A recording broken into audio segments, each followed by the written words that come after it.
Allan knew very well that Zetsu isn't here on his own accord.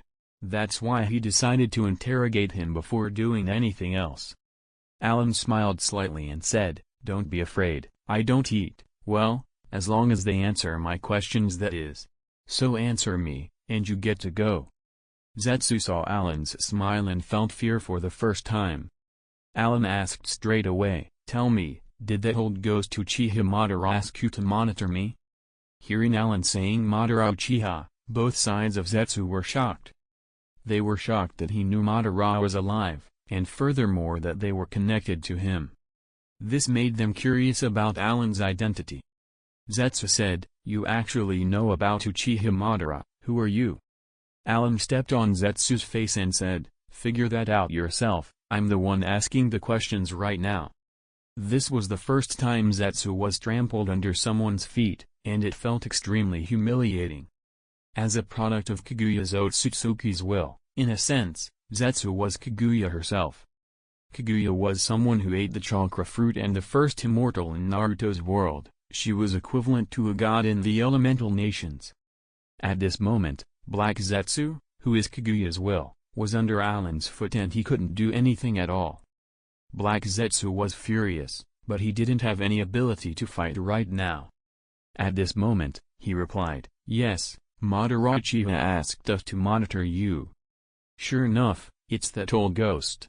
Allan snorted coldly. Zetsu said, "Originally, Madara's target was Uchiha Obito, but you stopped him, so Madara asked us to monitor you and get all information we could get." "So, did you find anything?" Allan sneered. Zetsu replied, "No, we didn't find any information about you." Allan said coldly, "White Zetsu, Black Zetsu, listen to me, go back to Madara and tell him, don't mess with me, or I will personally go to his underground cave and kill him." Allan released his killing intent, which made both Black and White Zetsu tremble in fear. At the same time, Black Zetsu was extremely shocked. He didn't expect Allan knew about Madara, and he knew about him as well.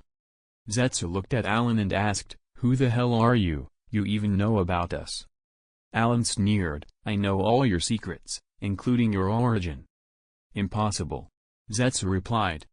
Seeing that Black Zetsu didn't believe him, Allan said, "Black Zetsu, you are Kaguya Otsutsuki's will. After Kaguya was sealed by Hagoromo and Homura, you created a conflict between Hagoromo's children, which resulted in the Uchiha and Senju, and changed the Uchiha stone tablet. You incited Madara to fight Hashirama. You helped Madara get Hashirama's cells so he could get the Rinnegan, and when he read the tablet with his new eyes, he found that to save the Uchiha and help the world achieve peace, he needs to use the infinite Tsukuyomi. Moreover, you pretended that Madara Uchiha created you, and used that old fool to help you in the infinite Tsukuyomi plan, but in fact, you just wanted to use Madara to revive your mother. As for White Zetsu, you're extracted from the husk of the Juubi that was sealed in the moon." "What? That's impossible." Hearing Allan's words, Black Zetsu was stunned, and the same for White Zetsu. "You, who the hell are you? How do you know so much?" Black Zetsu asked with a trembling voice. He couldn't believe that there is someone in the world who knew his origin and plans. Allan smiled coldly and said, "In short, don't mess with me." After this, Allan ignored Zetsu and left. Why did he kill us? With his power, he would be able to do it. Zetsu couldn't understand this. Maybe he thinks that we are just too weak for him to kill. "What should we do now?" White Zetsu asked. "Let's go back to Madara's place first," Black Zetsu said. Afterward, Zetsu left Konoha. Allan guessed that Zetsu won't dare to step inside Konoha for a long time now. After solving this problem, Allan went back to the shore and continued fishing. What happened just now was just a small matter that didn't affect him. In Allan's eyes, he really didn't put Zetsu in his eyes. Even if Madara came himself, Allan wasn't afraid of him. What's more, Madara was already an old man with one foot on the grave, so Allan wasn't worried that the latter would come for him. Soon after that, Allan left the river with his fishing rod in hand, and on his way, he was surprised by who he bumped into. Sandaime Hokage? On his way back, Allan met Hiruzen Sarutobi. Hokage-sama, why are you here? Seeing Sarutobi in front of him, Allan asked curiously. Hiruzen laughed and said, I'm here for you, Allan. Allan was surprised. Looking for me? What's the matter? Hiruzen directly went to the point and said, recently, our supply team was attacked by an enemy and we suffered some losses. Now, most ninjas were out on missions or on the battlefield and we are understaffed. Hearing this, Allan smiled slightly. In other words, Hokage-sama wants me to help, right? Correct. Hiruzen nodded and continued, since the previous team was ambushed, our supplies were stolen and the frontliners are facing some shortage.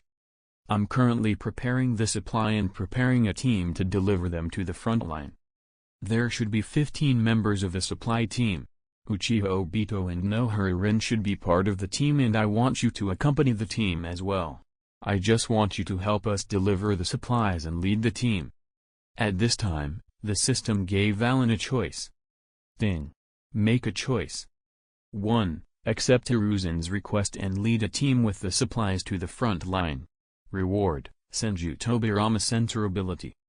2. Reject Hiruzen's request, making an excuse that you're not a ninja from Konoha. Reward, Ninjutsu gift pack.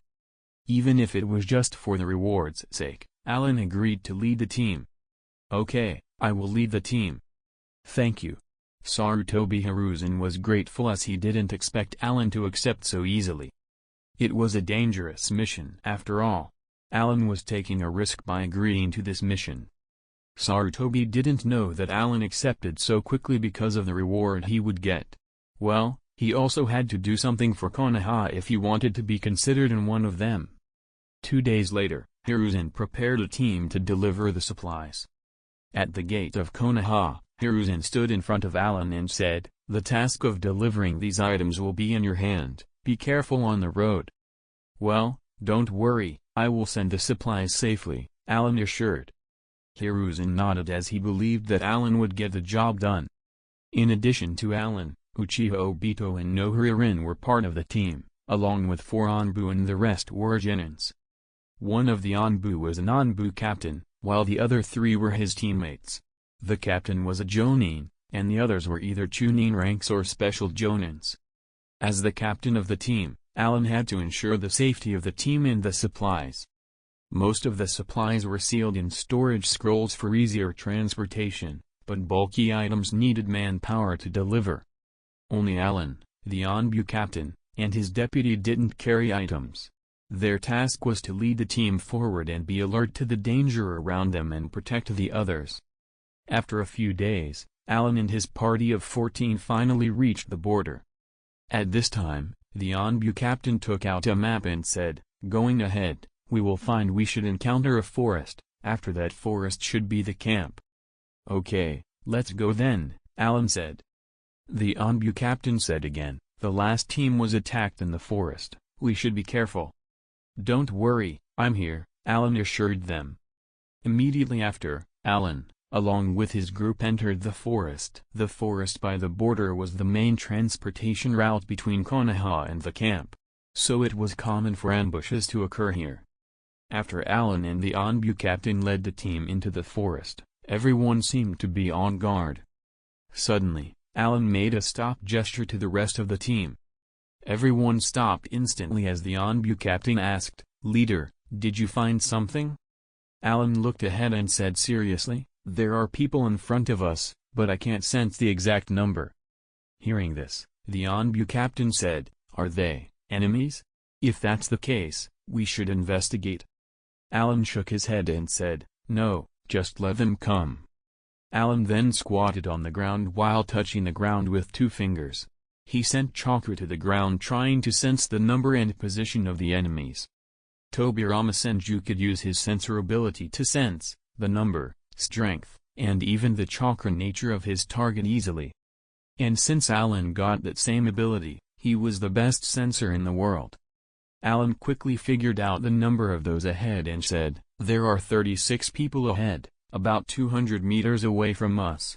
Looks like they are waiting for us to pass before they attack. Understood. The Onbu captain nodded and was impressed by Allan's sensor's abilities. Be careful, the enemy is 200 meters ahead. Allan turned around and reminded the rest of the team. Got it. The entire team was ready. Uchiha Obito activated his Sharingan and waited. Since Obito survived, Kakashi wanted to return the Sharingan back to him, but Obito refused and the eye remained with Kakashi. Obito only had one eye right now. Don't worry, Rin, I will protect you, Obito said. Thank you for caring, Obito, but I will take care of myself. Leader, what should we do? The Onbu captain asked Allan. As Allan was about to reply, the system gave him a choice. Ding. Make a choice. 1. Lead all members of the team to fight the enemy. Reward, B-rank wind ninjutsu. 2. As the team leader, protect all members of the team and annihilate all enemies alone. Reward, summoning, triple Rashomon. Triple Rashomon? Allan directly decided he wanted that. He turned around and said, you lead the team and protect everyone, I will deal with the enemies. Hearing this, the Onbu captain was surprised. What? Are you going alone? Yes, I will do it alone, Allan said. There are 36 enemies ahead, how can you deal with them? Even if you are very strong, it's impossible to do it all alone. Allan patted the Onbu captain's shoulder and said, don't worry, you take care of the team and I will deal with them. Okay, I got it. Seeing that Allan made up his mind, the Onbu captain could only obey the order. I'm going then, Allan said. Okay, leader, be careful. Allan directly disappeared from his place. The Onbu captain turned around and said, the leader went to deal with the enemies, we will stay here on standby. Hearing this, Obito directly said, I will go help the leader. The Onbu captain directly stopped him, no, you have to stay here. The leader will deal with the enemies. I have the Sharingan, and can definitively help Captain. No, you will stay where you stand. That's an order. You're not allowed to act until given orders. The Onbu captain said firmly. Okay. Although Obito wanted to fight with those enemies, he had no choice but to obey orders. Rin persuaded him, Obito, you should listen to the orders. Well, I listened to them, Rin. Obito nodded. I hope that Allan can deal with them. Rin looked ahead and said in a low voice. Allan rescued her team before, and she didn't want him to have an accident. Don't worry, Rin, Allan is strong, he will be able to deal with the enemies ahead, believe in him. Obito was saved by Allan twice, so he respected Allan from the bottom of his heart. At this time, Allan was 50 meters away from the enemies. Allan disappeared and reappeared on a tree branch. He stopped moving since wires covered almost every direction. These wires were to trigger traps. A common explosive tag trap. Allan casually made a few hand seals before he spat a great fireball at the explosive tags in the tree. After setting the first explosion, the other explosive tags were detonated. The ninjas hiding in ambush thought that they succeeded and were drawn out. Little did they know that their traps were already discovered beforehand and no one was caught in them. Allan relied on his sensor ability to read the position of all enemies before darkness covered a radius of 300 meters. Suddenly, the 36 enemies were deprived of their vision. Allan indeed used the infinite darkness illusion and caught all enemies in it. All the ambush team was hit by the infinite darkness illusion and could no longer see anything. They didn't even know that they were in an illusion, and just thought that it was a weird ninjutsu. After casting the infinite darkness, Allan made a few hand seals and created mud clones. Clone 1, you go to the 3 o'clock direction, Clone 2, 12 o'clock, and I will deal with the rest. Kill everyone as fast as possible. Allan gave his instruction to the clones. Let's go. Allan wasn't affected by the darkness and along with his clones, they dealt with the enemies in under a minute. After that, he piled the bodies together and discovered that they were rock ninjas. In other words, it was those rock ninjas who attacked the last supply team. But they weren't lucky enough, since they encountered Allan this time. After successfully dealing with those 36 people, Allan got the triple Rashomon as a reward. Leader. The Onbu captain along with the rest of the team greeted Allan, who smiled lightly. I've dealt with the enemy already. Everyone present was surprised as they saw the pile of bodies. You're amazing, leader. Obito looked at Allan with admiration. The Onbu captain also said in reverence, to be able to annihilate so many of them in such a short time is really amazing. Such power makes people sigh in admiration. Every member of the team admired Allan's power right now. Do we take their body to the village? No, we have to transport the supply to the front line. Let's just burn those bodies. Yes. Leave it to me, leader. Obito stood up. Okay, you can handle it. Of course. Obito nodded and moved to the corpse pile. He made a few hand seals and said, Fire release, great fireball technique. After burning the bodies, Allan said, okay, let's move on. An hour later, Allan and the rest of the team arrived at the camp. There were many tents present there. The camp had thousands of ninjas, from fighters to medics. Allan and the others were greeted by Tsunade, one of the Sannin. Tsunade was the leader of the medical squad on the front line. Due to a shortage of manpower, she often had to fight on the battlefield. When Allan and the rest of the supply team arrived, Tsunade sighed in relief and said, Great, you're finally here. According to Tsunade, the frontline fighter was in shortage of supplies for the last 2 days. With the supply they brought now, the crisis was averted. After finishing the delivery, Allan was prepared to lead the team back. Tsunade asked, Are you going back? Yes, is there something? Allan wondered. You're not going to stay with us? Tsunade asked. You want me to stay and help? Allan was a little surprised. Tsunade said seriously, Allan, you're strong. If you can help in the front line, you can lighten our burden greatly. You're equivalent to Minato Namikaze, you can boost the morale of our ninjas. At present, Minato and Kakashi are fighting elsewhere, but Minato alone isn't enough, so we need your help. Hearing this, Allan frowned and said, The problem is, I'm not a ninja from Konoha, I'm the leader of the supply team. I just promised Hokage-sama to help in this. Now that the mission is complete, I can't just stay and help in the front line as well, right? It's true that you don't have to stay and help, but if I ask you as a friend, will you agree? Tsunade stared at Allan and her eyes seemed to be pleading with him. Ah! Allan was troubled. At this time, another choice popped up. Make a choice. 1. Accept Tsunade's request and stay and fight in the front line. Reward, summoning, Red Snake. 2. Refuse to help and return to Konoha. Reward, C-rank ninjutsu. Seeing the reward, Allan thought for a bit and chose the first option. He raised his head and looked at Tsunade. Okay, I will stay and help.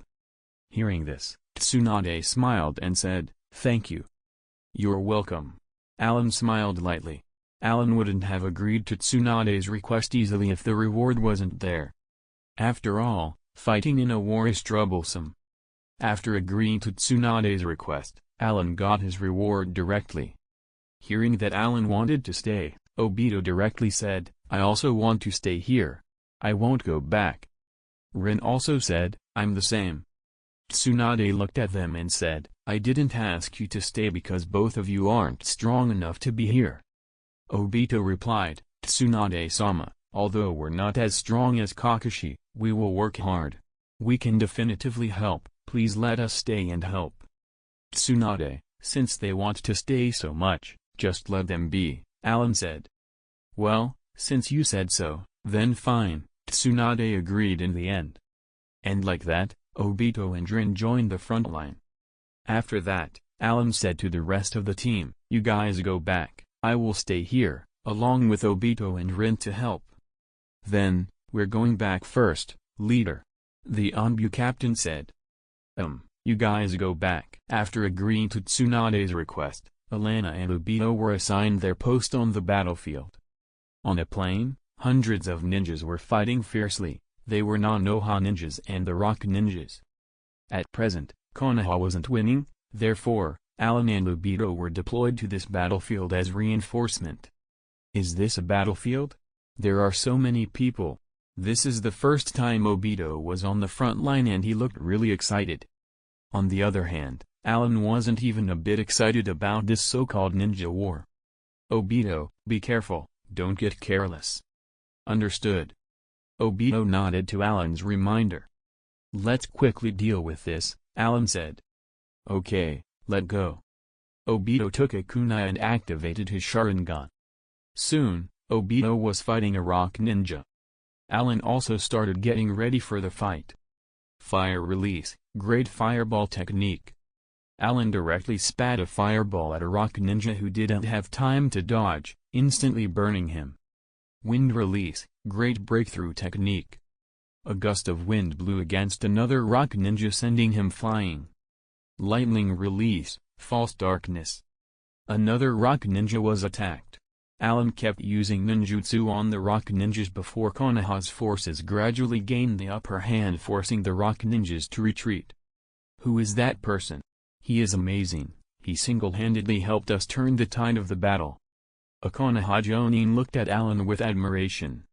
On the other hand, the rock ninjas were looking at Allan in anger. More than a dozen rock ninjas suddenly surrounded Allan and attacked him together. Earth release, underground split. A landslide formed on the still even ground and headed toward Allan. Allan stepped back quickly and dodged. Seeing this, the rock ninjas continued their attacks. Earth release, earth spear. Countless sharp spears emerged from the ground under Allan's feet. Allan couldn't dodge and he was instantly impaled. However, before the rock ninja could be happy, they saw Allan's body turn into mud. It turned out that all this time, they were fighting a clone. The rock ninjas were shocked and angry. They didn't expect that Allan could use a technique from their village. Allan ignored them, bit his finger, and started making hand seals, and finally, he placed his palm on the ground. Summoning jutsu. With a puff of smoke, a large snake appeared under Allan. It was the red snake he got from the last reward. This snake was entirely red and was 20 meters long. Allan was on top of the snake's head and directly ordered, "Kill them." Yes. The snake obeyed and directly rushed toward the rock ninjas. The huge red snake was very strong, and those rock ninjas couldn't deal with it. The red snake swallowed the rock ninjas one after the other. Seeing this, the rock ninjas started launching ninjutsu and shuriken at the red snake. However, the red snake's skin was very hard and their attacks couldn't hurt it. Retreat! Retreat! The rock ninjas knew that they wouldn't be able to win against that snake and that they would all die if they don't retreat, so they decisively retreated. Allan didn't chase after them. Soon the rock ninjas fled the battlefield. The ninjas of Konoha sat down on the ground in relief and took a rest. They were exhausted and if it weren't for Allan this time, it would have been impossible for them to defeat their enemy. Allan dispelled the summon and stood on the ground. "Allan-san, you're too strong. Gee, the big snake just now was too cool." Obito came to Allan's side and said in admiration. The red snake Allan summoned just now was really an eye-opener for Obito. Allan smiled, "You're doing pretty well yourself, your Sharingan is strong." Being praised by Allan made Obito shy. But he still said, "The next time they return, I will make them know who Uchiha Obito is." "Okay, let's go back now," Allan said. After that battle, Allan's name was known to almost all Konoha's ninjas. "Why did you come back so quickly?" Seeing that Allan was back, Tsunade wondered. Hearing this, Obito replied, "Tsunade-sama, it's done." "You won?" Tsunade was taken aback and looked at Allan. Allan nodded and said, "Those rock ninjas retreated." "Really?" Obito said excitedly, "Tsunade-sama, this is all thanks to Allan-san. He summoned a big red snake and dealt with all rock ninjas." "Oh?" Tsunade was stunned and looked at Allan and said, "Your summon is a snake?" "Yeah." Allan nodded. Tsunade murmured, "Isn't that the same as Orochimaru?" "Orochimaru?" Of course, Allan knew Orochimaru, but he still acted as if he didn't know. Tsunade explained, "Orochimaru, is also one of the Sanin, the same as me. He also summons snakes. I see. Allan nodded. He knew that Manda and the red snake he summoned were from the Ryushi cave. Tsunade looked at Allan and said, "Anyway, thank you for your help." "It was easy," Allan said. "By the way, Tsunade-sama, are Kakashi and Minato-sensei back, yet?" Obito asked. "Not yet." Tsunade shook her head and said, "Minato and Kakashi are in charge of the first and second battlefields. There are too many enemies there, so the battle won't end quickly.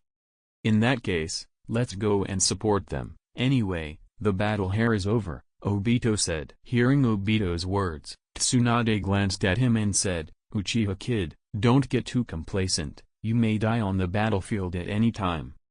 Hearing this, Obito stopped smiling and said, "Of course, I know that. The war between ninjas isn't child's play. No one knows whether they can come back alive or die on the battlefield. Everyone who went there was ready to die." Obito said seriously, "I have already realized this last time." Seeing Obito's eyes, Tsunade nodded. "Well, if you want to support them, go to the second battlefield and help Kakashi." "Okay, I will go." Obito nodded. Tsunade looked at Allan and asked, "Do you want to help?" At this time, Allan once again had a choice. Make a choice. 1. Go support the other battlefields. Reward, Kusanagi no Tsurugi. 2. You've done your part, stay back and rest. Reward, C rank Wind Ninjutsu. Allan chose the first option without a second thought. Kusanagi no Tsurugi was a great sword. "Okay, I'm going to support them." Hearing Allan's agreement, Tsunade and Obito were happy. After all, Allan was strong and can help greatly. It was because of him that the battle here ended so quickly after all. Knowing that Allan and Obito were going to support the other battlefields, several Jonin came back and expressed their desire to help as well. Tsunade looked at Allan and said, "Allan, you lead them, let's go to the other battlefields." "Where do we go?" Allan asked. He wasn't familiar with the situation on the front line.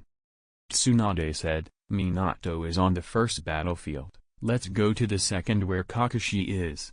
Although the kid is promoted to Jonin, he is still young and doesn't have enough battle experience." "Okay, let's go support Kakashi and the others." Allan nodded. On the way, Allan had a simple conversation with different people there and had a preliminary understanding of their abilities. There are 4 eye-catching Jonins. The first was Shinku Yuhi, the second was Hunto Sarutobi, the third was Akumiki Akira, and the last one was Hyuga Takeshi. 3 of the 4 were from the Shinobi clan and the first one was the father of Kurenai Yuhi. Adding Obito, they would have 2 dojutsu users, 4 clan members, and a genjutsu expert. After an hour, the group reached the second battlefield, which was located in a gorge surrounded by mountains. Sarutobi said, "The terrain here is complicated. There are many places to hide and launch sneak attacks, completely different from our previous battlefield. So be careful." "Alright, spread out." They acted in a group of 2, Yuhi and Sarutobi, Akimichi and Hyuga. Obito was with Allan. Allan touched the ground with 2 fingers as he tried to locate the enemies. However, since Allan couldn't tell whether they were enemies or friends, he couldn't attack directly.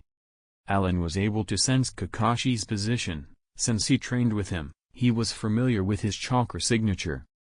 "Obito, you can go help Kakashi," Allan said to Obito.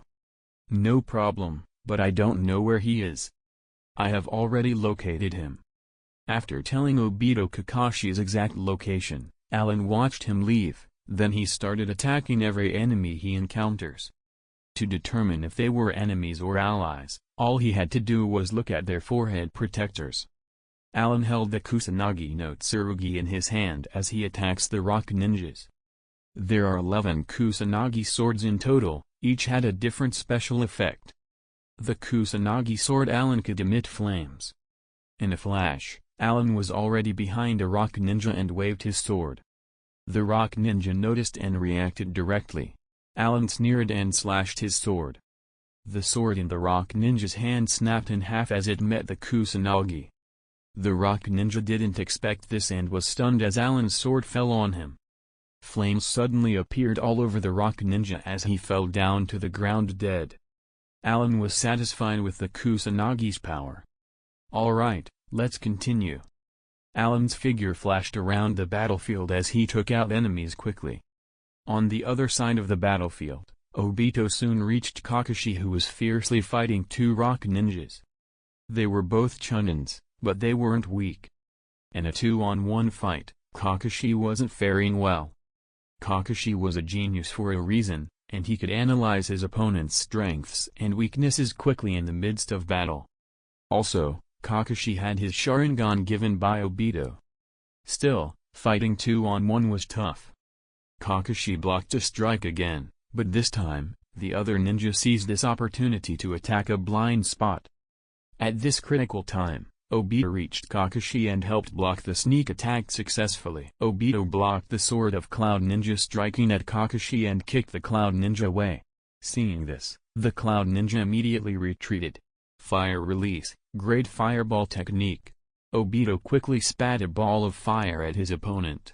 The Cloud Ninja quickly waved his sword to counter the fireball. Crescent Moon Slash. A flying energy slash emerged from the sword and collided with the fireball. Boom. The fireball exploded and both attacks were nullified. After the attack, Obito and the Cloud Ninja were far apart. The Cloud Ninja fighting Kakashi emerged beside his comrade while Kakashi joined Obito. "Obito, why are you here?" Kakashi asked in surprise. Obito grinned and replied, "Kakashi, of course, I will be here. I'm here as a support." Hearing this, Kakashi turned his head and said, "TSK, who needs your support? Don't ask me to save you later." "Kakashi, I just saved your $1, Obito shouted. Although he didn't want to admit it, Kakashi knew that Obito's timely intervention saved him just now. "Kakashi, don't underestimate me, I have my Sharingan now, and I'm not like I used to be before." After saying this, Obito showed his Sharingan. Not far away, the Cloud Ninja saw Obito's Sharingan and knew that Obito can't be underestimated. "Who are you? State your name." The Cloud Ninja who engaged Obito previously said in a deep voice. "My name is Uchiha Obito, remember my name, because it will be resounding in the whole world in the future." Obito boasted confidently. "Uchiha Obito. Well, I will remember your name. You also remember that I, Daijuro of the Cloud Village will lend you," said the Cloud Ninja, who is called Daijuro. "And my name is Tojuro." The other Cloud Ninja said. "Tojuro and Daijuro are brothers, Jonin of the Cloud Village," Kakashi said. Hearing this, Obito asked curiously, "Kakashi, you know them? We fought several times on the battlefield," Kakashi replied. "I see," Obito said. Kakashi then reminded, "Be careful, they are good at swordsmanship and lightning ninjutsu." "Got it," Obito said. There was tension in the air. "Daijuro, you deal with Uchiha Obito, and I will deal with Hitake Kakashi," Tojuro said. "Sure," Daijuro replied. Kakashi and Obito exchanged looks before Kakashi said, "Go." Both quickly launched an attack at the brothers at the same time. Although Obito wasn't a Jonin yet, his Sharingan allowed him to compete with one. And Kakashi was already a Jonin without the Sharingan, and he honed his Kenjutsu greatly the last time he was in Konoha. Before Obito arrived, Kakashi was able to hold his ground against both brothers, and now he had only to fight one. Kakashi wasn't alone at first, he had a team under him, but as time went on, they separated because of the terrain. The total number of people on the battlefield was 60 from Konoha, each 4 had 1 Jonin leader and 3 Chunin. Genins were almost non-existent on the battlefield. Kakashi fought Tojuro using his sword technique, and the latter responded with his own. On the other side, Obito fought using a kunai in each hand against Daijuro's swordsmanship. Although Obito wasn't good at Kenjutsu, he could read and react quickly to each of Daijuro's attacks using his Sharingan. Daijuro said, "The Uchiha's Sharingan is amazing." "Your Kenjutsu is not bad either," Obito replied. As the two fought, for a while, Tojuro finally looked at Daijuro and said, Daijiro, we're retreating. I got it. You want to leave? It won't be easy. Seeing Obito about to intercept them, Daijiro made a few hand seals and said, lightning release, electromagnetic murder. A wave of lightning traveled quickly toward Obito, who instantly retreated. As Obito avoided the lightning, the brothers already disappeared into the forest. Kakashi, let's go after them, Obito said. Kakashi shook his head and said, don't chase them, Obito. They're retreating temporarily, and we will have a chance to fight them again. Besides, I'm running low on chakra. I see, then I will deal with them the next time, Obito said. You're energetic. Kakashi sat on the ground and sighed. Obito smiled. Kakashi, how is the Sharingan I gave you, is it good? Hearing this, Kakashi said, yes, but because I'm not an Uchiha, I can't turn it off. What do you do then? Obito asked curiously. Kakashi replied, if I keep it open all the time, it will consume too much chakra. That's true, Obito said. So, the Sharingan you gave me consumes my chakra like crazy, which is a burden, Kakashi sighed. What will you do? Obito asked. I have already decided, when we go back, let's get Tsunade-sama, and return it to you. After all, I'm not an Uchiha, and using their blood limit may cause a problem later. Hearing this, Obito said, how can I do that? It was a gift I gave you when you got your Jonin rank, I can't get it back. As those two continued their discussion, Allan was fighting several cloud ninjas on the other side. Several cloud ninjas knew that Allan was strong, so they decided to join hands in dealing with him. Be careful, the sword in his hand is strange, it's very sharp and if you get hit by it, you will get burned. A cloud ninja quickly explained. Although Allan was only one person, he made them suffer great losses even though he was only using a sword without any ninjutsu. Allan was fighting several ninjas in the woods. He's too strong. The cloud ninjas were good at kenjutsu but they weren't Allan's opponents. Allan's kenjutsu was far superior to theirs. Although they had the advantage of numbers, it wasn't enough. In Allan's eyes, they were just like children playing with sticks. Furthermore, the Kusanagi sword in Allan's hands was stronger and sharper than their swords. What made the cloud ninjas angry was that Allan could easily defeat them all together, but he was just playing around. As soon as the Kusanagi sword touches an enemy, they would be directly lit aflame without being able to ask for help. Bastard! The other cloud ninjas were angry and attacked together. Allan sneered as he slashed his sword sideways, instantly breaking a few swords. The cloud ninjas instantly backed off since their weapons were now useless, and started fighting with ninjutsu. Lightning release, false darkness technique. The cloud ninjas used this technique together with each one merging and heading toward Allan. Allan directly used his own lightning release, false darkness technique. Allan's false darkness collided with the cloud ninja's false darkness and burst into light. After a flash of light, Allan's false darkness continued forward and hit several ninjas, instantly downing them. The rock and the cloud are not that strong it seems, Allan sighed in disappointment. Suddenly, a dark-skinned white-haired boy appeared from the woods not far away. The boy's left eye was covered by his hair. On his left and right shoulder, there were tattoos of thunder and water respectively. The boy stared at Allan with hostility in his eyes. Lightning release, wave of inspiration. The boy suddenly spat a large water wave and immediately after blue current appeared in the water. As soon as this technique hit Allan, he was paralyzed and fell to the ground. Before the boy could be happy, Allan's body suddenly exploded in smoke and a log appeared in its place. Substitution? When the white-haired boy saw this, his expression changed slightly. At the same time, someone approached him from behind. As soon as he felt the danger, Allan kicked him. Allan sent the white-haired boy, Tien Daru, crashing into a tree. Allan already noticed the white-haired boy for a while, so he sneaks and attacked him. Allan quickly used substitution. However, the boy's jutsu was quite good. If it was anyone else, they would be dead. The white-haired boy wiped the blood from the corner of his mouth and stared at Allan. Allan looked back with interest. The white-haired boy seemed the same age as Kakashi, at most, 2 or 3 years younger. "What's your name?" Allan asked. "No comment," the boy replied. "So how would I get you to tell me?" Allan asked again. "Sorry, I'm not obliged to tell my name to an enemy, unless you can defeat me," the boy replied. "That's easy," Allan laughed. "Come try it then." The boy snorted coldly as he started going through hand seals. Water release, water colliding wave. Water rushed at Allan, who quickly put his hand on the ground. Earth release, mud wall. A huge mud wall rose from the ground, blocking the water from reaching Allan. Storm release, laser circus. The boy suddenly used a bloodline limit. Several beams shot toward the earth wall and easily penetrated it and slammed into the one hiding behind the wall. Allan countered using his false darkness. The lightning met the beams and cancelled them out. "Next, try this."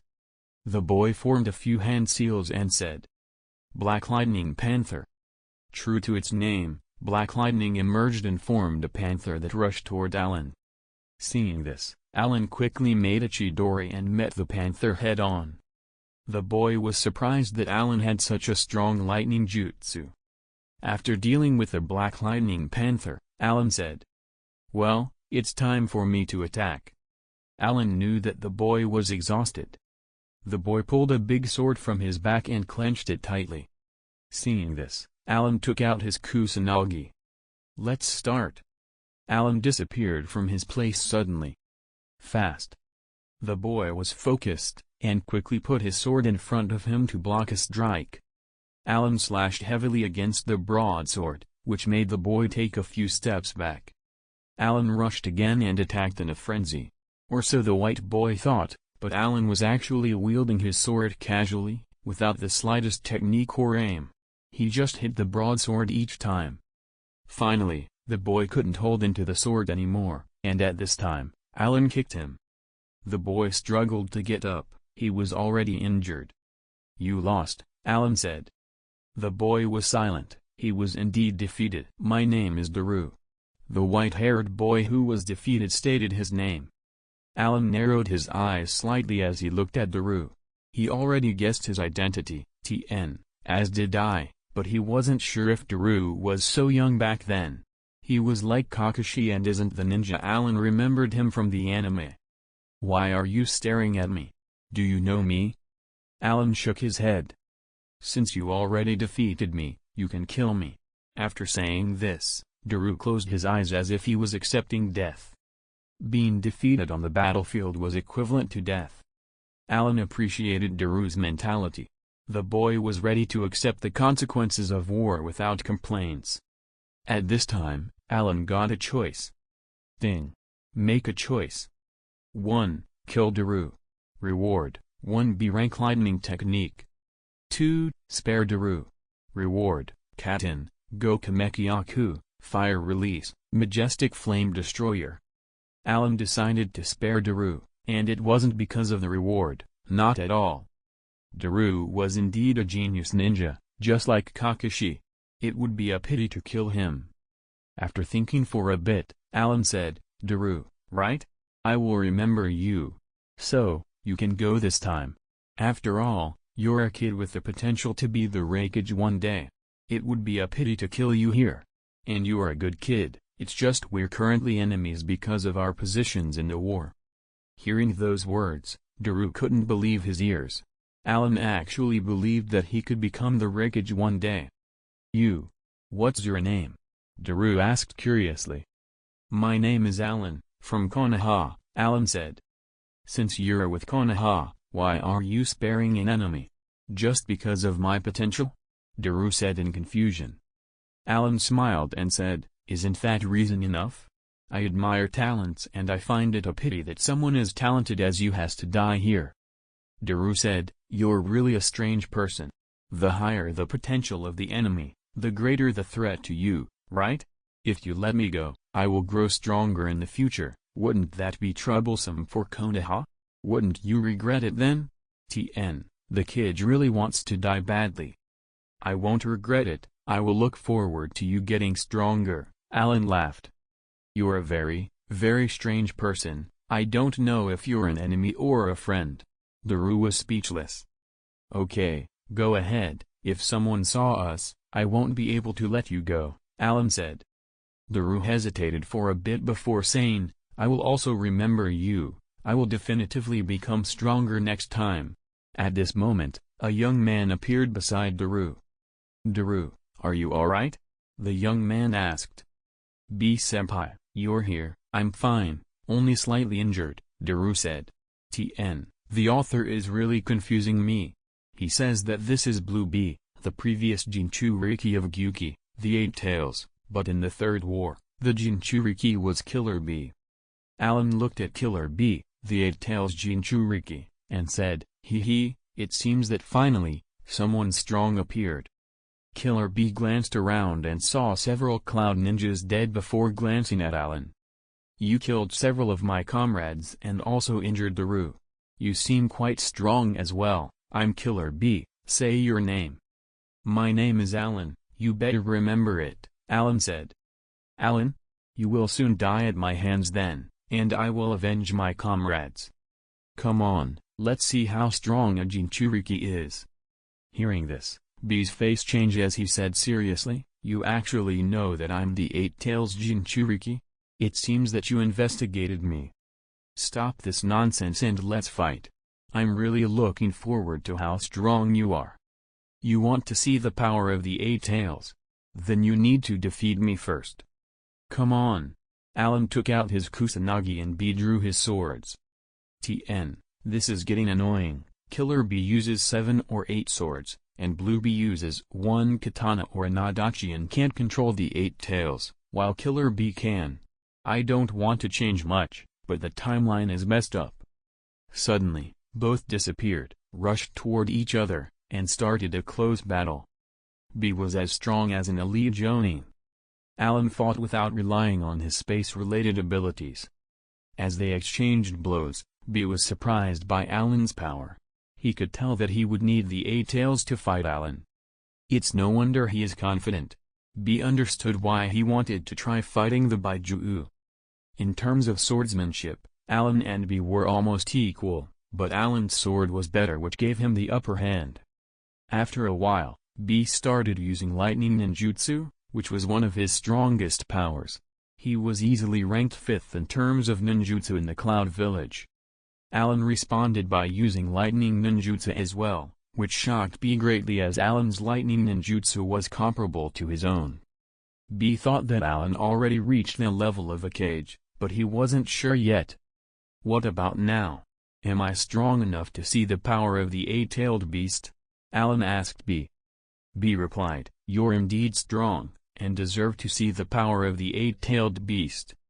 Just as B was about to use that power, Daru suddenly stood in front of B. Daru shouted, B-senpai, stop fighting, don't use the eight-tails power. Daru, don't stop me, he wants to see the power of the eight-tail, B said. Please, stop fighting, let's retreat first, Daru said. No. B replied. Daru insisted, if B-senpai wants to use the power of the eight-tail, then kill me first. Saying this, Daru spread his arms to block B's path. Daru, why are you defending this guy? B looked puzzled. Daru replied, sorry, B-senpai, although Allan is our enemy, he could have killed me before you arrived, but he didn't. I owe him one. Therefore, B-senpai, if you want to use the eight-tails power, then I have to return that favor. B looked at Allan and said, why did you spare Daru? Allan replied, because I appreciate his talent. Appreciate his talent? B was puzzled. Daru is a genius, in the future, he may become the Raikage, Allan said. You think that he may become the Raikage in the future? B was shocked. He knew that I was optimistic about Daru. The latter may even become the 5th Raikage. Do you still want to fight? Allan asked. No, I won't do that for now. Since you let Daru go, I will retreat this time, B said. That's a pity, I wanted to test the eight-tails power, Allan said. The next time we fight, I will be sure to use it, B promised. Then, I will be waiting, Allan laughed. B took Daru and left.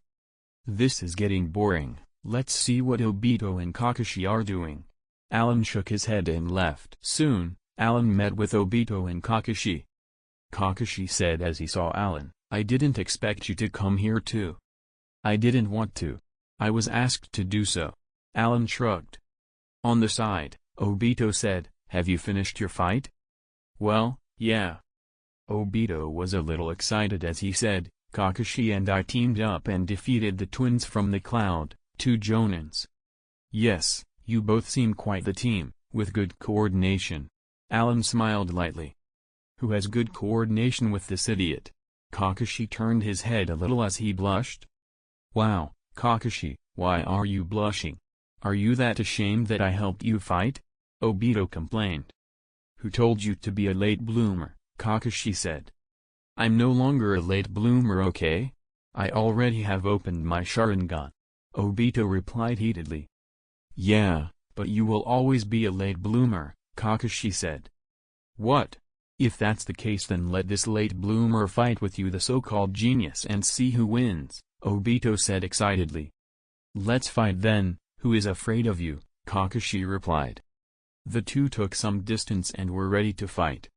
Seeing this, Allan quickly moved between the two of them and said, please, you two, this is a battlefield.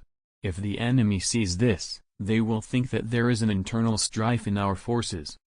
Kakashi and Obito finally stepped down, and what Allan said made sense. Kakashi, forget it this time, we will fight back at the village, Obito said. Kakashi snorted and replied, I will fight you anytime, let's see who is afraid of who. Allan on the side shook his head speechlessly. Kakashi was being a tsundere. He obviously thought that Obito was a good partner. By the way, what's the current situation on the battlefield? Allan asked. Kakashi replied, it's almost over. The enemy started to retreat now. This battle should be regarded as our victory. Thanks to you and the others in the support team, otherwise, it would have been a hard fight. Obito grinned at this. Of course, we are strong. Then, let's go back to the camp, Allan said. At this moment, Allan and the others returned to the camp. It's great that you all are back, everyone is safe too. Tsunade personally welcomed Allan and the others back to the camp. Tsunade-sama, Minato-sensei isn't back yet? Kakashi asked. He is back, but he has some personal matters to deal with, so he went out again, Tsunade replied. Kakashi nodded. He was relieved to know that Minato was fine. By the way, Allan, come with me, Tsunade said. What's the matter? Allan asked curiously. Just come, Tsunade insisted. Sure. Seeing that Tsunade didn't want to say anything here, he knew that she had something private to say. Allan followed Tsunade to the other side of the camp and directly said, Allan, can I ask you to do one more thing? What's the matter? Allan asked. My brother Nawaki is going on a mission tomorrow. I hope you can do this mission and protect him by the side. The mission isn't the objective, but protecting your brother is. That's why you want me on this mission, right? Allan said. Well, you're right. Tsunade nodded embarrassedly. After all, she was one of the Sannin, but now she was asking for help, which was a little embarrassing for her. Allan said, since Nawaki already has the strength to perform this mission, it shouldn't be a problem for him. Why do you need me to protect him? Tsunade explained, because he is my little brother, and I'm worried about him. Moreover, this time, he is going on an infiltration mission, and it's very dangerous. Is there anyone else besides your brother in this mission? Allan asked. There are 7 people including my brother, Tsunade replied. Who is in charge of the mission? Allan asked. It's my little brother Nawaki, and this is his first mission as a team leader, Tsunade said. Allan nodded, so that's the case. Since it is his first mission as a leader, you don't know if he can complete the mission smoothly and want me to protect him. That's right, Tsunade admitted. Why did you ask me to protect him? Isn't there anyone else? Allan asked curiously. Tsunade smiled slightly, because you are mysterious and strong and reliable. There is indeed another candidate though. He can protect my brother, but he has another mission. Who is it? Allan asked curiously. It's Nawaki's teacher, Orochimaru, Tsunade replied. Orochimaru? One of the Sannin the same as you? Allan said. Yes. So your brother is his student, Allan said thoughtfully. Okay, I said everything. Can you protect my brother? Tsunade asked. Thing. Make a choice. 1. Agree to Tsunade's request. Reward, Earth Release, Hardening Technique. 2. Refuse Tsunade's request. Reward, Small Ninjutsu Gift Pack. Allan agreed to Tsunade's request. I will look after him, Allan said. Well, come with me, he's in another camp, Tsunade said. After moving about 20 kilometers, they arrived at another camp. The one in charge of this camp was Orochimaru. Tsunade, why are you here? Orochimaru asked. At this time, Orochimaru noticed Allan. Tsunade said, I'm here to find Nawaki. Where is he? That boy is training the new ninjutsu I taught him. He should be in the woods over there, Orochimaru replied. What new move? Tsunade asked curiously. The Shadow Snake Hand. Nawaki seemed really interested in it, so I taught him, Orochimaru laughed. Oh, you're really good to him. Tsunade smiled. He is my only disciple after all, Orochimaru replied. Well, good for him then, Tsunade said. By the way, Tsunade, is this person Allan? Orochimaru asked. Yeah, that's me, Allan replied. At this time, Allan looked at Orochimaru. You're really worthy of being a Sannin. You seem strong, Allan said. Hee, you're not bad either. Orochimaru smiled. Tsunade said, Orochimaru, isn't Nawaki going on a mission leading a team tomorrow? I was a little worried about him and wanted Allan to help him out, is that okay? Oh, that's why you're here. Orochimaru nodded and said, as long as Nawaki is okay with it. After all, he is in charge of leading the team this time and he has the final say in this. I will take you to find him. Orochimaru led Allan and Tsunade toward Nawaki. When Nawaki saw Tsunade, he was happy. Big sister, why are you here? Are you here to see me? Only then did Nawaki notice Allan standing behind her and said, you are here as well. Allan smiled lightly and said, it's me.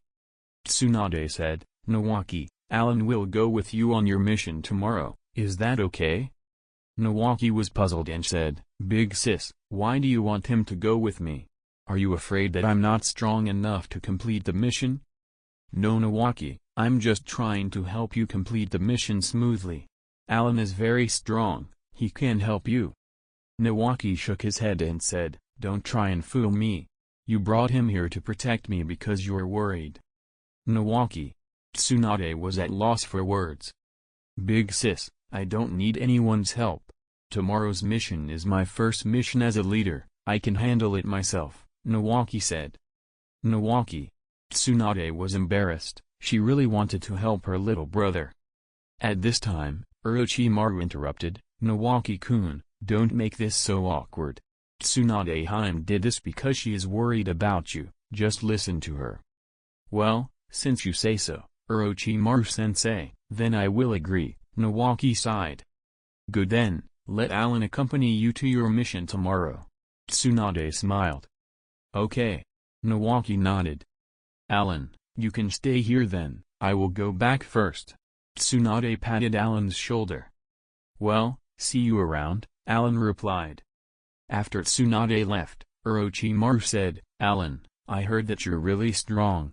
I wonder if you can show me. Show you? Do you want to fight me? Allan asked. What you said is too straightforward, but I prefer to use the words discuss, Orochimaru laughed. Thing. Make a choice. 1. Accept Orochimaru's challenge. Reward, a rank ninjutsu treasure chest. 2. Refuse Orochimaru's challenge saying that there is no time. Reward, ninjutsu gift pack. After thinking about it, Allan agreed to Orochimaru's discussion. Since you want to see how strong I will gladly oblige, Allan said. Seeing that Allan was going to fight Orochimaru, Nawaki couldn't help but look forward to it. Orochimaru was his teacher and he admired him greatly, and Allan was brought by his sister, which means that she trusted him and his strength. A battle between two strong people will naturally be exciting. Allan and Orochimaru moved to a clearing for their spar. As the spar started, Orochimaru directly threw 3 shuriken at Allan and formed hand seals. Shuriken Shadow Clone Jutsu. In an instant, the 3 shuriken multiplied, and more than 100 of them appeared. As expected of you, you're so ruthless when you attack. If it were someone weak, they wouldn't be able to avoid this attack. Mud wall. Allan slapped his palm on the ground, making a wall appear in front of him, blocking the shuriken. Orochimaru narrowed his eyes slightly. Lightning release, snake lightning. A snake-shaped lightning appeared in Orochimaru's hand before moving toward Allan. Earth release can be countered by lightning release attack, which has great penetrative power. The mud wall was pierced and the attack slammed into Allan. Allan frowned slightly as he saw Allan's body turn into a pile of mud. Clone? Orochimaru suddenly sensed danger and looked around to see Allan from his side attacking him with a water jutsu and sending him flying. Allan didn't rush to attack as he knew that Orochimaru won't be defeated so easily. Sure enough, a few seconds later, a wet Orochimaru appeared. He wasn't affected by Allan's attack. Orochimaru attacks Allan directly. Many hidden shadow snake hands. Allan took a kunai and cut the snakes. How do I deal with so many snakes? Allan thought. The many hidden shadow snake hands had way more snakes than the normal hidden shadow snake hands. Sure enough, facing that large number of snakes, Allan was quickly trapped and unable to move. Now, how are you going to break free? Orochimaru said with interest. Chidori. Accompanied by the sound of 1,000 birds chirping, Allan's palm was covered in lightning. Allan waved his hand and all snakes were cut off. Isn't that Kakashi's Chidori? I didn't expect you to master it, Orochimaru said a little greedily. There are many things you don't know, Allan said. Then, I have to see what you've got, Orochimaru said. Fire release, great fireball technique. Allan spat a large fireball at Orochimaru. Orochimaru didn't move and was instantly engulfed by the flames. Allan knew that Orochimaru won't make such a newbie mistake, and soon enough, Allan saw Orochimaru's body turn into a pile of mud. It seems that Orochimaru used the mud clone. Suddenly, he appeared behind Allan, wind release, great breakthrough. A powerful gust of wind moved toward Allan, who turned quickly and responded with the same technique. The collision between the two attacks uprooted a few trees. Both Allan and Orochimaru took a few steps back due to the wind. Earth release, fire release, water release, lightning release, and now wind release. You actually can use the 5 chakra natures, the same as Sarutobi-sensei. Allan smiled and then attacked again. Lightning release, false darkness. A ray of lightning blasted toward Orochimaru, who frowned as he could see the power of this technique. Summoning, Rashomon. Orochimaru suddenly summoned a huge gate to block off Allan's attack. As the lightning hit Rashomon, a dazzling light shone over the place. After stopping the flay's darkness, the huge gate was deformed. The false darkness was strong, but it wasn't enough to pierce through the Rashomon. Allan wasn't surprised by this, and he also knew that Orochimaru can summon 3 Rashomon together. Since Orochimaru used a single Rashomon, he was sure that it was enough. At this time, Orochimaru spat out a long sword from his mouth. Allan realized that it was one of the Kusanagi swords. With a sneer, Allan decisively took out his own Kusanagi, which surprised Orochimaru. You unexpectedly have a Kusanagi sword. Let's see how strong the kenjutsu of one of the Sannin is. Allan directly rushed at Orochimaru with his sword. The latter didn't underestimate Allan and blocked quickly. With a few sparks, the two swords collided. The two continued their kenjutsu fight for a while and exchanged over 100 strikes. Orochimaru seemed clearly out of breath, while Allan seemed normal. In terms of kenjutsu, both of them were evenly matched, but Allan had better stamina. Orochimaru knew this, and he instantly distanced himself to stop their kenjutsu battle. Because it was just a spar, Allan didn't go after him. He instead put away his sword as he watched for Orochimaru's next move with great interest. Orochimaru bit his thumb before going for the summoning seals and slammed his hand on the ground. The next second, a huge snake appeared, and on top of it, Orochimaru stood. Orochimaru looked at Allan arrogantly. Allan's face changed, as Orochimaru summoned Manda, the snake boss summon. Only ninjas at the level of the Sannin can form a contract with animals that strong. So, how are you going to deal with this? Manda's temper is bad, I can't control it even if I wanted. Orochimaru looked at Allan with a faint smile. Sure enough, Manda was dissatisfied and said, Orochimaru, why did you summon me again? I was resting. There is a tricky guy, so I wanted your help, Orochimaru sneered. Is that guy in front of you the one who is troublesome? Manda looked at Allan with a cold glint in his eyes. Allan wasn't afraid of Manda as he met Manda's gaze indifferently. Orochimaru said, Okay, I think you are really courageous. Allan smiled and said, I'm flattered. Orochimaru said, How are you going to deal with this?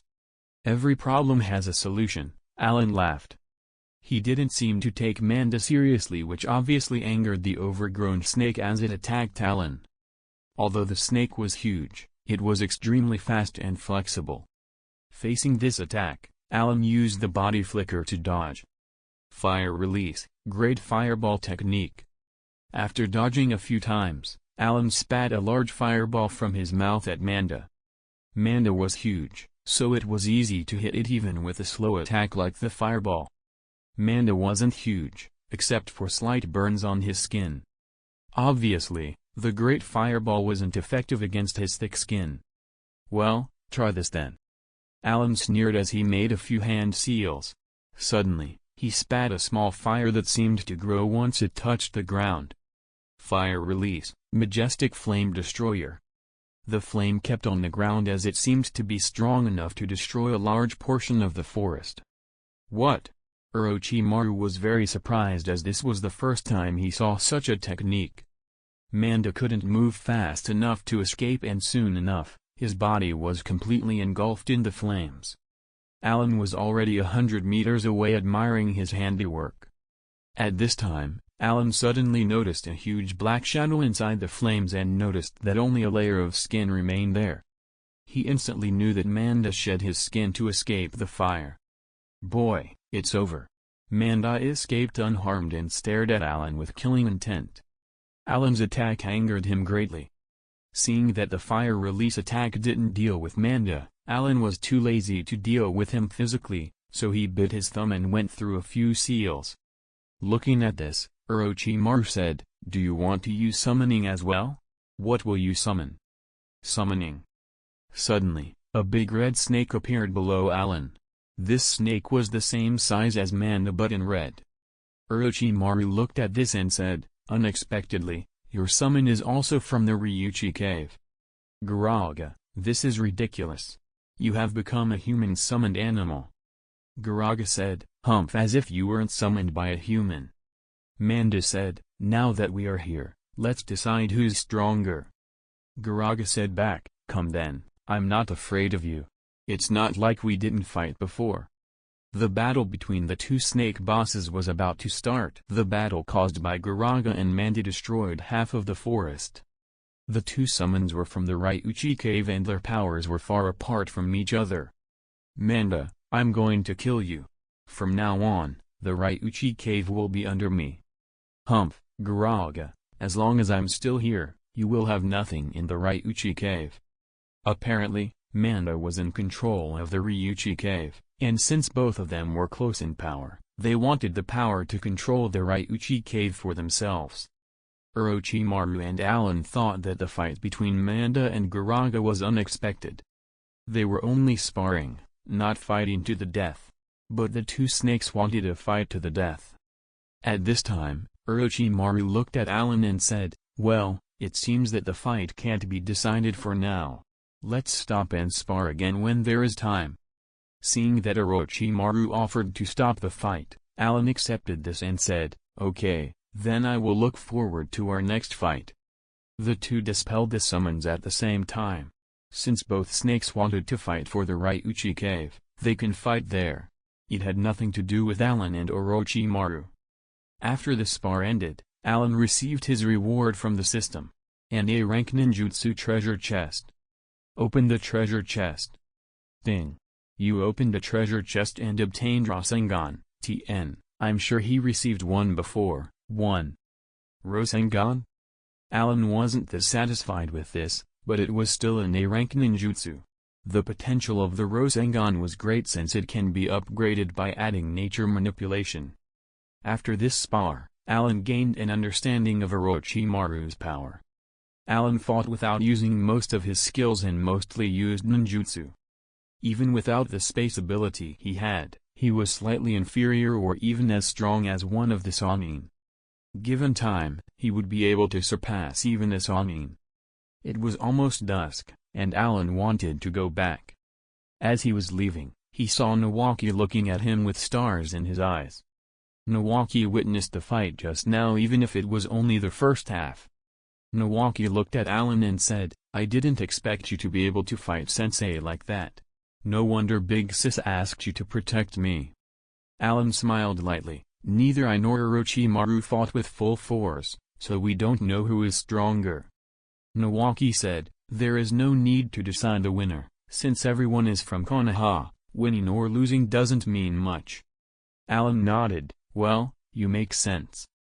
Nawaki looked at Allan and said, "Orochimaru-sensei already arranged a place for you to rest. Tomorrow we leave at 7 a.m. "Okay, no problem," Allan agreed. That night, Orochimaru prepared a banquet for Allan. Apparently, Allan impressed him very much in their fight. As for Allan, he felt that Orochimaru had other motives behind the hospitality, but he didn't say anything. Orochimaru's personality was clear to anyone who knew the complete plot. Allan knew that Orochimaru would defect from Konoha sooner or later. That's why Allan didn't want anything to do with him. Early the next morning, Nawaki found Allan, and then set off with the other 6 ninjas. This time the special operation was led by Nawaki, and the other 6 members were Chunin. Nawaki is the only Jonin on the team. TN, okay. As for Allan, because he isn't a ninja, he had no ninja rank. However, he was strong enough to fight Orochimaru. Except for Nawaki, the 6 members were all seeing Allan for the first time, so they expressed doubts about his identity and origin.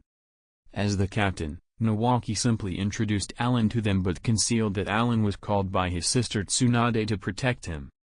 On the way, Allan asked, "Nawaki, what is the mission?" Nawaki whispered, "You are just called by my sister to protect me, so it is inconvenient for me to tell you the details of the mission. But it will be better if I tell you." Afterward, Nawaki told Allan about the mission they were going for. It turned out that this mission was arranged for him by Orochimaru because Nawaki was his disciple, so Orochimaru wanted to train Nawaki's ability to lead a team. This mission is not difficult. After all, Nawaki is the disciple of Orochimaru, and the latter won't let his disciple get in danger. And the specifics of the mission are to sneak into a small village. This village is inside the water country, under the jurisdiction of Mist Village. The mission for Nawaki and others is to enter the village and find out if there are ninja troops from the Mist Station there. The task is not difficult, the only danger is that if there are ninjas from the Mist Village there, then Nawaki and the others are very likely to be discovered once they sneak in. Orochimaru naturally took this into consideration, so he gave Nawaki a scroll. As for what's in the scroll, even Nawaki didn't know. He just accepted Orochimaru's words, "If you encounter a danger, you can open the scroll, and you will be able to get out of danger." Hearing what Nawaki said, Allan felt that the scroll Orochimaru gave Nawaki might be some kind of seal, which could kill or delay enemies, and help Nawaki and the others have time to escape when they were in danger. As for why Orochimaru needs to know whether there are ninja troops from the Mist Village stationed in a small village or not, no one knows. But Allan knew that Orochimaru would never do useless things. He must have his own ideas for asking Nawaki to do this. In this war, Konoha was facing the 4 major villages at the same time. However, fortunately, the 4 hidden villages are not united, and they are still hostile to each other. Starting from the camp, after running for half a day, Nawaki and his group finally arrived at a mountain not far from the village. Nawaki took out the map and said, "That's the village over there, we will go there when it gets dark." Allan on the side saw that Nawaki was ordering in a serious manner, quite like a captain, so he couldn't help nodding, showing appreciation. Sneaking in the darkness of the night was best, as it makes it hard for anyone to detect them. As soon as the night fell, Nawaki and the others sneaked in together. The village was under the Mist Village's jurisdiction, so they might have some ninjas and they might get discovered. After 3 hours of investigation, Nawaki and the others found at least 30 ninjas in the mist. At this point, Nawaki and the others completed at least half of the mission.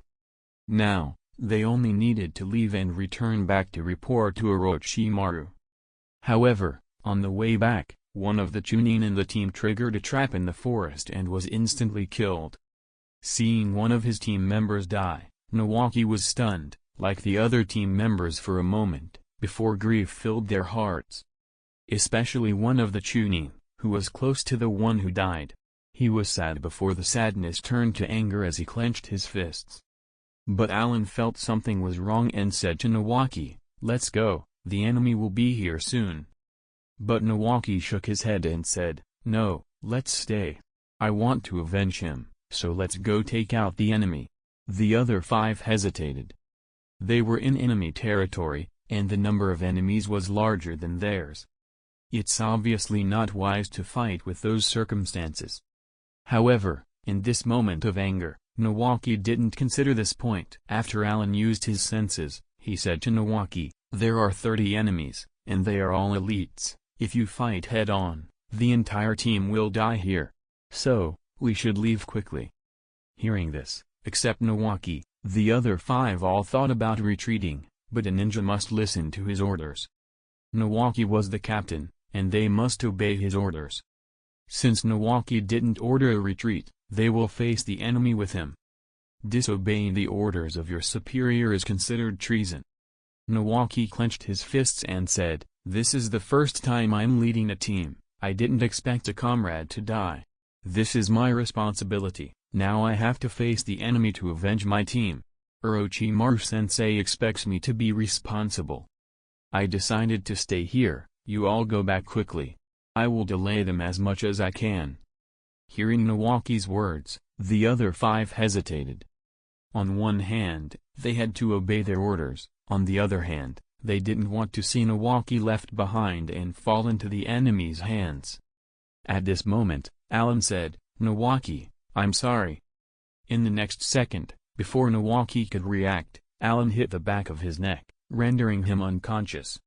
Allan looked at the 5 Chunin and said, "I don't think you want to see your captain left behind, do you? So I knocked him out. Now, take him and go back first." "What about you?" asked one of the ninjas. "I will stay behind and stop them," Allan said in a deep voice. Hearing this, everyone was stunned. Allan didn't want to talk nonsense for much longer. "There is no time, so go ahead and return to the camp. Don't worry about me, I can deal with anything." "No, let us stay here and help."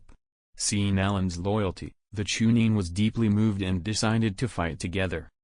However, Allan didn't need their help and said coldly, "I don't need you to stay, go back now. You will only be a burden if you stay. I can deal with those guys alone, so don't stay here and force me to protect you all as well." Hearing this, the 5 Chunin felt embarrassed. They didn't expect Allan to be so confident in his power and looked down on theirs. But since Allan already made himself clear, they couldn't stay much longer. After thanking him a few times, they took the unconscious Nawaki and left. "Okay, now it's time for a solo dance." After watching them leave, Allan prepared to deal with the enemies. To be honest, he didn't put them in his eyes, but they were many of them, so he had to be slightly careful while dancing with them. Soon the forest was surrounded by a dense fog. Allan knew that this is the hidden mist technique. Everyone trapped in this technique won't be able to see even a few meters in front of them. At the same time, the mist ninjas approached Allan within the fog. Allan stood still in his place. He was confident. With his perception, he already sensed all the ninjas in the mist and knew every one of their moves. At this time, Allan made a few hand seals and said, "Genjutsu, Infinite Darkness." The infinite darkness was hard to dispel even if they knew about it. And the time they took to deal with the infinite darkness was all that Allan needed. Inside the darkness in the forest, the screams of the mist ninjas echoed in the surroundings. Before they could react, they were killed one by one without being able to fight back. After a few minutes, Allan killed all 30 mist ninjas. After finishing the remaining mist ninjas, Allan used the majestic flame destroyer, burning down most of the forest along with the mist ninjas. A few minutes later, Allan successfully reached the team. The 5 Chunins were happy to see Allan rejoin them so quickly. They were surprised by Allan's speed in disposing of the opposition and returning unscathed. By the time Nawaki woke up, Allan already went back to Tsunade. Orochimaru informed Nawaki of what happened while he was unconscious, and the latter was grateful to Allan. He felt lucky that Tsunade asked Allan to help him, otherwise, he wouldn't have made it back. After returning to the camp, Allan rejoined the front lines and fought 6 or 7 battles that ended in their victory each time. Allan became famous after a few battles, and all the major villages knew that a super strong ninja appeared in Konoha. He earned the moniker God's King or the King of the God. That title was probably due to Allan's strength and the fact that he is working under the god of shinobi, the professor, Hiruzen Sarutobi. Konoha's victories allowed it to remain supreme as the strongest village amongst the other villages, earning the Land of a Fire a lot of advantages. After 10 days, Allan and the others returned to Konoha victoriously. Hiruzen and Danzo, along with Koharu and Homura, were at the gate of Konoha preparing to welcome the returning of the ninjas. The villagers were also out and waiting for the hero's return. That night, the Hokage hosted a banquet for all the ninjas of the front lines. Allan was naturally invited, and he was sitting with the Hokage, which meant great honor. It shows the importance the Hokage attached to Allan. At the banquet, Hiruzen gave a speech praising the ninjas' dedication and sacrifice in the war and toasted them. Along with Allan and Hiruzen, Tsunade, Orochimaru, Jiraiya, Minato, Dan, and other clan heads sat at the same table. The people sitting there were all famous and well-known figures in the ninja world. They were the strongest lineup in the entire of Konoha. "Here, Allan, this toast is for you." Allan clicked his sake saucer with the Hokage and gulped it down. The third Hokage did the same. He usually didn't drink, but this time, it was a special occasion. Konoha won big time in this war, and he was very happy about it. After that, people toasted Allan one after the other. Allan's performance in the war was impressive, to say the least. "Come on, Allan, let's have a drinking contest." Tsunade directly sat down next to Allan with undisguised appreciation on her face. Allan accepted it heartedly, while Kato, Dan and Jiraiya were jealous. One was Tsunade's childhood friend, and the other had a crush on her. Only Orochimaru wasn't affected as he said, "Allan's power can match a cage indeed, no wonder Tsunade values him so much." Afterward, Uchiha Fugaku, Hiyashi Hyuga and a few others toasted Allan. Allan saw the enthusiasm of those big shots and accepted their toasts. So far, Allan's reputation can match the Sannin and no one dares to underestimate him. After the war came to an end, Konoha finally had some peace. All the major villages signed a contract with each other and there won't be any more wars for a long time. At this time, Allan got the opportunity to go to another world. Thing. You have completed the requirement to leave Naruto's world. You can choose the next world for a new adventure. 1. Go to One Piece's world. Reward, Conqueror's Haki. 2. Go to Dragon Ball's world. Reward, increase combat power by 1000 points. 3. Return to Hunter x Hunter's world. Reward, Increased Nen by 10,000 points. Allan immediately ruled out Dragon Ball's world. The power level in Dragon Ball was too high. Even if he went there with 1,000 combat power, he would be even weaker than Yamcha. He would be cannon fodder in that world. He can only choose One Piece's world, or return to the Hunter world. Allan already finished everything he wanted to do in the Hunter world, so there was no point in going back now. Okay, it's decided, let's go to One Piece. Allan decided. Thing. The passage to One Piece's world is going to open. You will be teleported in 10 seconds. Hearing the system's notification, Allan became a little nervous. After experiencing the adventure in Naruto and Hunter worlds, he was looking forward to One Piece. The space in front of Allan rippled before it opened. Allan took a deep breath and stepped in, and completely disappeared. When Allan opened his eyes again, he seemed to be in a prison cell. His expression changed as he thought, this couldn't be impelled down, right? There were several prisoners in his cells, and currently, they were staring at Allan. Hey, when did that guy appear here? I don't know, there should be only us here. He seemed to appear from nowhere. The criminals stared at Allan and seemed really suspicious. Seeing the prisoners' expressions, Allan sighed as he didn't expect the system to teleport him to such a place. However, Allan was still unsure of which prison he was in, and could only look at a prisoner and ask, "Hey, which prison is this?" Facing Allan's question, the prisoners froze for a moment before a seemingly strong criminal shouted, "Australian dollars hole, who are you? How did you appear here?" Allan smiled coldly, "Haha, it seems that you won't tell me the easy way." Those prisoners were obviously not a group of obedient guys, so the most effective way to get his answer is to use violence. Allan looked at them and an invisible pressure fell onto them. Using the Conqueror's haki should be enough to get those guys to talk. Some of them weren't scared and Allan used his hands to talk to them. Finally, after they were beaten to a pulp, someone said, reporting to Uncle, "This is the second floor of Impel Down, the Wild Beast Hell." Sure enough, I'm in Impel Down. Allan knew a little about this place. The world's largest prison, with various levels that can turn even sane people insane. It was so secure that in the entire history of its founding, only one person broke out, that's before Luffy invaded and almost all prisoners escaped. The first floor is called Crimson Hell, the second floor is called Wild Beast Hell, the third floor is the Starvation Hell, the fourth is Blazing Hell, the fifth is the Freezing Hell, and finally the sixth floor is called the Eternal Hell. Allan didn't know how dangerous this place was, and according to the prisoners, there were various beasts here, from small to large.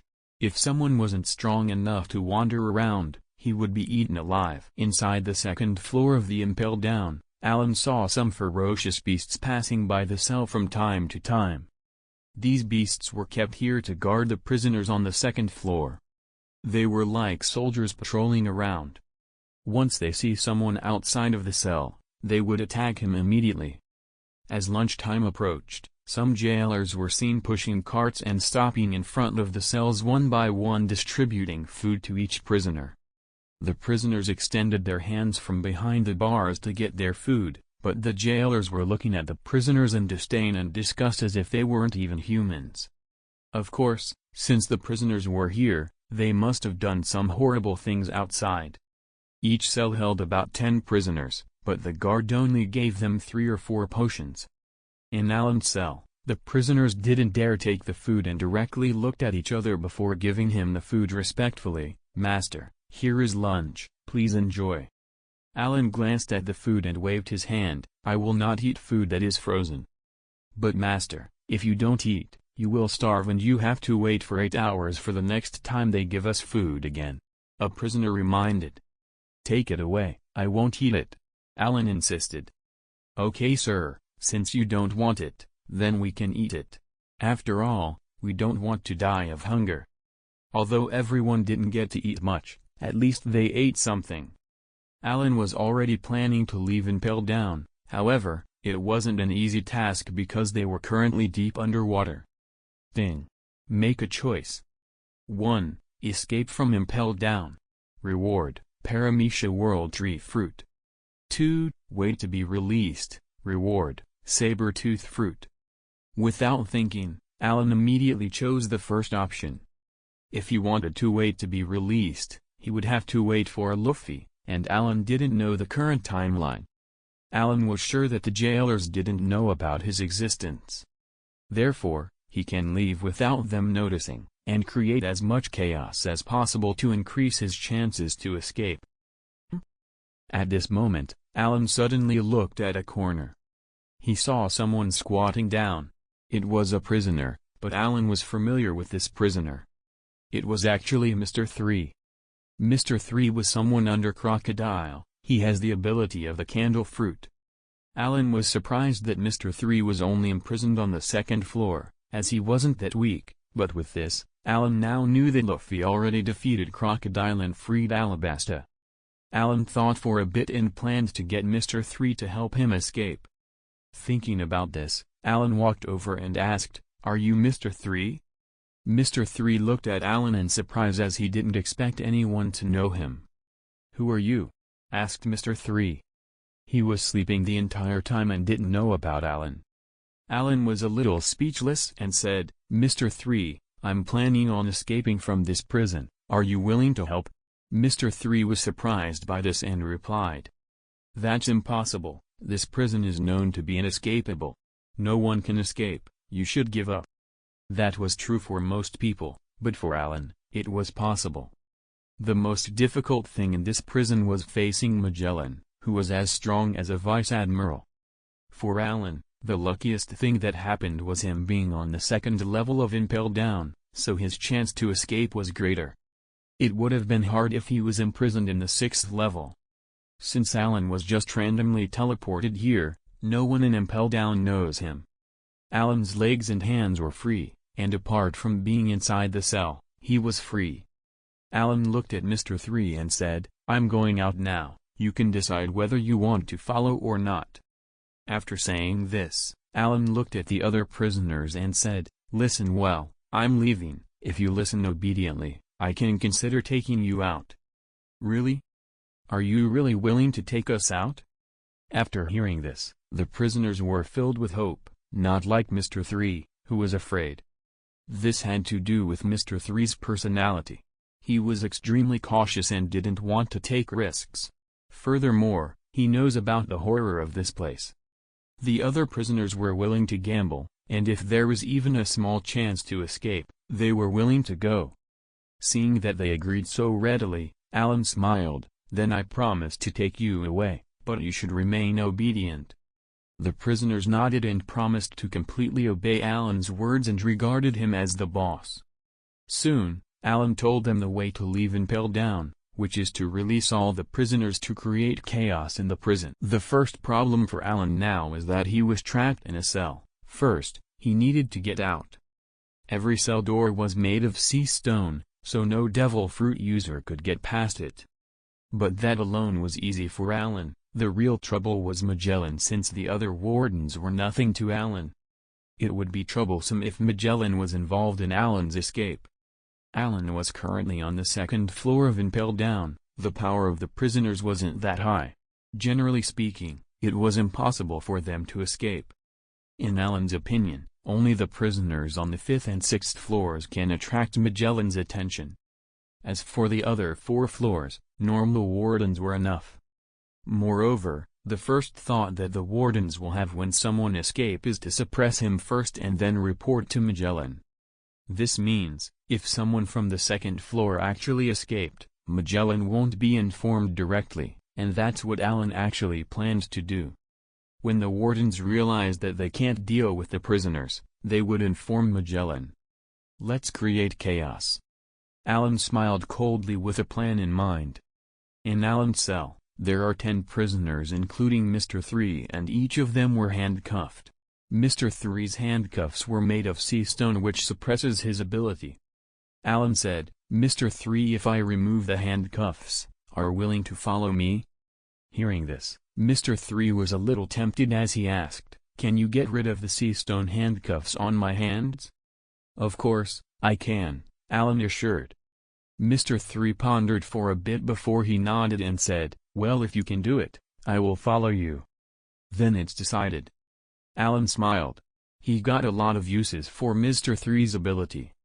Mr. 3 asked curiously, "How are you going to remove the sea stone handcuffs? This isn't an ordinary one, so it won't break. Are you a devil fruit user?" Facing Mr. 3 doubt, Allan smiled mysteriously and said, "I'm not a devil fruit user. As for how to get rid of the handcuffs, just open your eyes and watch." The sea stone handcuffs were indeed strong. Allan originally wanted to use Chidori to cut the sea stone but found out that he didn't have any chakra. It seems like he was restricted because he come to a new world. Similarly, couldn't use his Nen as well. Allan could only use the law of space now, and he had 3 different abilities: teleportation, space freeze, space slash, and space jump. The teleportation needs coordinates and the distance wasn't that big. If he were to teleport randomly, he might end up deep into the sea or inside a sea king. As for the space jump, it was the same as teleportation but the distance was greater and it consumes more energy. Therefore, Allan could only get out and leave normally by boarding a ship. In the next second, Allan activated his space slash and cut off the sea stone handcuffs. "You really did it?" Seeing the handcuffs fall down from his hands, Mr. 3's eyes widened.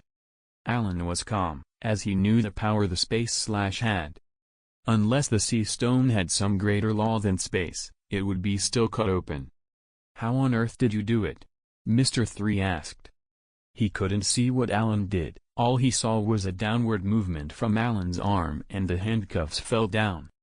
Allan looked at Mr. 3 and said, "This is my ability, my hands can cut through anything, including sea stone." Allan didn't explain anything else about the law of space. Hearing this, Mr. 3 just nodded. "Your ability is similar to Mr. 1's devil fruit. But he can't cut sea stone, so you're stronger than him." "The Mr. 1 you're talking about is Das Bones, right? I know him." Mr. 3 nodded. "That's right, it's Das Bones. He can turn every part of his body into blades. He was defeated by Roranoa Zoro, the bounty hunter that joined the Straw Hat Pirates, in Alabasta." "That is to say, Mr. 1 is also imprisoned here?" Allan asked knowingly. Mr. 3 shook his head and said, "I don't know where he is locked up, since I didn't see him ever since we were arrested. But according to my guess, Mr. 1 and my former boss, Crocodile, should be on the 5th or the 6th floor because they are stronger."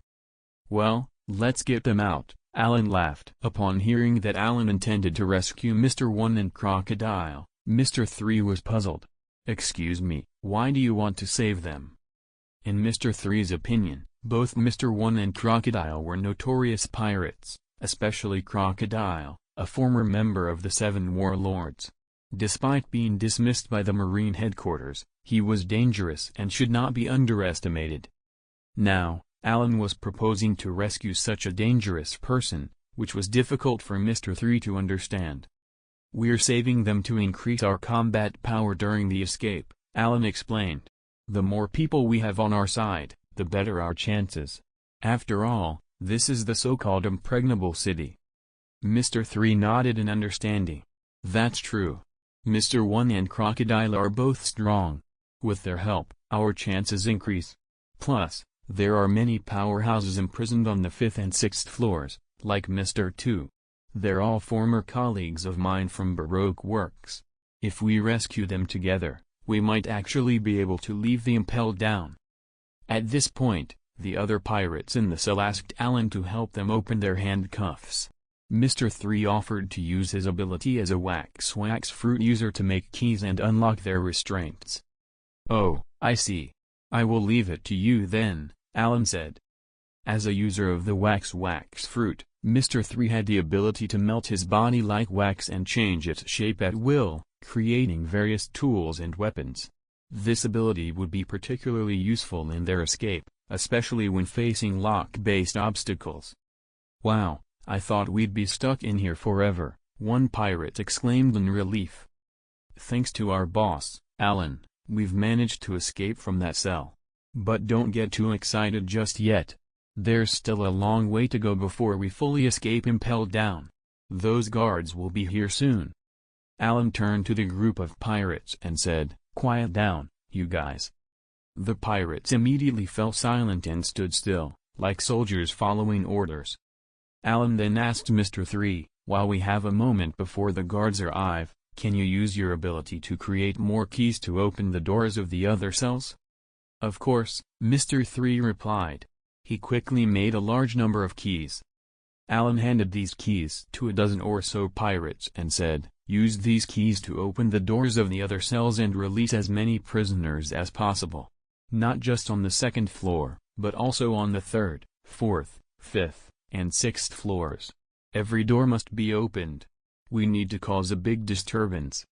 Turning to Mr. 3, Allan added, "Mr. 3, follow me and help me deal with those guards. Block them as much as possible while the others release the prisoners." "Understood, boss," Mr. 3 replied, earning a compliment from Allan. Just then, a group of guards noticed the escape and charged toward Allan and Mr. 3. Bang bang bang. The jail guards pulled their triggers, unleashing a hail of bullets at the two men. Allan was preparing to fight when Mr. 3 stepped forward and shouted, "Wax wall." In an instant, a white wall of wax appeared in front of Allan and Mr. 3, blocking all of the bullets fired by the guards. As the user of the wax fruit, Mr. 3 could not only melt his own body but also create extremely hard wax for use in attack or defense. "Come on, let's go," Allan shouted, leading Mr. 3 and the others toward the guards. "Your abilities are truly impressive," Allan chuckled. "I knew I made the right choice in picking you." "This isn't good, it's a devil fruit user." The guards were stunned as they saw their bullets being blocked by a wall of candle wax. Bang bang bang. The guards fired again, unleashing a hail of bullets. But the candle wax wall was too sturdy, and the bullets couldn't make it through. Who was hiding behind the wax candle wall?" asked Allan. "Boss, should we go save Mr. Crocodile and Mr. 1? "Of course," Allan answered. "Then let's go to the third floor before their backup arrives," Mr. 3 suggested. "All right," Allan agreed. "But before we leave, we have to deal with these pesky guys. My ability is better suited for creation and defense, not offense," Mr. 3 said worriedly. Allan nodded and said, "That's fine. You can assist me while I handle the enemy. Can you make me a weapon?" "What kind of weapon does the boss want?" Mr. 3 asked. "A sword," Allan replied. Wax sculpture, sword," Mr. 3 said as he quickly used his ability to create a wax sword. "Although it's made of wax, its hardness can be comparable to steel and should be enough for the boss to use," Mr. 3 explained. Allan took the wax sword and tested it out, nodding in satisfaction. "It looks good." Just then, the group of jail guards were shooting and closing in on them. Allan sneered, "Very well, let's see how effective this wax sword is on you guys." He walked out from behind the wax wall and swung his sword. In a flash, a white energy slash shot straight at the jail guards, hitting them all and sending them flying. Allan was not one to kill without reason, so he used the slicing wave to severely injure the jail guards rather than kill them. "That's a powerful slash. I didn't expect the boss to be a sword master," Mr. 3 exclaimed in amazement. "Here they come again," Allan said as he saw a large group of jail guards approaching. Nestled in the peaceful waters of the first half of the Grand Line lies Impelled Down, a prison surrounded by a plethora of sea kings. The structure is a towering behemoth of a building, situated on the ocean floor. Imprisoned within its walls are wanted criminals of all sorts, from small-time pirates to those worth billions of berries. Impelled Down is renowned for its impregnable walls, with 6 floors of cells and torture chambers. The guards, in addition to the Navy soldiers, are comprised of members of the beast race, tasked with maintaining the security of the prison. These non-human guards possess greater strength than the Navy soldiers and make up a specialized unit within Impelled Down. They are not often mobilized. Each cell in Impelled Down is constructed from sea stone, designed to prevent prisoners with devil fruit abilities from escaping. The facility is also equipped with an abundance of monitoring dendenmushi, used to keep watch on the prisoners' movements. In the event of an escape attempt or disturbance, the worms will immediately alert the guards, who will take action to quell the rebellion. On this particular occasion, a group of prisoners, led by Allan and locked up in the same cell as Mr. 3, successfully revolted and fled toward the upper floors. Armed with the wax key crafted by Mr. 3, Allan and the other pirates broke out of their cells and freed the prisoners and the neighboring ones. The disturbance was not immediately noticed by the Navy soldiers tasked with guarding the second floor, as such an event had not occurred in Impel Down in recent memory, causing the guards to become complacent. The first to detect the commotion were the dendenmushi assigned to monitor the prisoners' activities. Placed on the outside of each cell, they alerted the guards as soon as the prisoners made their move. As Allan and more than a dozen pirates fled from their cell, they were immediately spotted by the monitoring worms. The alarm was raised on the second floor and a group of prison guards was dispatched to deal with the situation. However, the guards underestimated the strength of the pirates, especially Allan, who stood out as the only one not wearing a prisoner's uniform. In reality, he was not a prisoner at all, but had been locked up with the pirates and was therefore targeted by the guards. A single man, Allan, quickly took down the group of prison guards sent to quell the disturbance. By the time the Navy realized the severity of the situation, several more cells of prisoners had been released by Mr. 3. As the management of Impel Down discovered the elimination of the first group of guards and the escape of more prisoners, they finally understood the gravity of the situation. In response, a large number of Navy prison guards were dispatched to suppress the breakout. The guards pulled the triggers of their guns, attempting to use their bullets to capture the fleeing prisoners. This was a warning to the pirates. But it was clear that this method would not work. The gunfire not only failed to intimidate the rioting pirates but also ignited their rebellious spirit. In a short amount of time, the entire second floor of Impel Down was thrown into chaos. On this floor alone, there were over 300 or 400 pirates. These pirates, who had reclaimed their freedom as prisoners, became active and transformed from oppressed lower-floor prisoners into vicious pirates. No longer wanting to return to the desolate cells, they decided to make a break for it. As a result, more and more pirates gathered together, preparing to escape Impel Down. The prison guards of Impel Down had no mercy as they suppressed the rioting pirates. Escaping from the second floor was no easy feat for the pirates, as the two channels leading to the first floor were heavily guarded. The unarmed pirates had no chance of breaking out. The Navy, responsible for maintaining order in Impel Down, had a well-rehearsed strategy for dealing with such uprisings. They stationed a large number of soldiers at the two channels between the second and first floors, blocking the pirates' access to the higher levels. Then, they began a step-by-step process of suppression, arresting the pirates and returning them to their cells. If the pirates couldn't be contained on the second floor, they would be forced to retreat to the third floor or lower levels of the prison. In short, as long as the pirates remained within Impel Down, it was only a matter of time before they were suppressed by the Navy, no matter which floor they were on. Each floor of the prison had a person in charge. At that moment, a guard captain led a large number of soldiers to the second floor of the Beast Hell prison, where the rioting pirates were causing chaos. Capture them all, leave no one behind. The soldiers aimed their guns at the fleeing pirates and pulled the trigger. Bang bang bang. Gunfire echoed through the second floor of Impel Down as the prison guards relentlessly suppressed the rioting pirates. A warden approached the guard captain and reported anxiously, "Sir, these pirates are too fierce. Should we request support from the prison guards on other floors?" The guard captain, confident in his abilities and those of his soldiers, replied coolly, "No need. This is just a small uprising. Our soldiers on the second floor are more than capable of handling it. Trust me, just follow my orders and these pirates will soon surrender. They don't have weapons, they won't be able to withstand our assault for long." In reality, The riot on the second floor was a minor event for the guard captain, the warden of Impel Down. He believed that mobilizing all the soldiers on the second floor was more than enough to suppress it, and there was no need to request support from the soldiers on other floors. Therefore, the guard captain did not inform the other floors' wardens of the situation on the second floor. Subsequently, the guard captain led a large number of soldiers to the entrance between the first and second floors, and successfully drove back the pirates attempting to escape to the first floor. To completely cut off the possibility of the pirates escaping, the guard captain directly closed the channel connecting the first floor. A massive wall made of sea stone descended from the gate, completely blocking the entrance between the first and second floors.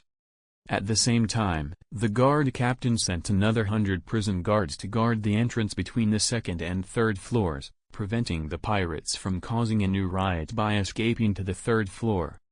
In this way, the pirates trapped on the second floor were cut off from all escape routes, like birds in a cage, and their suppression was only a matter of time. The second floor of Impel Down. At this very moment, a riot is breaking out. Under the guidance of Allan, the pirates of the second floor have been unleashed, causing chaos throughout the floor. The guard captain has sent a large number of soldiers to quell the uprising, but the pirates are proving to be a slippery bunch, trying to escape Impel Down like rats scurrying for cover.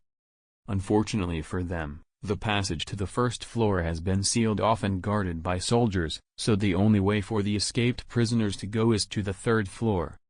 However, some of the more daring pirates have decided to stand their ground and fight the soldiers instead of fleeing.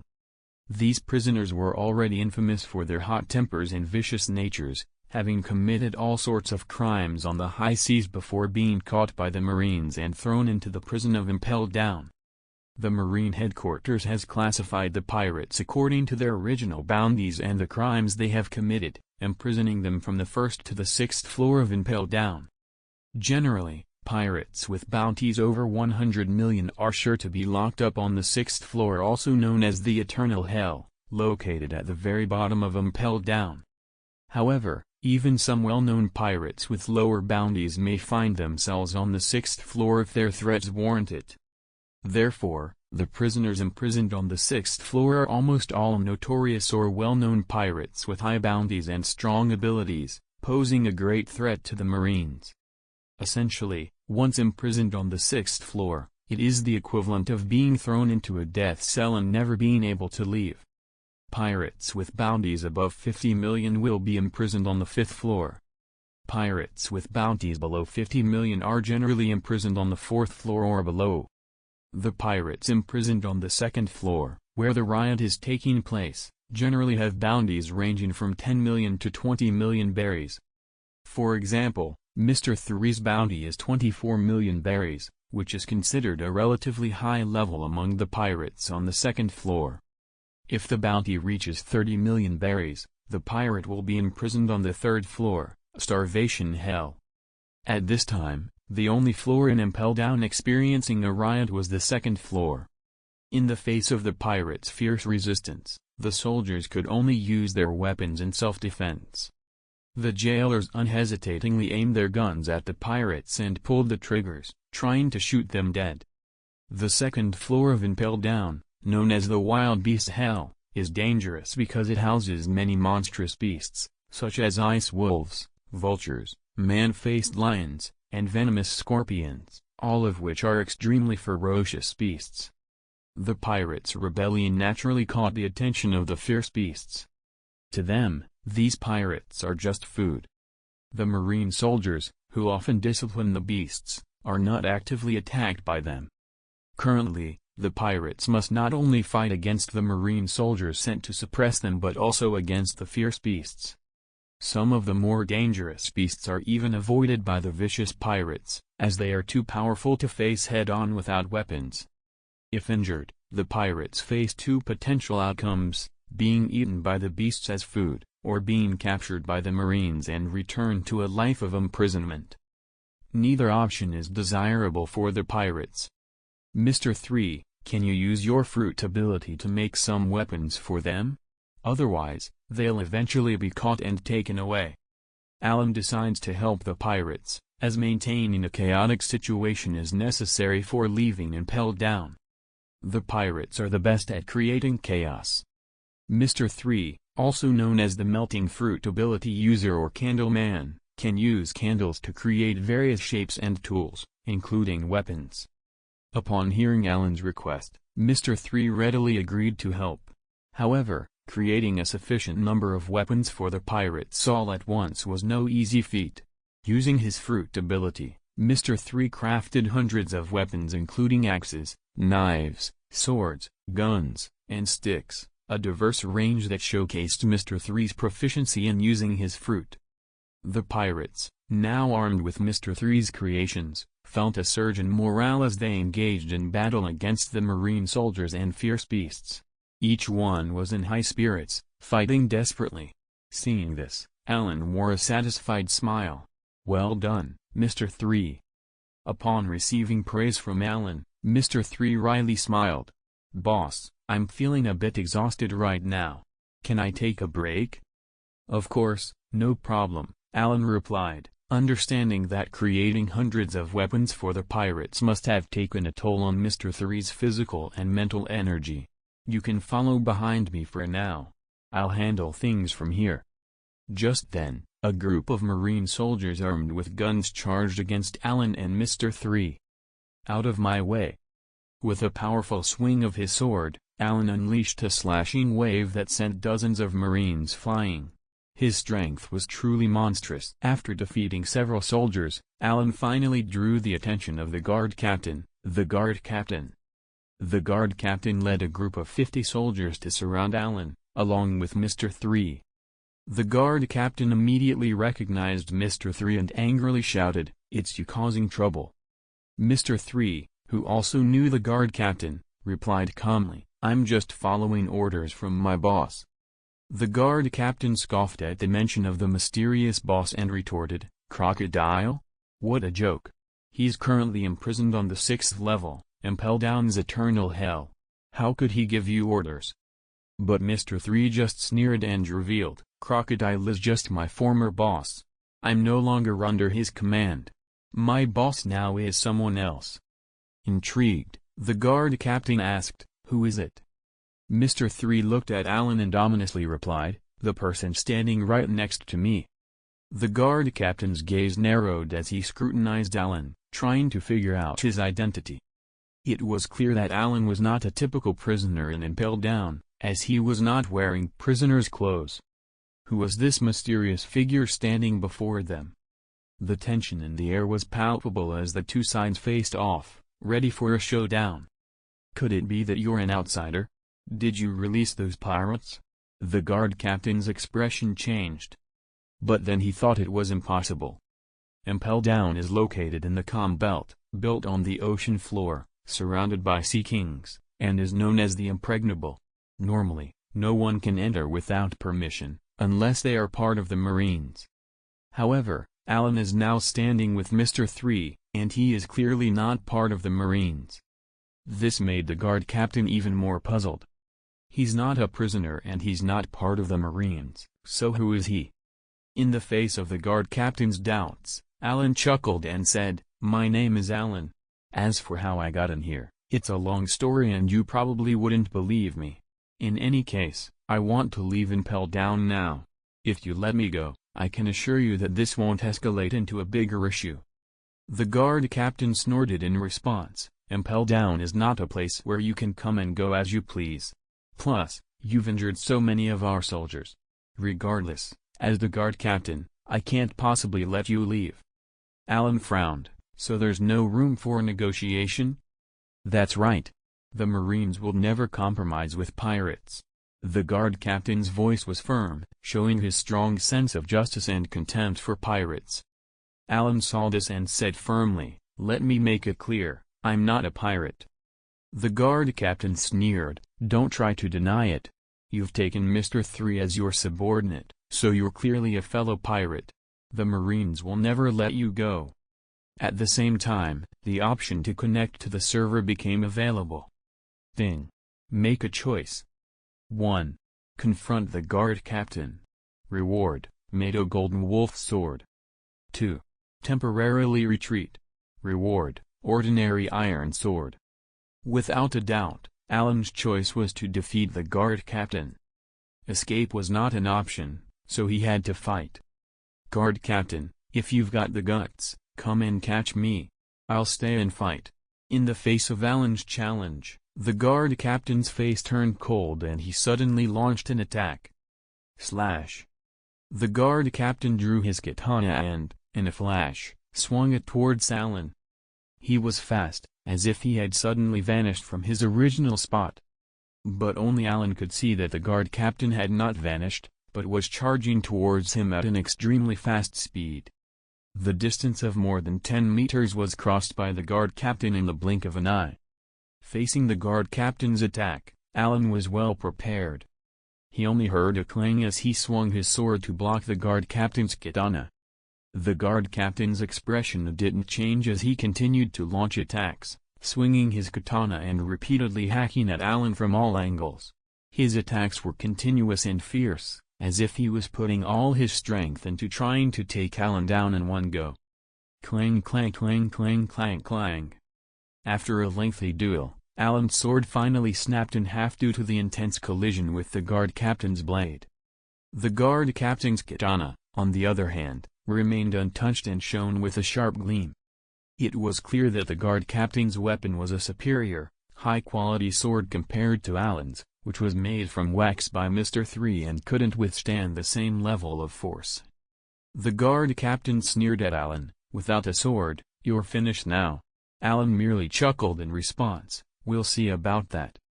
The guard captain couldn't help feeling agitated by Allan's confidence. He knew that he hadn't truly bested Allan in swordsmanship, he had simply had the advantage of a better weapon. In fact, Allan's skill with a sword made from wax was impressive, and the guard captain couldn't shake the feeling that Allan had been holding back during their fight. As the guard captain pondered this, Allan launched an attack. The guard captain was stunned by Allan's incredible speed, which exceeded his own perception. Suddenly, Allan's voice sounded from behind him. "Behind you." Panicking, the guard captain turned just in time to be struck by a powerful kick from Allan, sending him flying into a nearby wall. The soldiers rushed over to check on their captain, who lay dazed and bruised. As they approached, Allan prepared for the worst, but to his surprise, the soldiers merely aimed their guns at him and pulled the triggers. The gunfire echoed throughout the place, but Allan's body remained unscathed, protected by a layer of white energy created by his Nen technique. The Navy soldiers were completely unaware of Allan's secret, shocked to see him apparently able to withstand bullets with his bare skin. They stared at him in horror, as if they had just witnessed a ghost. The guard captain struggled to his feet, his eyes locked onto Allan. "Is it hockey?" he asked, referring to the mysterious power that some individuals possess, allowing them to enhance their physical abilities to superhuman levels. "Hockey, huh?" Allan sneered coldly and said, "It's not just hockey that can block bullets, your knowledge is still too shallow." The guard captain snorted and said, "Don't try to play me for a fool. I know a thing or two about hockey myself. You're not the only one with tricks up your sleeve." "Oh, really?" Allan challenged. "Prove it then." The tension in the room was palpable as the guard captain and Allan faced off, each man determined to prove their superiority. As the guard captain faced Allan's challenge, he let out a cold snort and his hand suddenly transformed into a pitch-black color, as if covered in a layer of darkness. It was clear that he had activated his armament hockey. The guard captain used this power to envelop his body and hands in a cloak of darkness, brandishing his katana as he took on the appearance of a black warrior. Allan sneered at the display, saying, "Armament hockey, huh? Impressive, but I wonder if it's just for show." "You're asking for it." The guard captain shouted in anger and lunged at Allan. But Allan remained unfazed and chose to stand his ground, using his Nen technique to concentrate 70% of his energy in his hands, boosting their attack and defense capabilities. He used the remaining 30% of his energy to protect the rest of his body from the guard captain's attacks. As the two engaged in a series of clashes, It quickly became clear that the guard captain was no match for Allan. He was eventually kicked away and, as he lay on the ground, Allan seized the opportunity to grab the guard captain's fallen sword and deliver a severe wound with a single slash. The guard captain's body was now marred with bone-deep gash, and his left arm had been completely severed. Overwhelmed by his injuries, the guard captain finally lost consciousness. Allan refrained from killing the guard captain mainly because he had no love for violence and was not a pirate himself. He preferred to avoid taking things to the extreme, so he chose to spare the guard captain's life rather than end it. After defeating the guard captain, Allan received a reward from the system, the named sword Golden Wolf. Golden Wolf closely resembled a Tachi sword, but it was distinguished by its shimmering gold blade, which was quite eye-catching. This named sword was considered a fine piece of art. As Allan swung it around, he was quite pleased with its performance.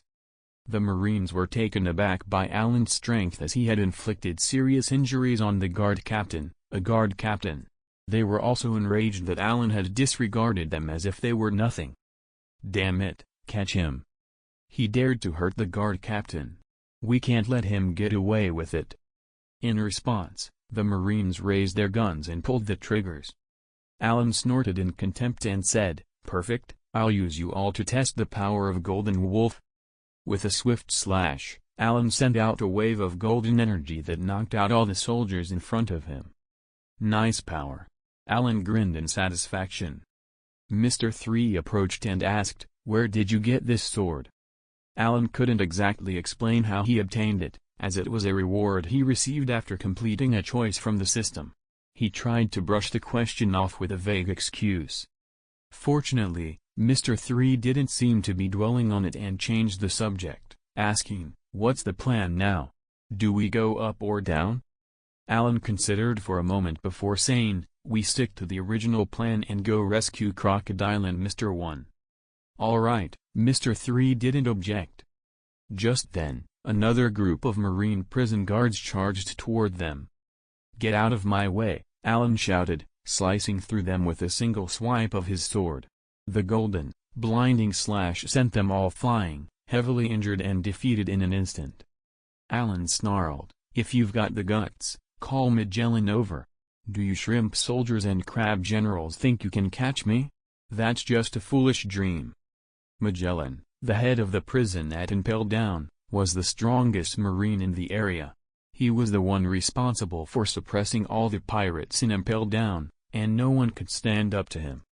Allan knew that Magellan would definitely come, and with such a major disturbance on the second floor, it was likely that Magellan, as the head, had already heard about it from his subordinates.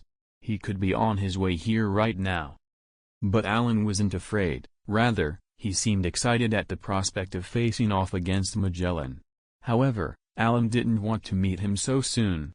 He wanted to release more pirates and turn Impel Down upside down before he dealt with Magellan. As Mr. 3 saw the calm expression on Allan's face, he said, "I never would have thought you weren't afraid of Magellan. That guy is a monster, even Crocodile and Mr. 1 are wary of him." "Boss, who are you exactly?"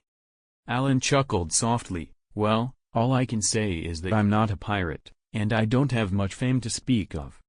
Mr. 3 asked, a hint of worry in his voice, "If Magellan really shows up, do you think you can handle him, boss?" He had joined Allan for two reasons: to repay the debt of gratitude for being rescued from prison, and out of respect for Allan's formidable strength. However, he had no idea just how powerful Allan truly was. The success of their escape from Impel Down might hinge on Allan's ability to take down Magellan. Thus, the question. Allan patted Mr. 3's shoulder, sensing his concern. "Don't worry, if we do run into Magellan, I have confidence in taking him down. But before that, we have to free more pirates and cause chaos here. Plus, we need to rescue Crocodile and Mr. 1 to boost our fighting power, and then we'll have a shot at leaving Impel Down." Mr. 3 was thrilled at the prospect of escape, ready to do whatever it took to make it happen. Freedom was the most important thing to a pirate like him. As they made their way from the second floor to the third, Allan and Mr. 3 encountered several groups of soldiers blocking their path. all of whom were effortlessly dispatched by Allan with his golden wolf. They were also attacked by various ferocious beasts. The second level of the prison is known as the Beast Hell, so it's no surprise that Allan and the others become targets for attack by these fierce creatures. These beasts are even more vicious than ordinary lions and tigers, and it wouldn't be an exaggeration to call them demons. They have extremely powerful attack power and are no match for ordinary pirates. However, in the face of Allan's formidable strength, these beasts are nothing more than ants, unable to withstand a single blow. In this way, Allan led the pirates of the second level, defeating most of the soldiers and beasts and completely liberating the second level. And Allan, unknowingly, became their leader. These pirates may be arrogant, but they respect Allan's formidable strength. This is the respect of the strong. On the way to the third level of the prison, Allan and the others encountered a problem. The staircase leading to the third level was blocked off by a stone door made of sea stone. In order to enter the third level of the prison, they must break through this sea stone door. A group of pirates tried their hardest, but they were unable to leave a mark on the sea stone. It's clear that the sea stone is incredibly hard and impossible for them to break. Now, the pirates are in a bind. They can't go down or up. In other words, they're stuck in the second level of the prison. "Stand aside, I'll give it a try," Allan declared at a crucial moment. As everyone watched, Allan stepped forward, unsheathing the golden wolf from his waist. He swung the blade heavily at the stone door, hoping to break through. But with a loud thud, the sea stone door remained unchanged, showing no sign of damage except for a faint scratch left by the slash. The pirates all looked disappointed at this result. Mr. 3 said, "Boss, this stone door is made of sea stone, which is as hard as diamonds. It's not easy to break it." Allan nodded, not surprised by the outcome. He knew that the golden wolf's strength was not enough to shatter the durable sea stone. But leaving a mark on the stone was a testament to the golden wolf's worth as a renowned blade. Mr. 3 asked, "Boss, didn't you find a way to break my sea stone handcuffs before? Do you have any way to destroy this stone door?" Allan nodded and replied, "You'll see." Breaking sea stone, one of the toughest materials in the world, was almost impossible. But Allan had a trick up his sleeve. He harnessed the power of space and used its regularity to divide the stone door into two. The indestructible sea tower stone crumbled before the power of space, as fragile as a piece of paper. The pirates erupted in joy, their cheers filling the air. "All right, let's go cause some chaos on the third floor," Allan commanded, and hundreds of pirates swarmed into the third floor from the second, like a school of fish. Impel Down had 6 floors in total. The second floor was known as the Beast Hell, while the third was dubbed the Starvation Hell. The bounties of the pirates imprisoned here averaged over 30 million, with some exceeding 50 million for their heinous crimes. The heat emanating from the Inferno Hell on the 4th floor made the 3rd floor scorching hot. Coupled with the guards' cruel treatment of withholding food and water, the pirates on the 3rd floor were left starving and near death, their plight even more pitiful than those in the Beast Hell on the 2nd floor. Under Allan's leadership, the hundreds of pirates who invaded the 3rd floor from the 2nd began wreaking havoc. They used keys crafted by Mr. 3's fruit ability to release their comrades, or they fought and stole keys from the guards. In short, they left no stone unturned in their efforts to free all the pirates locked up on the 3rd floor. As the alarm blared throughout Impel Down, signaling the disturbance on the 3rd floor, a horde of Marines was dispatched to quell the anarchy unleashed by the pirates. On the other side, Allan ventured into the 3rd level, Starvation Hell, opting to go solo instead of joining the pirates. As he arrived, he couldn't help but feel the heat emanating below the floor. "Man, it's hot as hell in here," he muttered to himself. The 4th level beneath the 3rd was the blazing hell, causing the 3rd level to be bathed in the scorching heat. Sweating profusely just from standing still, Allan knew he had to act fast. "I've got to release the pirates on this level and get out of here as soon as possible," he thought to himself, determination set in his eyes. And so, he set out on his mission, leaving the task of releasing the third level's pirates to those on the second level.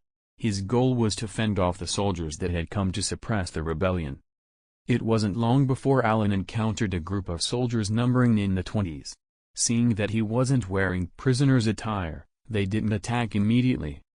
"Hold it right there, who are you?" one of them called out. But Allan had no time for idle chit-chat. With a flourish of his sword, he sent a wave of golden energy slicing through the group, sending them flying without causing any harm. Having taken care of the nuisance, Allan continued on his way. As he moved forward, Allan's next destination was the fourth level. In order to reach it, he would need to find the gateway leading to that floor. As he stood outside a prison cell, Allan stumbled upon Mr. 3. "Hey there, Mr. 3. What are you up to?" Allan inquired. Mr. 3 responded, "Boss, I'm looking for Mr. 2. He seems to have gotten locked up on this level." At the mention of Mr. 2, Allan's mind conjured up the image of a man who looked like a ballet dancer. Chuckling, Allan said, "Well, in that case, I'll join you in your search for him." Their search didn't take long, and soon enough, Allan and Mr. 3 discovered Mr. 2 locked up in a prison cell. Mr. 2, whose real name is Bentham or Bon Clay, is a high-ranking member of the Borough Quirks organization and a colleague of Mr. 3. He is also a devil fruit user, possessing the ability to transform into anyone he touches. In addition to his devil fruit powers, Bon Clay is well versed in martial arts, particularly the Okama Kempo technique. As Mr. 3 approached Bon Clay's cell, the latter couldn't hide his shock. "Mr. 3, how did you get here?" Bon Clay asked, disbelief etched on his face. "I came to rescue you," Mr. 3 replied, a determined look in his eye. Bon Clay's heart swelled with gratitude. He had never expected his former comrade to take such a risk for him. Impel Down was known for its impenetrability. Few had ever succeeded in rescuing a prisoner from its clutches. But now, as Mr. 3 stood before him, Bon Clay felt a glimmer of hope. Using his devil fruit powers, Mr. 3 made a key and effortlessly unlocked Bon Clay's sea-stone handcuffs. At long last, Bon Clay was free. He breathed a sigh of relief and basked in the feeling of finally being able to move freely again. The weight of his confinement lifted from his shoulders. With a pat on the back, Mr. 3 reminded Bon Clay, "I couldn't have done it without Boss's help. If it weren't for him, I wouldn't have even made it to the third level, let alone be able to rescue you." As pirates, the sea was their true home, not the dreary prison walls of Impel Down. And now, thanks to Mr. 3's bravery, Bon Clay was one step closer to returning to it. Bon Clay's eyes lit up upon hearing the news. "Boss, you mean Crocodile, the president of Baroque Works? Where is he?" However, Bon Clay looked left and right, but there was no sign of Crocodile's presence. Mr. 3 explained, "Mr. 2, the boss I'm referring to is this man standing next to me, not Crocodile. Allow me to introduce you to him. This is Allan." Bon Clay examined Allan with interest, wondering who he was and why Mr. 3 would become his subordinate. Allan stepped forward, offering his hand and a warm smile. "Nice to meet you, Bon Clay. My name is Allan. It's a pleasure to make your acquaintance." Mr. 3 added, "Bon Clay, I was imprisoned on the second floor before Allan saved me. That's why he's my new boss. I follow his orders now. As for Crocodile, he's currently locked up on the 6th floor." Bon Clay nodded, newfound respect in his gaze as he looked at Allan. He shook Allan's hand and said, "Thank you for saving Mr. 3. I owe you a debt of gratitude. If you ever need anything, don't hesitate to ask." "In that case, would you like to join me in causing some chaos here?" Allan asked. Without hesitation, Bon Clay eagerly replied, "Absolutely. I'd love to join in on the fun." The reason was simple: to repay Allan for rescuing him, and also to vent the resentment he had accumulated from being imprisoned in this place for so long. He had long harbored the desire to seek revenge against the Marine. So, when Allan invited him to join in the commotion, he eagerly accepted. Allan explained that their goal was to use this opportunity to leave Impel Down with the help of everyone's strength. Bon Clay finally understood, and his respect for Allan deepened. He secretly wondered if following this man could be his chance to escape from Impelled Down. Just then, a group of soldiers stumbled upon them. Allan prepared to fight, but Bon Clay stepped forward first. "Let me handle this. It's been a while since I've had a chance to stretch my muscles." Allan nodded, curious to see Bon Clay's strength in action. In a flash, Bon Clay charged at the soldiers with lightning speed. He quickly employed his martial arts, a unique fighting style created by the Okama, and knocked out all of the soldiers with ease. Mr. 3 watched in amazement, commenting, "Mr. 2 has been locked up on the 3rd floor for so long, I never would have guessed he had such power. He's truly worthy of being a member of the Baroque Works." Allan was equally impressed with Bon Clay's performance. Grinning, he remarked, "Looks like those Marine guys are in for some trouble now." Bon Clay approached, asking, "Where are we headed? Up or down?" Allan replied, "We're going to take on the 4th floor first, then the 5th, and finally the 6th. Our ultimate goal is to release all the pirates on each floor and stir up more trouble." Bon Clay warned, "The 4th floor is the blazing hell, with even worse conditions than here. If we let the pirates loose there, it'll be even more chaotic, and the Marines will definitely have a headache." Allan pondered for a moment before asking, "Is there anyone from the Baroque Works Society being held on the 4th floor?" Bon Clay replied, "I remember Das Bones was imprisoned there." Allan exclaimed, "Das Bones? Is he M.1? "That's him," Bon Clay confirmed. Allan nodded his head in agreement. "Das Bones is Baroque Works' top underling and is extremely powerful. If we can bring him over to our side, it'll significantly boost our fighting capabilities." With that in mind, Allan declared, "In that case, let's head to the 4th floor now." Bon Clay chimed in, "I know the way to the 4th floor. Follow me." Mr. 3 inquired, "Boss, should we gather all the pirates together?" Allan shook his head, "No need. The 4th floor's environment isn't suitable for ordinary pirates. It's just the 3 of us this time." In reality, Allan wanted the pirates to stay on the 3rd floor to create a distraction, thereby dispersing the soldiers' attention. As they journeyed to the 4th floor, Allan asked Bon Clay out of curiosity, "Mr. 2, how did you end up getting locked up here?" Bon Clay proceeded to narrate the events that led to his imprisonment. It turned out that as a member of the Baroque Works, he had engaged in a fierce battle against the Blackfoot, Sanji, and the Straw Hat Pirates in Alabasta. Despite his transformations into Nami repeatedly putting Blackfoot in a tough spot, he was eventually defeated. Afterward, when the Straw Hat Pirates fled from Alabasta, Bon Clay was moved by their friendship declaration and, while protecting their escape, was captured by the Marines.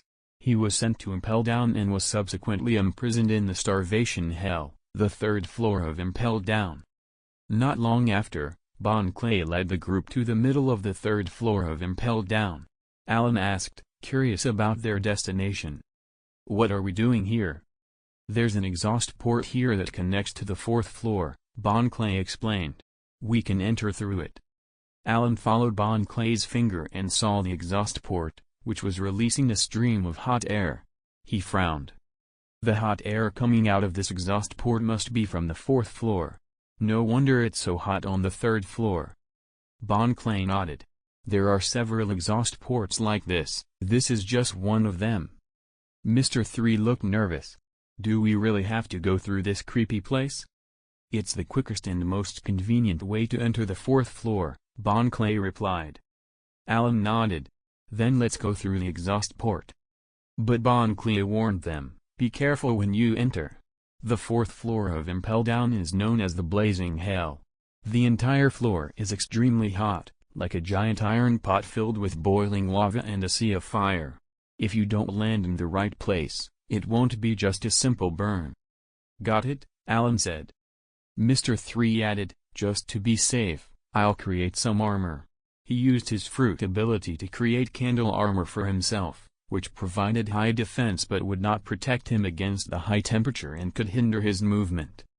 As the heat became too much for Mr. 3 to bear, he was forced to abandon his armor. "All right," Allan announced, "let's go in." He led the way into the exhaust port, with Bon Clay close behind. After some hesitation, Mr. 3 mustered up the courage to join them. The fourth floor of the city was a scorching inferno, the heat emanating from every inch like flames licking at their skin. Despite the challenges, the trio made their way through the exhaust port and into the fourth level. This floor, as Bon Clay had warned, was unbearably hot, like being trapped in a furnace.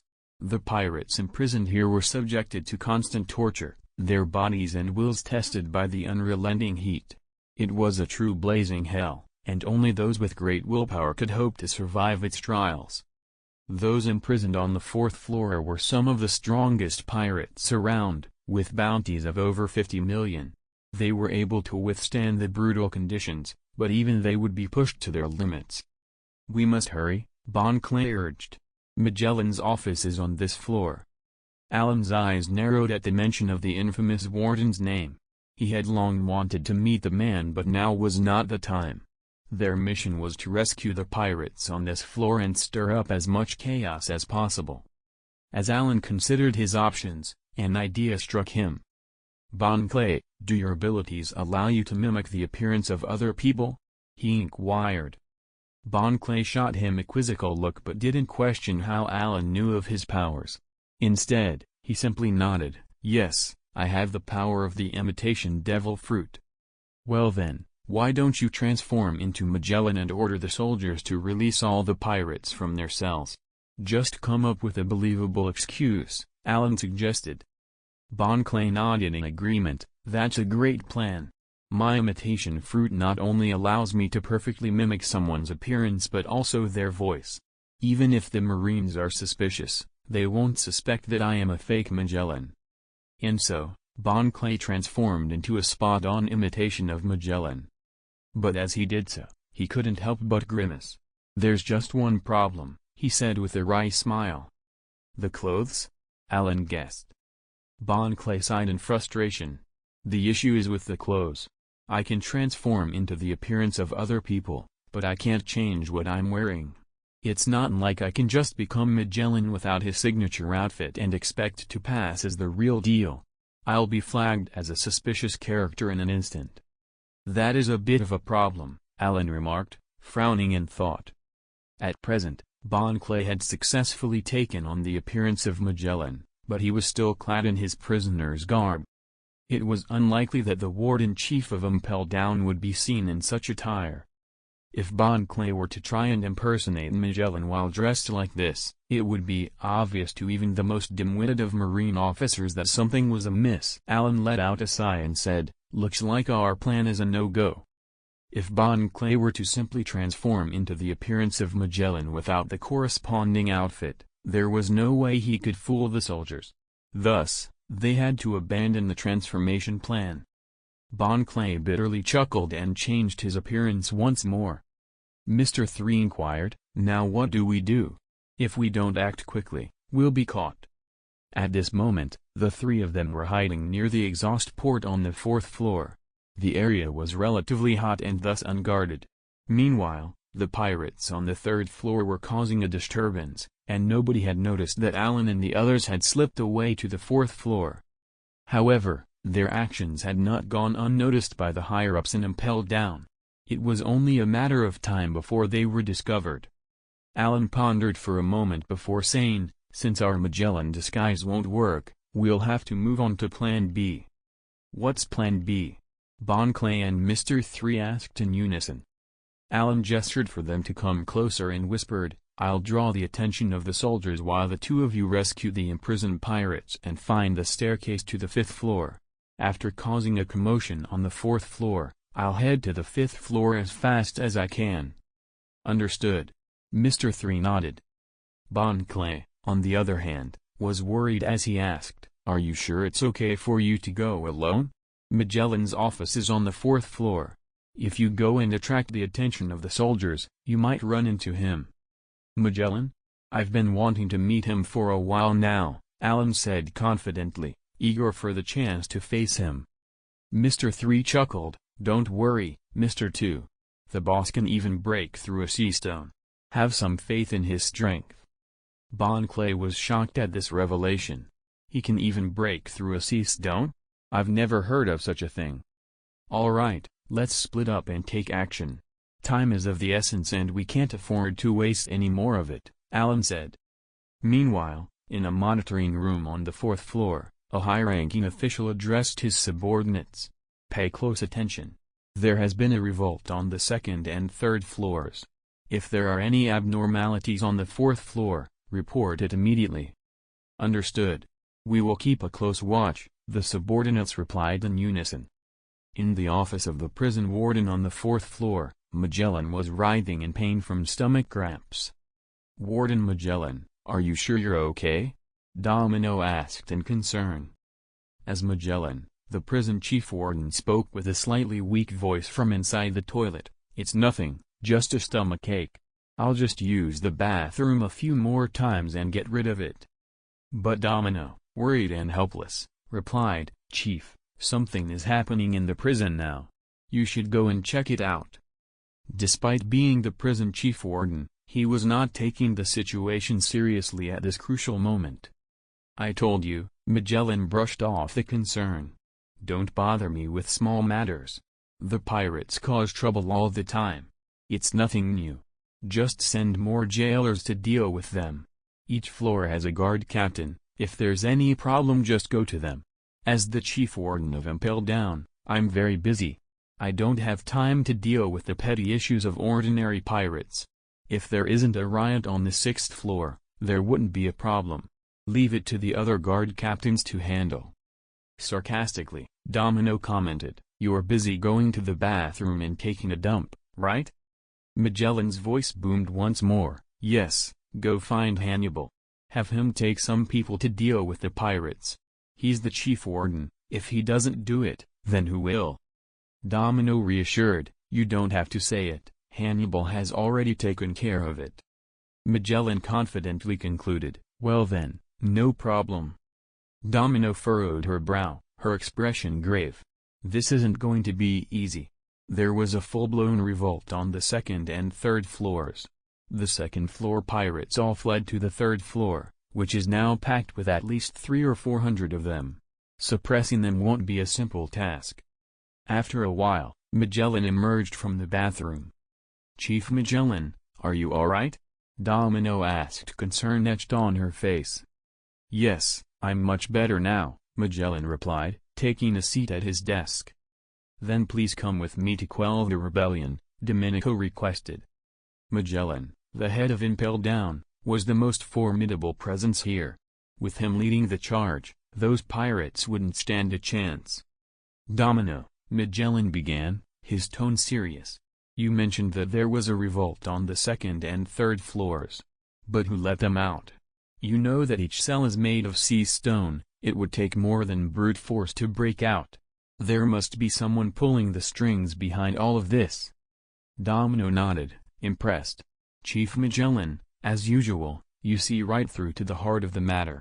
There's definitely a mastermind orchestrating this rebellion.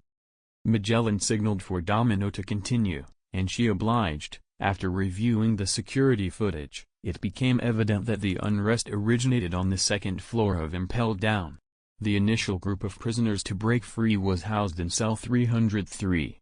Among them was a notorious devil fruit user by the name of Mr. 3, formerly of the Baroque Works. His ability allows him to craft a variety of tools using wax.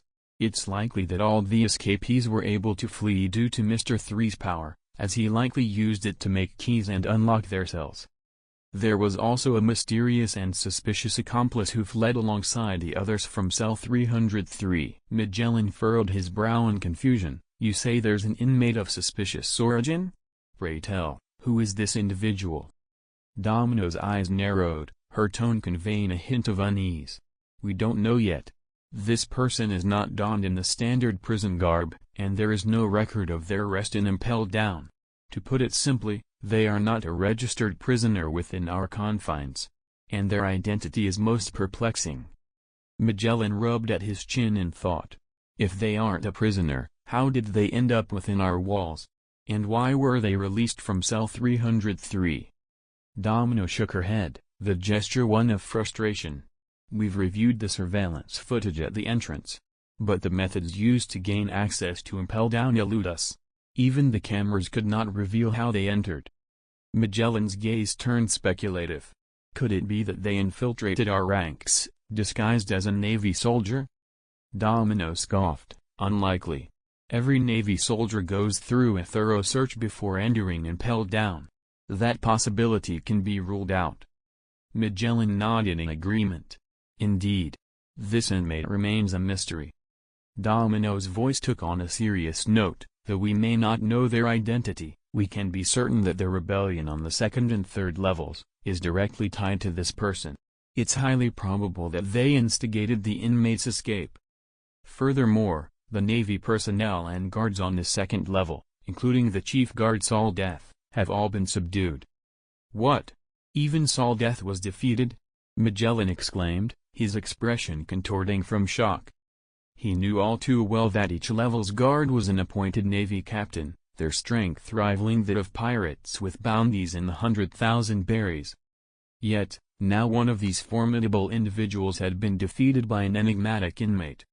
At this thought, Magellan ordered Domino, find that mysterious inmate as soon as possible. I want to see for myself who dares cause trouble on my territory. On the other side, in a corridor on the 4th level. Halt! Who goes there? 2 guards on duty spotted Allan and immediately issued a warning. Allan's lips curled upward in a smirk, his trusty sword, Golden Wolf, in hand as he walked straight towards them, showing no indication of stopping. Damn it, if you don't stop, we'll shoot.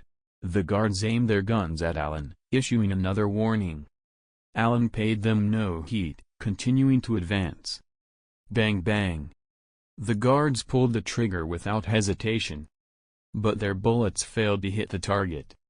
In the next moment, Allan had vanished from his spot. The guards, who hadn't even had a chance to react, now lay unconscious on the ground. Allan, after defeating the guards, continued on his journey, making no effort to conceal his presence. His plan was to draw the attention of the Impel Down guards, allowing Bon Clay and Mr. 3 to take the opportunity to release the pirates imprisoned on the 4th level, so he couldn't hide. Soon, a patrol of about 10 Navy soldiers discovered Allan. This time, Allan didn't wait for them to attack, he swung his Golden Wolf, with a casual slash and easily defeated the patrol, showcasing his formidable strength. Allan's appearance quickly caused a commotion on the 4th level.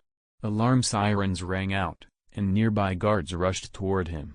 Within a minute, over 30 guards had arrived to block Allan's path. Quite a crowd, but it's pointless, Allan sneered. Open fire. Without hesitation, the guards aimed their guns at Allan and pulled the trigger.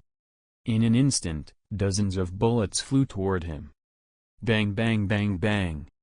Faced with the barrage of bullets, Allan blocked them all with his sword, leaving the guards flabbergasted.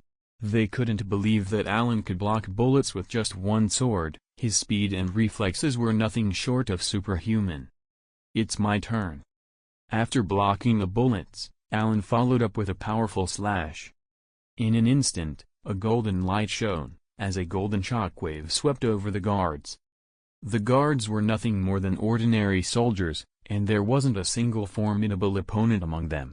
Under the powerful impact of his flying slash, they all fell and lost the ability to fight. None of them was worth fighting. Allan shook his head in disappointment, surprised that the guards on the 4th level of Impel Down were so weak. Is there not a single worthy opponent in Impel Down? Allan muttered to himself, he was looking forward to a good fight. Now that I think about it, Bon Clay and Mr. 3, they should have made their move by now? As Allan was deep in thought, another group of guards appeared from the distance. In addition, there were 4 jailer beasts. Allan looked up and saw that the leader was a very young woman. The woman had golden curly hair, wearing a pink outfit, her long bangs covering her eyes, and wore a white earring shaped like a candle on her head. She had a unique appearance that makes one know that she is not an ordinary guard. At the sight of her, Allan's eyes lit up. This woman seems to be the warden, Sadi. Sure enough, the woman opened her mouth. I am Chief Guard Sadi, you're the one causing trouble here? What's your name? Faced with the questioning of the prison guard chief, Saadi, Allan chuckled and announced his name. My name is Allan. I stumbled into Impel Down by accident. I couldn't help but wonder if Saadi would be kind enough to guide me out of here. But, Saadi was far from amused, sneering with anger. How dare you address me by name? I am the chief of the prison guards in Impel Down. Do you really think I'll let a criminal like you walk away? Criminal? No, no, no, I assure you, I am no pirate. Saadi, your assumptions are incorrect, Allan explained, trying to clear his name. Saadi's temper flared. You scoundrel, whether you're a pirate or not, the fact remains that you've harmed many of my men. As chief of the prison guards, it is my duty to capture and interrogate you. Wise up and surrender or else you'll be in for a rough time. Also, you are never to address me by name again. As Saadi's hostility towards him grew, Allan couldn't help but shrug nonchalantly. Well, if that's the case, there's nothing left to say. But, if you expect to catch me with just your position as chief of the prison guards, it's not going to be enough. And let me remind you, I would rather not lay my hands on a woman, especially not one as beautiful as yourself. You wouldn't want that pretty face to be marred now, would you? Saadi was livid. How dare you? Do you have any idea who I am? I am the chief of the prison guards in Impel Down, second only to Magellan, and I have an army of skilled men at my disposal. And yet, you dare to look down on me? I'll make sure you pay for your insolence. However, in Allan's eyes, Saadi was undeniably beautiful. Even in her furious state, she exuded a certain charm. It was a shame that Saadi was a Marine, and as a traveler, he knew there could never be anything between them. Thus, Allan dismissed the idea of Saadi becoming his companion. What are you all waiting for? Capture that scoundrel, and remember, I want him alive, Saadi commanded her guards, pointing a furious finger at Allan. The guards, clearly intimidated by Saadi, rushed toward Allan. Saadi's orders were to capture Allan alive, so the guards did not shoot. Instead, they attempted to overwhelm Allan with sheer numbers, wearing him down before capturing him. The group of guards numbered at least 100, all hand-picked and specially trained from the Marine headquarters. Each guard was as strong as at least 10 ordinary Marines. Excellent, now let us all sit back and enjoy the show as our guards capture that scoundrel. I can't wait to interrogate him, Saadi said with a smirk, as she stood back with the remaining 4 guards. In her mind, even if 100 guards couldn't capture Allan, they would at least tire him out. There is no way that's possible, Saadi thought to herself in disbelief. In the blink of an eye, Allan had already taken down over 100 prison guards, leaving them unconscious on the ground. Allan, showing that he is not a ruthless criminal like a pirate, used the back of his sword to knock them out instead of killing them. This further displayed his overwhelming strength. It is impossible to be defeated with mere numbers. As I said, Saadi, you and your men are not enough to take me down, Allan taunted. Saadi was speechless. She realized that she had seriously underestimated Allan's power. You think this is over? I still have 4 powerful warriors at my disposal, Saadi growled through gritted teeth. 4 powerful warriors? Allan raised an eyebrow, glancing at the 4 prison guard beasts behind Saadi. If they attack me, I won't hold back, Allan sneered. I'll take them all down. Saadi's mind raced as she felt the overwhelming power emanating from Allan. This was no joke. Despite her hesitation, Saadi took a step back, unsure of what to do. Faced with Allan's deadly aura and his harsh words, she couldn't help but wonder if her prized 4 prison guards would be killed in a fight against him. They were her pride and joy, the pets she had raised since they were young. They were loyal and obedient to her, and she had a deep bond with them. If they were killed by Allan, Saadi couldn't bear to lose them. Thus, at that moment, Saadi could not bring herself to unleash her guards on Allan. Seeing her fear, Allan also relented, the killing intent dissipating. He said, "That's right, it's the right choice not to let them attack me." Saadi glared at Allan. She had never felt such a strong desire to capture someone before. Allan, for the first time, had completely shattered her sense of pride. "All right, Saadi, if there's nothing else, I'll be on my way." As Allan turned to leave, Saadi couldn't help but blurt out, You scoundrel, you can't leave." Saadi attacked Allan in anger. Allan was surprised. He never thought that Saadi would take matters into her own hands. Her anger had obviously gotten the best of her, causing her to act so recklessly. With a loud whistle, Saadi flicked her black whip towards Allan, its speed as fast as a bullet.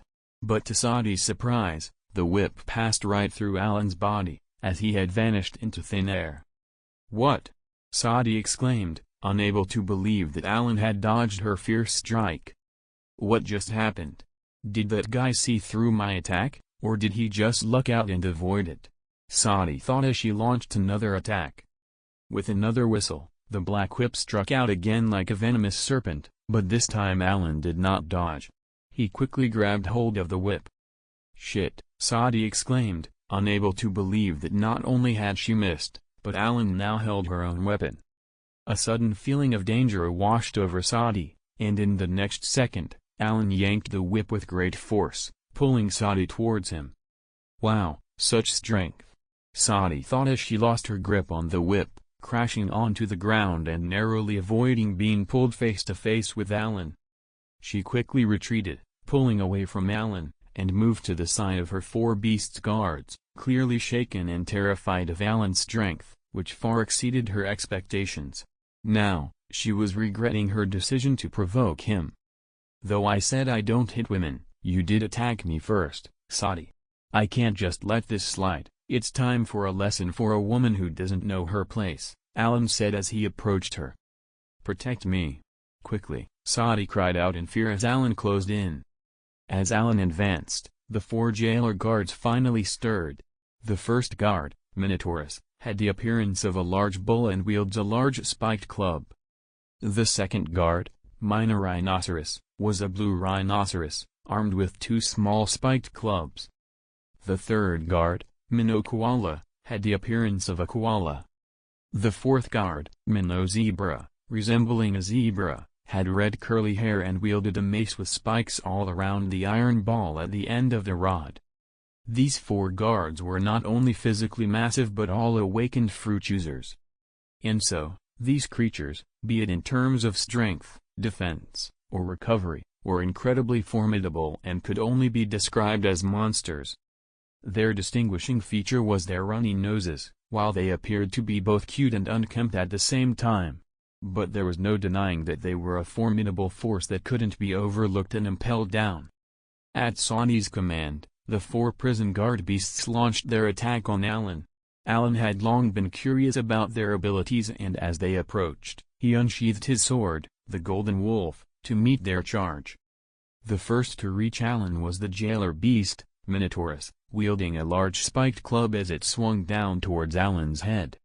The club slammed into the ground where Allan had been standing, leaving a deep crater in its wake. Its power was undeniable. Even for Allan, getting hit head-on by that kind of strike would not have been pleasant. As expected from a Zoan type, their strength is formidable. Allan's battle spirit was ignited. Minotaurus has already picked up his club, and this time he swung at Allan with all his might. This time, Allan didn't dodge, he swung his sword and met the mace head-on. The clang of the collision was deafening and the released energy was astounding. As the standoff between Allan and Minotaurus continued, it quickly became clear that Allan was at a disadvantage in terms of strength. Minotaurus was not only physically powerful, to begin with, but he was also a devil fruit user, so in terms of raw power, Allan couldn't match him. At the same time, the second jailer beast, Minnow Koala, also launched an attack on Allan. As the beast swung its fists at Allan, he pushed Minotaurus away and quickly raised his sword, the Kinryu, to defend himself against Minnow Koala's attack. The Minnow Koala's weapon is spiked brass knuckles, so his punches are incredibly powerful. If he had been hit full-on, it would have been unbearable. Even with the protection of his sword, Allan did not dare to face Minnow Koala's attack head-on. With a sudden burst of power, Allan pushed Minnow Koala back, and then with a powerful swing and a roar, he sent a golden strike crashing down on the beast, sending him flying. The third jailer beast, Minor Rhinoceros, and the fourth jailer Beastman O Zebra both charged forward simultaneously, wielding their weapons as they pounded down on Allan. With both beasts attacking together, Allan also couldn't back down. Boom! Allan faced two enemies with fierce determination, wielding his blade, the Golden Wolf. He bravely stepped forward to intercept their attack and managed to deflect a joint strike from both the Minotaurus and Minnow Zebra. "Get out of my way!" With a sudden surge of strength, Allan flexed his biceps and violently pushed them back.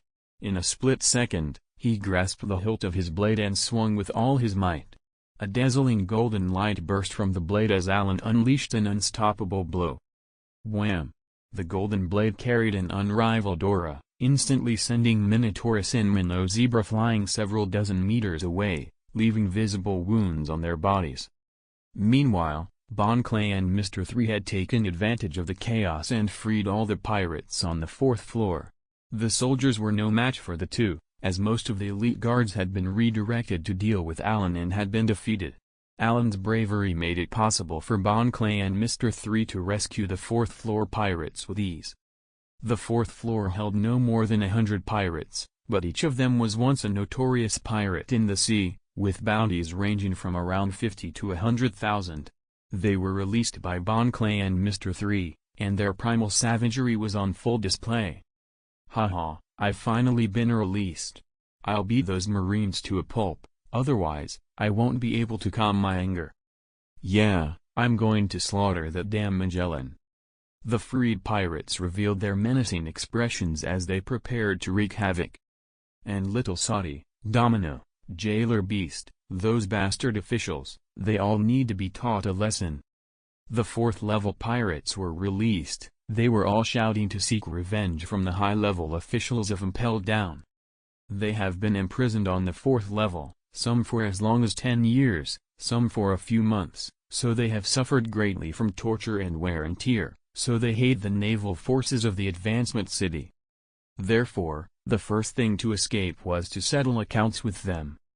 In a certain hallway on the fourth level, a tall man with an Egyptian pharaoh-style headdress angrily shouted at his subordinates, who released the fourth-level pirates. This tall man is the vice-prison chief of the Advancement City, Hannibal. Hannibal's appearance, like his name, is a pale face, with an Egyptian pharaoh-style headdress, a belly like a devil, and an unpleasant guy. After learning that the fourth-level pirates had escaped, Hannibal was immediately anxious because the prisoners in the fourth level were heinous criminals with rewards of several tens of thousands, not comparable to ordinary pirates. Therefore, faced with these escaped pirates, Hannibal was angry and anxious, wishing to wear a pair of wings and capture all those pirates and put them back in prison. However, capturing these vicious pirates is not a simple task. It is not only risky but also very hard. Therefore, Hannibal had to come to Magellan's office. In Magellan's office, only the guard captain, Domino, was present, but Magellan's figure was nowhere to be seen. "Captain Hannibal? Why did you come here?" Domino was surprised to see the angry Hannibal. Hannibal angrily said, "Where's the boss?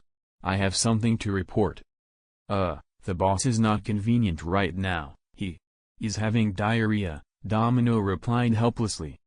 Hearing this, Hannibal was also speechless. That guy is having diarrhea again, it's really annoying.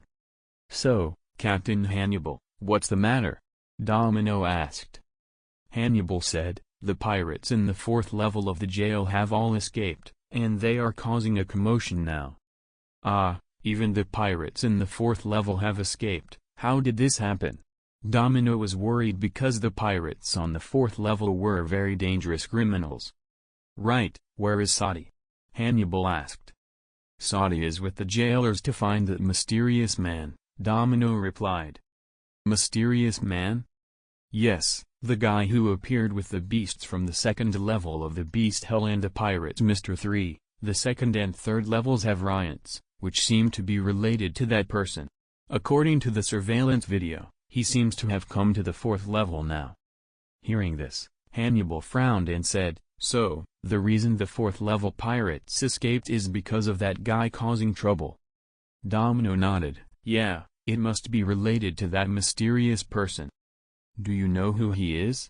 Hannibal asked. Domino shook his head. Not for sure, he's not a prisoner here, and we don't even know how he got in.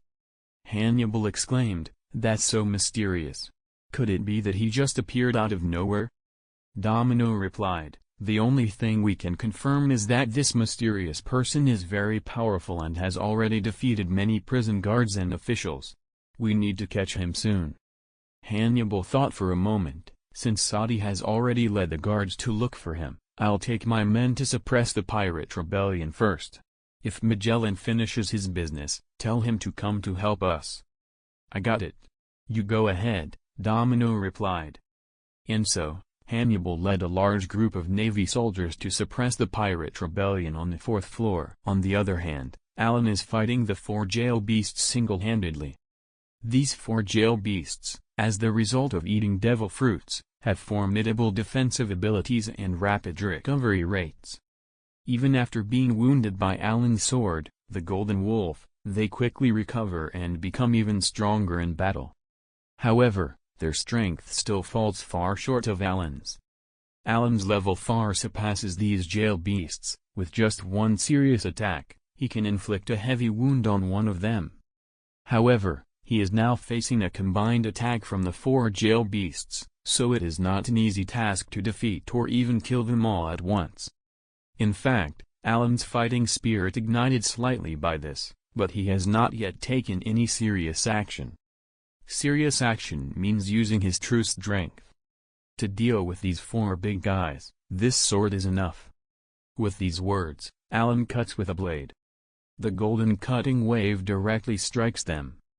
The 4 jail beasts are not afraid at all, and they wield their weapons to resist. With a loud bang, they jointly block this strong wave. Upon seeing the situation, Allan sneered coldly, "Humph, not bad. So next, I should take it seriously too." Immediately, Allan raised his right hand, holding a knife high. His feet spread apart and his body slightly bowed. He grabbed the wrist joint of his right hand with his left hand, looking in a very strange posture. What is this guy going to do? In the distance, Sadi, who was watching the battle, saw Allan's bizarre posture and felt a hint of doubt. At this time, the 4 prison beasts had already rushed toward Allan. At the same time, Allan finally made his move. Night Demon Shura, Demon God Slash. A dark purple breath emanated from the knife blade, bringing an unspeakable killing intent. In an instant, the 4 prison beasts that were rushing towards Allan were suddenly affected by this breath, showing a frightened expression. Yes, the prison beasts felt fear for the first time. This place seemed to have become a hellish Shura field, filled with eerie and strange breath that makes one's heart pound and hair stand on end. In their eyes, Allan seemed to have turned into a night demon Shura.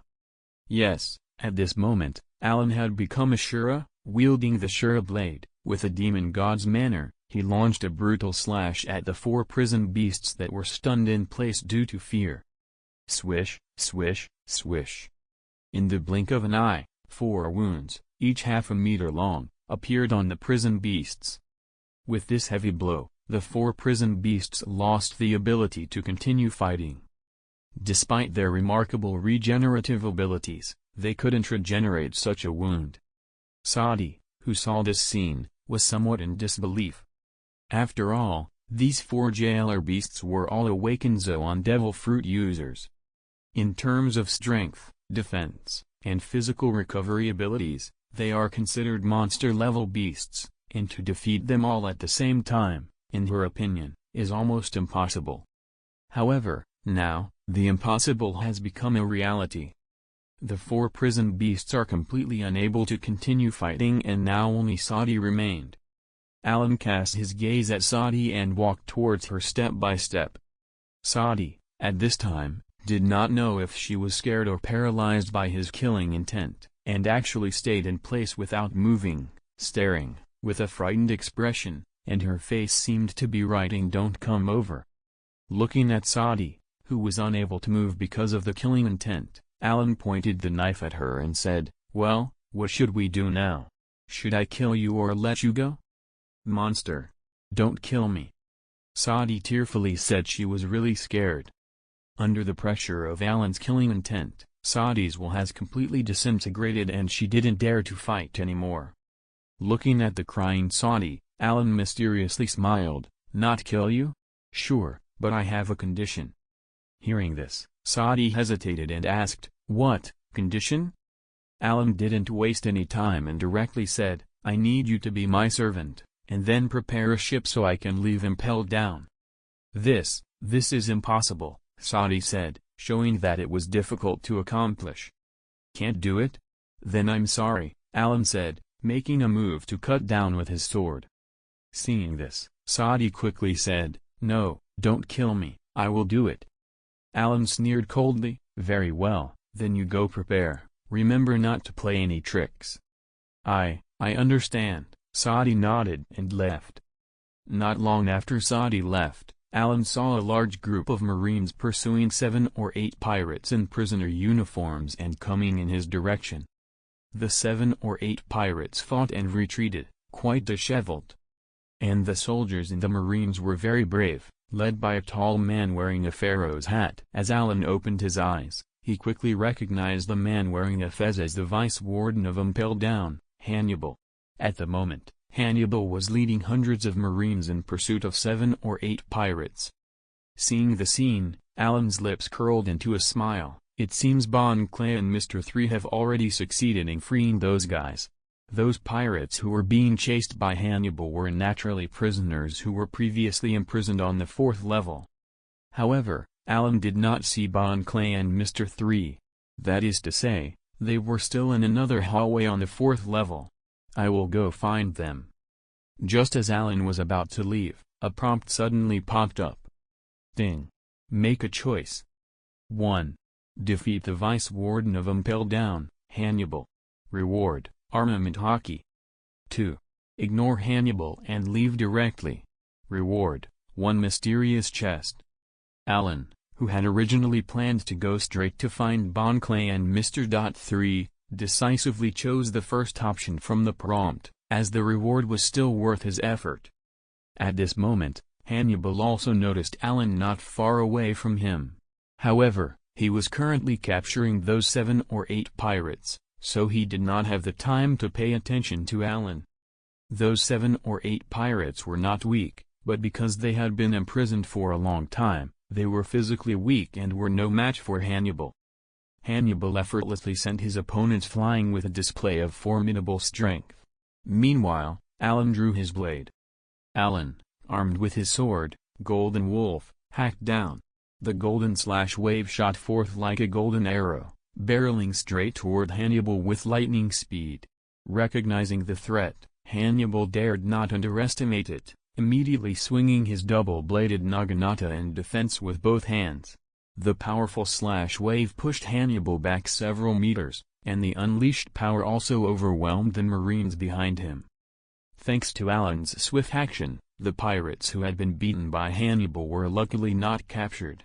After expressing his gratitude, Allan let the pirates leave, choosing to stay behind and face Hannibal himself. It was not because Allan wanted to help the pirates, but simply because he wanted to claim the reward. To defeat Hannibal, he naturally had to defeat the Marines who had accompanied him as well.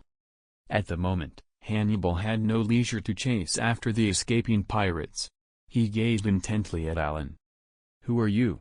Hannibal asked. "I am Allan," he replied. "So it is you, the mysterious person.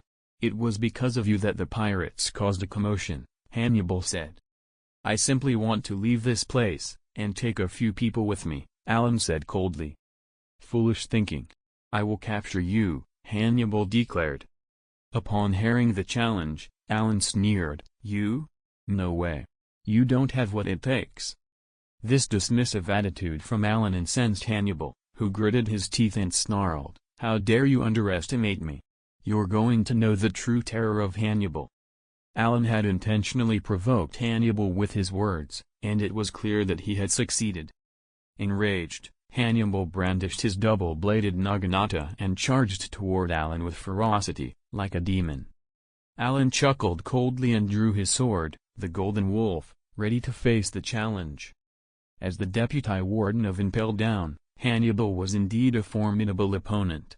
During the fight, Allan discovered that Hannibal was not only skilled in hand-to-hand combat, but also mastered the art of the weapon-based hockey and the observation-based hockey, forcing him to re-evaluate Hannibal's strength. However, after a grueling and intense battle that lasted for several rounds, Hannibal made a mistake. Allan's golden wolf struck his naginata, causing it to fly out of his hands. Crap. Hannibal's expression changed slightly and his aura seemed to collapse without his weapon. In just a few moves, Allan slashed and wounded him, even though he had used his armament hockey to protect himself. Seizing the opportunity, Allan jumped and kicked Hannibal, sending him flying. Damn it, that guy is really powerful. Hannibal, nursing his wound and holding his side, clambered to his feet and glared at Allan from a distance. What are you all waiting for? Grab him. Hannibal took a step back, wincing in pain. He was well aware that he was no match for Allan at the moment, and it would be foolish to engage in a fight with him. As a vice warden, he ordered the Marines to attack Allan, hoping to wear him down so that he could make a run for it and seek reinforcements. The reinforcements he had in mind were none other than the warden of Impel Down, Magellan. He believed that only Magellan had what it took to defeat Allan. However, just as he was about to make a break for it, he was shocked to see that the Marines were no match for Allan and were easily defeated by his powerful wave-cutting slash. Hannibal was stunned by Allan's immense strength. It was clear that no matter how many Marines he sent, it would be in vain. In an instant, Allan appeared before Hannibal, his shadow casting over the vice warden. "Think you can run away?" Allan taunted. "Damn it," Hannibal roared, throwing a punch and activating his armament hockey. However, that punch was lightly deflected by Allan. "Humph, I told you, you're not good enough yet." The next moment, Allan raised his knife and fell, directly cutting off Hannibal's left arm with one stroke. Ah! Hannibal let out a pain cry and instantly lost the ability to continue fighting. At the same time, a voice echoed in Allan's mind, "You have defeated Hannibal and obtained armament hockey mastery." Immediately, knowledge and experience regarding armament hockey filled Allan's mind. With Allan's talent, he quickly became able to use armament hockey proficiently. "Damn it, how dare you cut off my hand!" Hannibal stared at Allan with a furious face, having lost one hand greatly reduced his combat power. Allan coldly laughed and said, "I didn't kill you, that's already enough kindness." With that, Allan no longer paid attention to Hannibal and walked toward the front. Not long after, Allan successfully reunited with Bon Clay and Mr. 3. Additionally, there was one more person. This man was tall, bald with a dark complexion and a well-toned physique. There was a large spring character tattooed on his chest, showcasing his formidable power. Allan's eyes lit up as he immediately recognized the bald man as the strongest underling of Crocodile, Mr. 1, Das Bones. Despite being in prison attire, his cold assassin's demeanor was still palpable. He had consumed a devil fruit, granting him the superhuman ability of cut fruit. His devil fruit ability was extremely lethal, allowing him to freely transform any part of his body into a blade, such as his hands or feet, into sharp cutting tools. He could also harden his skin into steel-like hardness, comparable to armor. Mr. 1 was born in West Blue and was once a well-known and notorious bounty hunter, also known as a killer. However, he failed in his attempt to assassinate Crocodile and was defeated by the latter. Crocodile was impressed by Mr. 1's strength and cold killer aura, and so instead of killing him, he made Mr. 1 one of his subordinates. Defeated, Mr. 1 submitted to Crocodile's immense power and joined Baroque Works, earning the title of Mr. 1. A few months ago, after he and Crocodile were defeated by the Straw Hat Pirates in Alabasta, they were both incarcerated in the underwater prison Impel Down and imprisoned in the 4th level, the Blazing Hell. Now, with the help of M.2 and M.3, Mr. 1 was successfully rescued. Despite being weak and after being imprisoned in the 4th layer of the prison for a long time, he still had an intimidating presence, befitting the first assassin of the Borough Clerks organization. After a brief conversation, Allan also got to know Mr. 1, aka Das Bones. The president of the Borough Clerks organization is imprisoned in the 6th layer of infinite hell, and I have to go save him, said Das Bones in a low voice. I have the same intention, replied Allan. Let's go to the 6th layer together. I don't know why you want to save us, but I'll express the gratitude of the Borough Clerks organization on behalf of the president. Thank you, said Das Bones. I just feel that it's a waste for people like you to be imprisoned here, said Allan. So I'm helping out. Furthermore, escaping from Impel Down is not an easy task, so the more hands the better. Crocodile was a member of the 7 warlords, and with his help, our chances of escaping will be greater. In that case, we shouldn't waste any time, said Das Bones. Let's go. To reach the 6th layer, we first need to enter the 5th layer. I know where the staircase to the 5th layer is, follow me. Okay, said Allan, nodding. He and the other 3, Mr. 1, M.2, and Mr. 3, headed toward the 5th layer. Meanwhile, in the medical room of the 4th layer of Impel Down, Hannibal, who had his arm chopped off by Allan, was undergoing emergency treatment.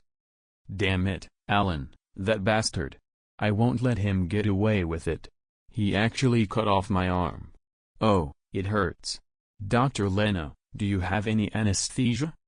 Hannibal, lying on the hospital bed, cursed bitterly while receiving the doctor's surgical treatment.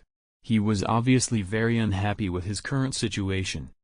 Hey there, Hannibal, calm down. If you keep moving around, that arm you lost won't be able to be reattached. The doctor teased. Hearing this, Hannibal immediately closed his mouth. After all, treatment was the most important thing right now. At the same time, he was also thankful that after his arm was chopped off, he was immediately brought to the medical room by his subordinates for rescue, otherwise, his arm would have been gone for good. A few minutes later, Chief Warden Magellan, who had just finished taking a dump, arrived at the medical room with Domino to visit Hannibal, who was undergoing surgery. Hey, what happened to you, Hannibal? You're hurt pretty badly. Magellan expressed sympathy in the medical room. Hannibal grumbled, Magellan, you must be enjoying this, right? Magellan shook his head, not at all, I'm not the kind of person who takes pleasure in others' misfortunes. Hannibal said, it's all your fault for always taking a dump. As the first person in charge of Impel Down, you should be suppressing pirates, not lazing around in your office eating all the time. In response to Hannibal's accusations, Magellan says, very well, I've come here, so who hurt you like this? Your strength is not weak, who exactly is this guy who did this to you? Tell me, I'll seek revenge for you. Hannibal responds, it's that mysterious person, he's called Allan. Magellan thinks for a moment and says, I've never heard of this person before, he must be a recent arrival. Hannibal says, he should still be on the 4th floor. Magellan, you must quickly go and capture him. He is an absolute danger and you should not underestimate him. Okay, I understand. I'm going to find that guy now, says Magellan before leaving the medical room. Domino, any news about Saudi? Magellan asks his subordinate as he leaves the medical room. Domino shakes his head, Saudi's prison beasts have all been defeated, but we don't know where Saudi went. Oh well, it doesn't matter, the most important thing now is to capture Allan. Magellan's face becomes serious, says Magellan.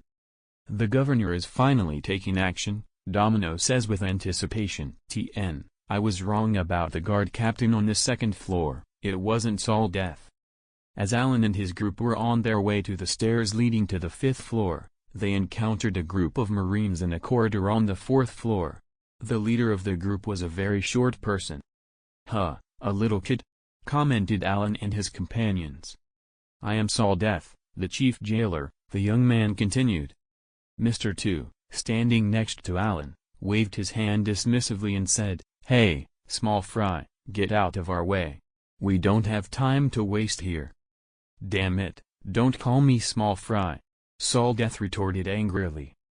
Although he did not like being referred to as short, the truth was that Saldeth was indeed small, and he could not argue with that fact. This made him all the easier to provoke. Allan and his companions did not take Saldeth seriously at all, as he appeared to be no threat to them.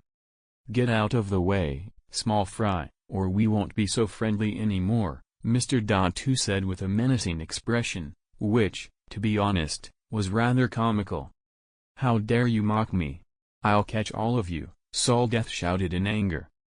Immediately, Saldeth ordered a group of jailers behind him to attack Allan and his group. "You guys go and grab all 4 of them. I'll teach them a lesson," Saldeth said. "Yes, sir," the group of Marines replied in unison.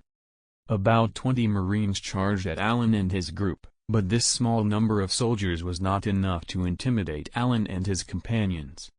"Let me handle this," Mr. Dot1 said, as he transformed his hands into sharp blades. "No, you guys step back. I'll handle this." Allan extended his arm to stop Mr. 1, who was preparing to attack. The reason was simple. Allan knew that as an assassin, once Mr. 1 struck, blood would be spilled, and he would not spare these Marines.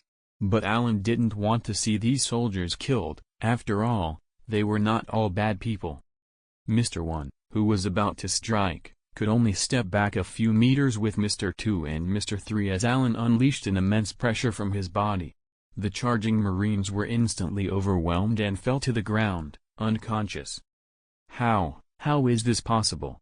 Saldeth, the chief warden responsible for commanding the troops from behind, was dumbfounded, wearing an expression of disbelief. With his experience, he naturally had no idea that Allan was using Hoshoku Haki.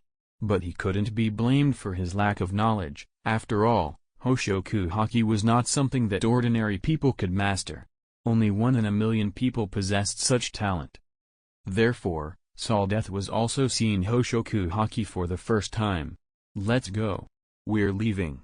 Allan took Mr. 1 and the others and directly bypassed Saldeth, not even bothering to give him a second glance. After witnessing the display of Allan's Haki, Saldeth was left dumbfounded, frozen in place, and unable to stop them. He was completely intimidated by Allan's Conqueror's Haki, and the fear rendered him incapable of attacking them. On their way to the 5th level, Bon Clay was curious and asked, "Allan, what kind of power did you use just now? You made all the Marines lose consciousness in an instant." Mr. 3 was also amazed and still shaken by the experience. It was incredible. Even we standing behind were affected.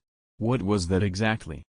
Mr. 1, Das Bones, looked at Allan with a serious expression and said, "If I'm not mistaken, you just used Conqueror's Haki, right?" "Yes, that's right," Allan confirmed with a nod. Mr. 1 continued, "I heard that only those with the potential to become kings can possess this type of Haki. It's a force that can create a pressure that overwhelms and knocks people unconscious. I can't believe you possess this kind of power. This means that you're one of those people who have the potential to become a king." Allan smiled and replied, "It's not as mystical as you make it sound." Mr. 1 said, "Even President Crocodile doesn't have this kind of Haki, which just shows how amazing you are." As they spoke, they arrived at the staircase leading to the 5th level, but it was already blocked by a large group of prison guards and beasts. Though these guards and beasts were just ordinary ones and not as powerful as the 4 they had faced before, their sheer numbers were daunting, with dozens of them blocking the way. "It looks like we have to take care of these guys before we can get to the 5th level, frowns Bon Clay. "I can't wait to leave this hellhole of a 4th level, complains Mr. 3. "As a wax man, I can't stand this scorching heat."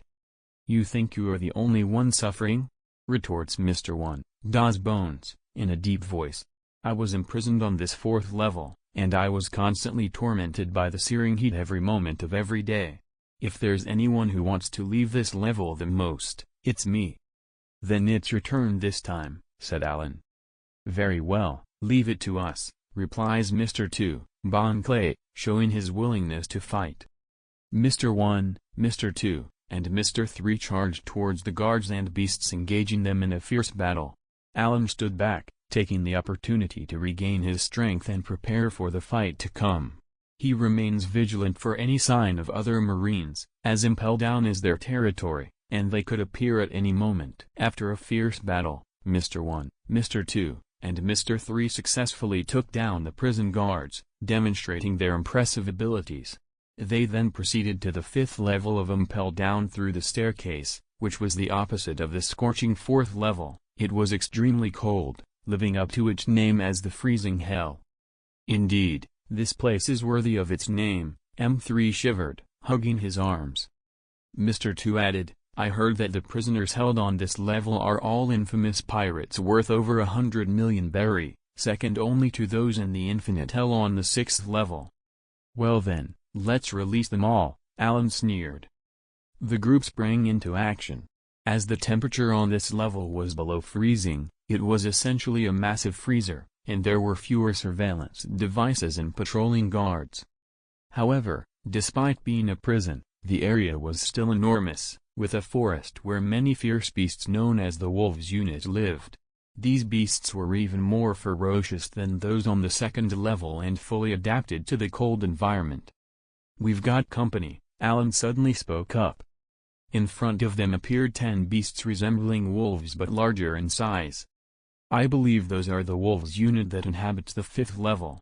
They're extremely savage, Mr. 1, Dawes Bones, remarked. Extremely violent? Asked Mr. 3. They eat people, Mr. 1 replied. You 3 just fought the beasts on the 4th level. Now it's my turn to show off, said Allan. They nodded in agreement as they were looking forward to seeing Allan in action once again. All right, you savage beasts without a shred of humanity. Come at me together. I'll use this sword to cut you all down, Allan said, his sword in hand and his aura suddenly becoming sharp and fierce. Although he hasn't made a move yet, I can already sense his strength, Mr. 1 marveled. He had fought with Roronoa before, so he could tell that Allan was no ordinary swordsman.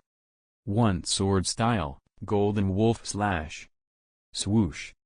A golden slash tore through the air, devouring the 10 wolves at an incredible speed before sending them flying with a powerful strike. Boom.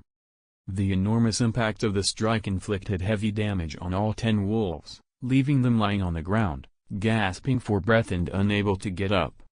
With just one move, Allan had taken out all the wolves. Mr. 1 and the others watched in awe. This kind of power was already at the level of a great swordsman. All right, let's go, said Allan, having dealt with the troublesome wolves. Meanwhile, the prison guards stationed on the 5th level had noticed the invasion of Allan and his group and attempted to capture them. Facing the encirclement of the jailers, Allan and the other 3 all took action. In less than a minute, nearly 200 jailers were defeated, and of course, Allan's strength was the greatest. With just one slash of his sword, he could send a large group of people flying, displaying his incredibly powerful swordsmanship. Soon, the pirates imprisoned on the 5th level were released. Although there weren't many of them, each one was a notorious pirate with a bounty of over 100 million berry. Even though they had been weakened by years of imprisonment in the cold, they were not to be underestimated. Go ahead and make some noise, Allan said to them. Where are you going? Let us come with you, they asked. When the pirates saw Allan leaving, they followed him. We're going to the 6th level. Are you sure you want to come with us? Allan asked. Upon hearing this, the pirates shook their heads and stopped in their tracks. They knew that the 6th level was where the most vicious criminals were held, and even they didn't want to set foot there. Therefore, as Allan and his group made their way to the 6th level, the pirates from the 5th level chose to go to the 4th level instead. However, as soon as they arrived at the scorching hell of the 4th level, they ran into the most terrifying person in the entire Impel Down, the warden, Magellan. Damn it, we ran into this guy right off the bat. No, I don't want to go back to that cold hell. I'm going to escape. If we all team up, maybe we can take him down. Humph, you think you can take me down? It seems you haven't experienced my terror in a long time. Damn it, let's fight. The pirates on the 5th level charged towards Magellan, ready to risk it all. Magellan's eyes were full of disdain. These pirates, each with a bounty of over 100 million, might pose a threat to others, but in his eyes, they were just a group of ants. Hydra. As a user of the Doku Doku no Mi devil fruit, Magellan can release poisonous gas to attack his opponents. At this moment, a purple poison dragon was released by Magellan. This evil dragon, formed from poison, instantly devoured the charging pirates on the 5th level. The pirates devoured by the poison dragon all fell to the ground, their bodies corroded and eroded by the toxic gas, writhing in extreme pain. The warden is truly amazing. With just one move, he took down all the powerful pirates on the 5th level. The Marines standing behind Magellan looked at him with admiration and awe. As long as Magellan made a move, no pirate could stop him. They firmly believed that this pirate rebellion would soon be quelled and suppressed. "Hey, who let you out of the 5th level? Answer me." Magellan directly grabbed one of the large pirates that the poison dragon had just devoured, and questioned him. This pirate had a bounty of 150 million, but he was still no match for Magellan in front of the poison dragon. I don't know. I only know one of them. They should be from the Baroque works. I'm in so much pain. Please, Magellan, you've got to give me the antidote. I don't want to die, pleaded the pirate, his face contorted in agony. The poison coursing through his body had begun to corrode his skin, and he was in a sorry state. But Magellan remained unmoved. "You all deserve this punishment, and there's no way I'm giving you an antidote," he said coldly, before striding past the group of pirates and leading a contingent of the marine forces out of the prison. "What about them, sir?" Magellan's second-in-command, Domino, asked as she caught up to him. Magellan's voice was devoid of emotion. "There's no cure for my Hydra poison. The only way to survive is to endure it, and if they can't, then they'll die." Domino nodded in agreement. "You're right, sir. Your poison is lethal. I'm the highest-ranking official in Impel Down, and I have the power to govern life and death over these criminals," Magellan said. "They committed a capital offense by attempting to escape from the 5th level, so they deserve to die. There's no reason to pity them." "Where should we go now?" Domino asked. "Of course, we're going to the 5th level to hunt down those fools," Magellan replied. "In my opinion, they might try to make their way to the 6th level. I'll inform the guards on the 6th level to be on high alert," Domino said, before pulling out a Mushi to make the call. "The 6th level of Impel Down, the infinite hell, is where the worst of the worst are held. These are the inmates whose heinous crimes or wicked identities have earned them a lifetime of imprisonment in this desolate place, where they will never again see the light of day. Unlike the man-eating beasts and scorching heat of previous levels, the prisoners here are spared hunger and cold, but at the cost of utter boredom. They are confined to dark, icy cells, where they will remain until they die, with only the prison guards who deliver their meals providing any human contact. For these once fearsome pirates, who once ruled the seas with an iron fist, this monotonous existence of waiting for death is a truly unbearable fate." When Allan, accompanied by Mr. 1, Mr. 2, and Mr. 3, arrives at the 6th level from the 5th, their presence is quickly detected by the guards in the surveillance room. "Intruders detected on the 6th level. Report to Warden Magellan." The guards immediately spring into action. The cells on this level are enormous, each containing varying numbers of prisoners. Some hold only one inmate, while others contain several. As Allan and his companions explore the level, they soon find themselves trapped at the staircase, which has been sealed shut by massive iron bars. "Oh no, the staircase is closed. We're stuck here," Mr. 3 exclaims. "That gate must be made of sea stone," Mr. 2 theorizes. "Judging from their behavior, it seems like they intend to keep us trapped here on this level and then capture us," Mr. 1 furrowed his brow. These 3 members of the Baroque works are all devil fruit users. Faced with sea stone, they have no way of defending themselves. Once they are trapped on the 6th level, it is a death sentence for them. Feeling increasingly anxious, the three of them worry that they won't be able to leave the 6th level. Seeing this, Allan remains calm and reassures them, "Don't worry, these mere iron bars can't hold us. I have the ability to get us out." Having witnessed Allan's strength before, the three of them have no reason to doubt him. "Let's first go find Crocodile. Do any of you know which cell he's being held in?" Allan asks. All three of them shake their heads. It's their first time on the 6th level and they have no idea which cell Crocodile is in. They will have to search one by one. Just as Allan and the others are about to start their search, a white gas suddenly emerges from the staircase, seeping through the iron chains. The gas is so noxious that it makes them feel extremely uncomfortable. "This is bad, it's knockout gas," Bon Clay exclaims. Mr. One reminds them, "Don't inhale this gas, or you'll fall unconscious." Allan and the others quickly retreat to avoid inhaling the gas. As the knockout gas spread, the pirates imprisoned on the 6th level began to feel uneasy. Trapped in their cells, they had nowhere to hide. The gas kept pouring in as if it wanted to engulf the entire level. "Hey, you four," yelled the imprisoned pirates. "We don't know who you are, but don't you dare get us into more trouble, you bastards." Clearly, they were blaming Allan and his group. If they hadn't appeared, the jailers wouldn't have released the hypnotic gas. Ignoring the protests of the 6th level pirates, Allan turned to Mr. 3 and asked, "Mr. 3, can you use your wax to seal the staircase?" "I'll try," said Mr. 3. Soon, Mr. 3 had sealed off the staircase completely with his wax. The knockout gas was now contained, but a small amount had already seeped into the level. Fortunately, it didn't seem to affect Allan and his group too much.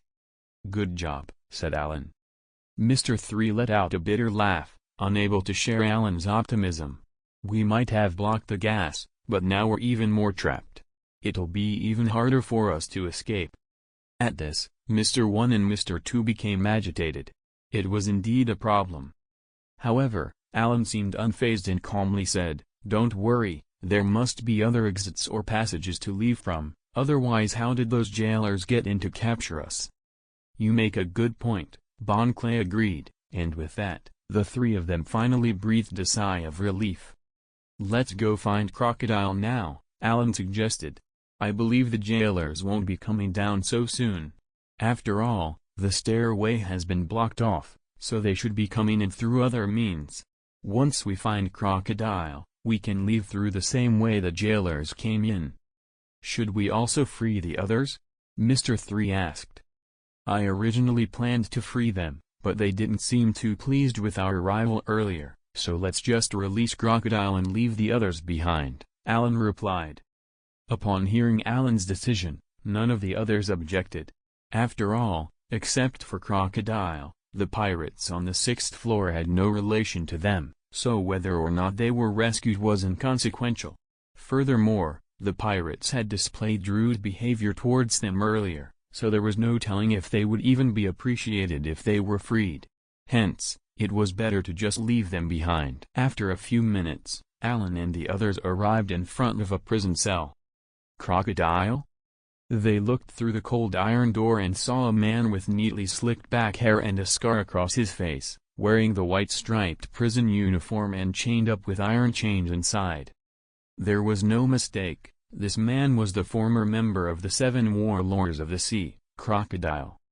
Crocodile, also known as Sand Crocodile, not only held the title of a 7 warlord of the sea but also served as the president of the criminal organization Baroque Works, holding many other titles. "It's you guys?"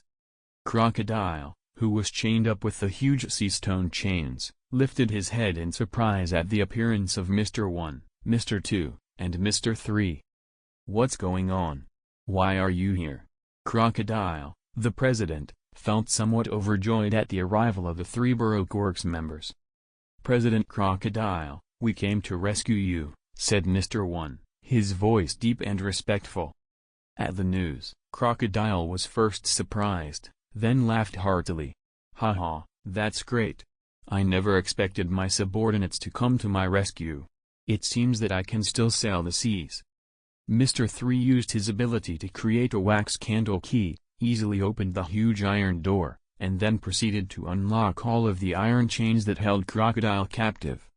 Crocodile breathed in deeply as he walked out of the prison, feeling a sense of nostalgia and emotion as he spoke to his 3 subordinates. To be honest, I never thought I would be able to escape from here. After all, this place is known for its impenetrable prison. Mr. 2 Bon Clay spoke up. Actually, we were only able to save the boss thanks to Allan's help. Crocodile had already noticed Allan standing behind the 3, his eyes carefully studying him. Seeing that he was not wearing a prisoner's uniform, Crocodile guessed that he wasn't a prisoner. I don't know how you got in here, but you were able to save my subordinates and me. Burrowquirks owes you a favor, Crocodile said.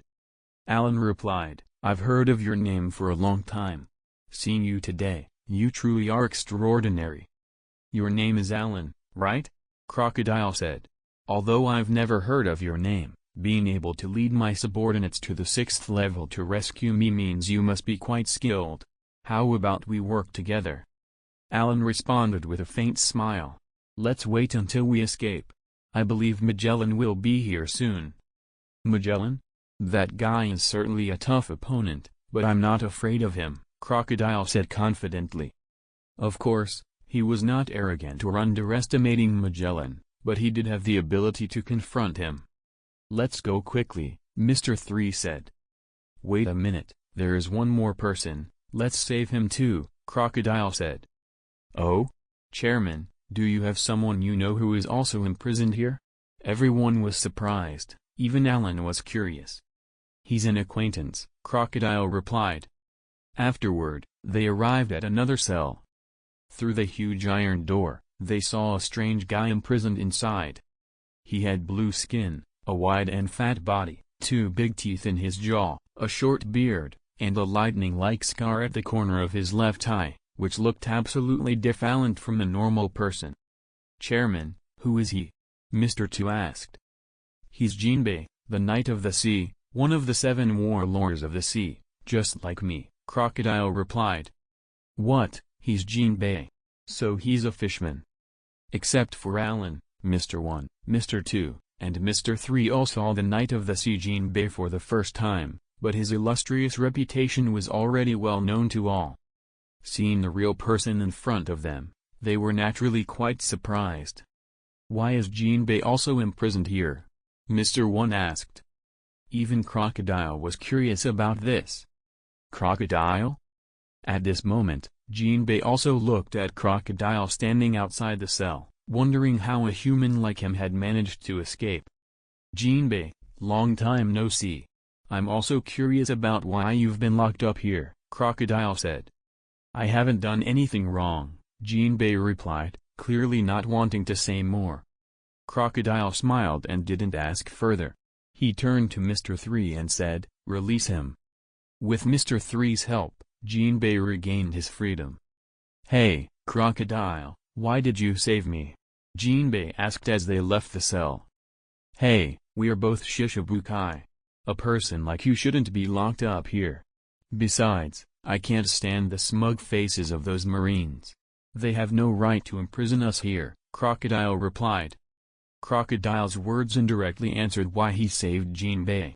Although Jinbei wasn't sure if Crocodile had good intentions, one thing was for sure, he had been saved by him. Well, regardless of the reason, I owe you a favor, Jinbei said. Crocodile seemed quite satisfied, as not just anyone could get a favor owed by Jinbei. By the way, who are these people?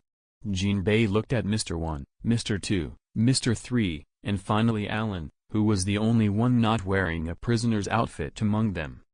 This means that Allan is not a prisoner from Impel Down, but entered from outside. Therefore, the thing that intrigued him the most was Allan. These 3 are members of my Baroque works, with code names Mr. 1, Das Bones, Mr. 2, Bon Clay, and Mr. 3, Goldino. As for this person, I just met him, but thanks to him, my subordinates and I, including you, were able to escape from those damn cells, Crocodile explained. Oh? Upon hearing this, Jinbei couldn't help but size up Allan. Allan spoke up, I've heard of your great reputation. I'm Allan. Allan? Jinbei thought for a moment.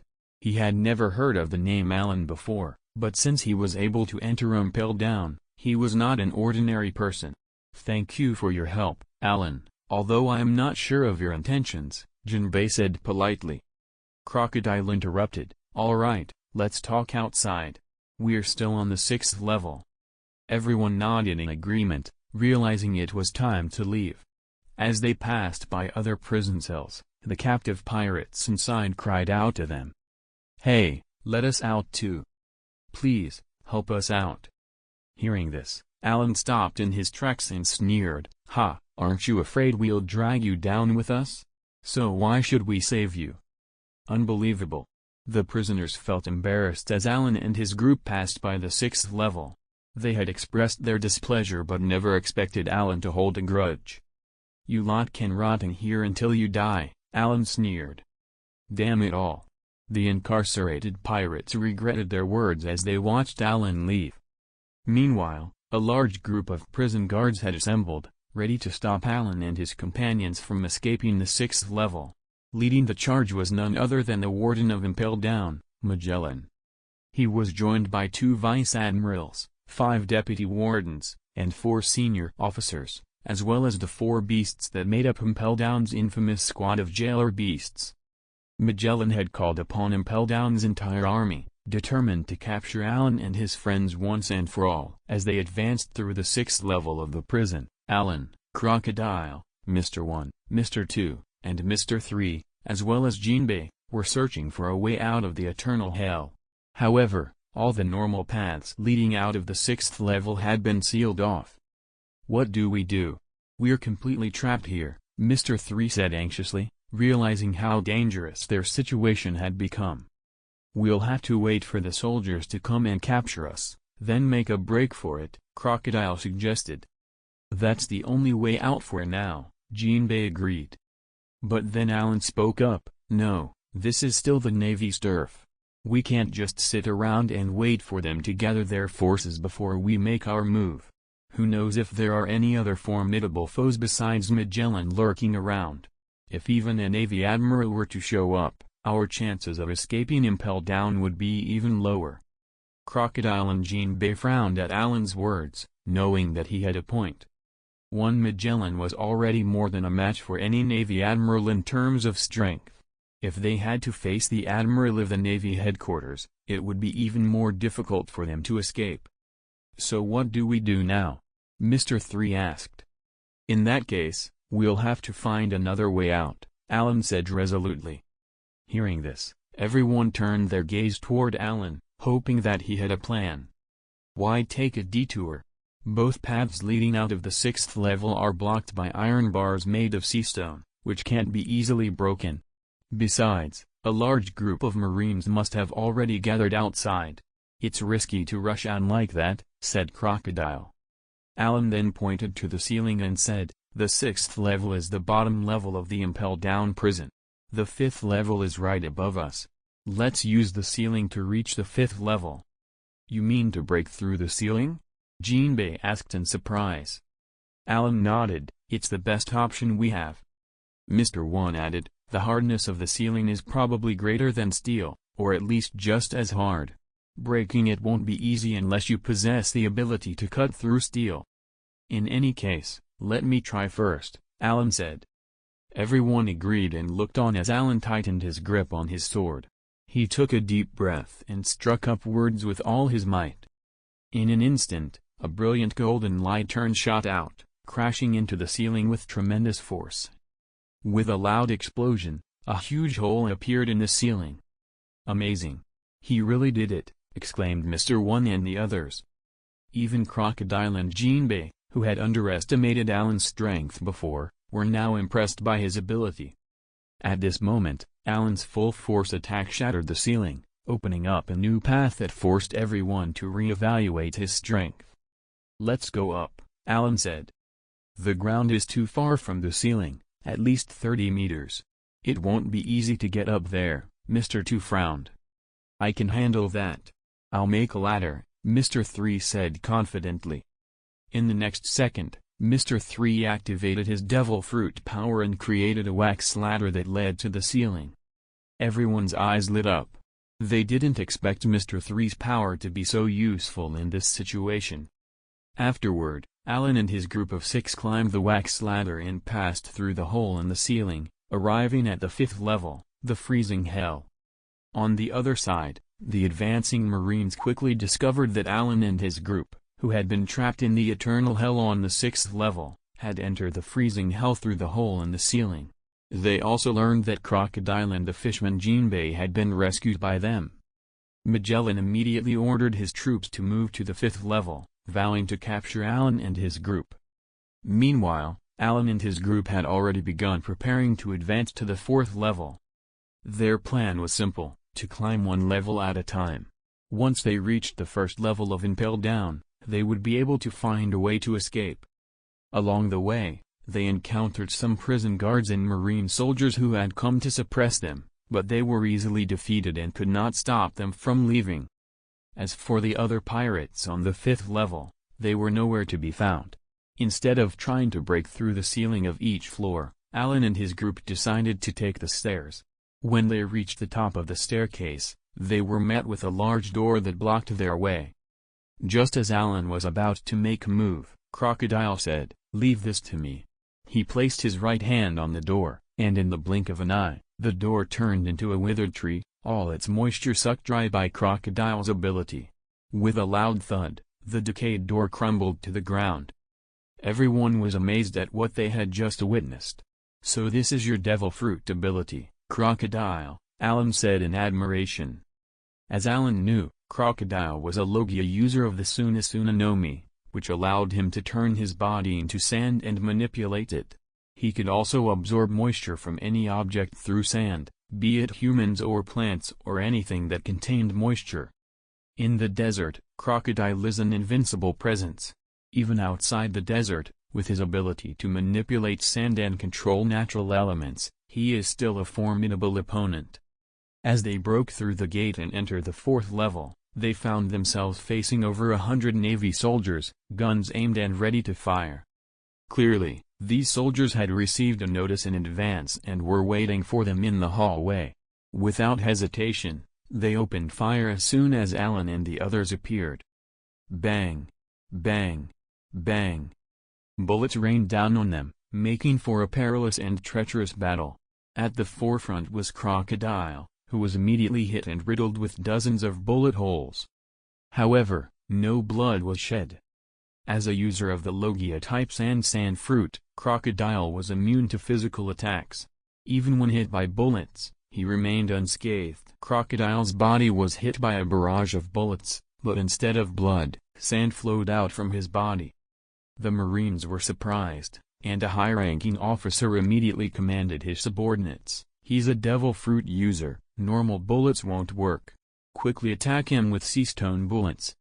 However, Crocodile wasn't about to give them a chance to switch bullets. Sables, Sandstorm. This move involved manipulating sand in the palm of his hand to quickly form a mini sand tornado, which he then threw towards his target.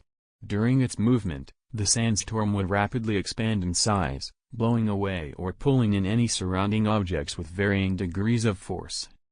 At this moment, Crocodile created a sandstorm and threw it directly at the soldiers in front of him.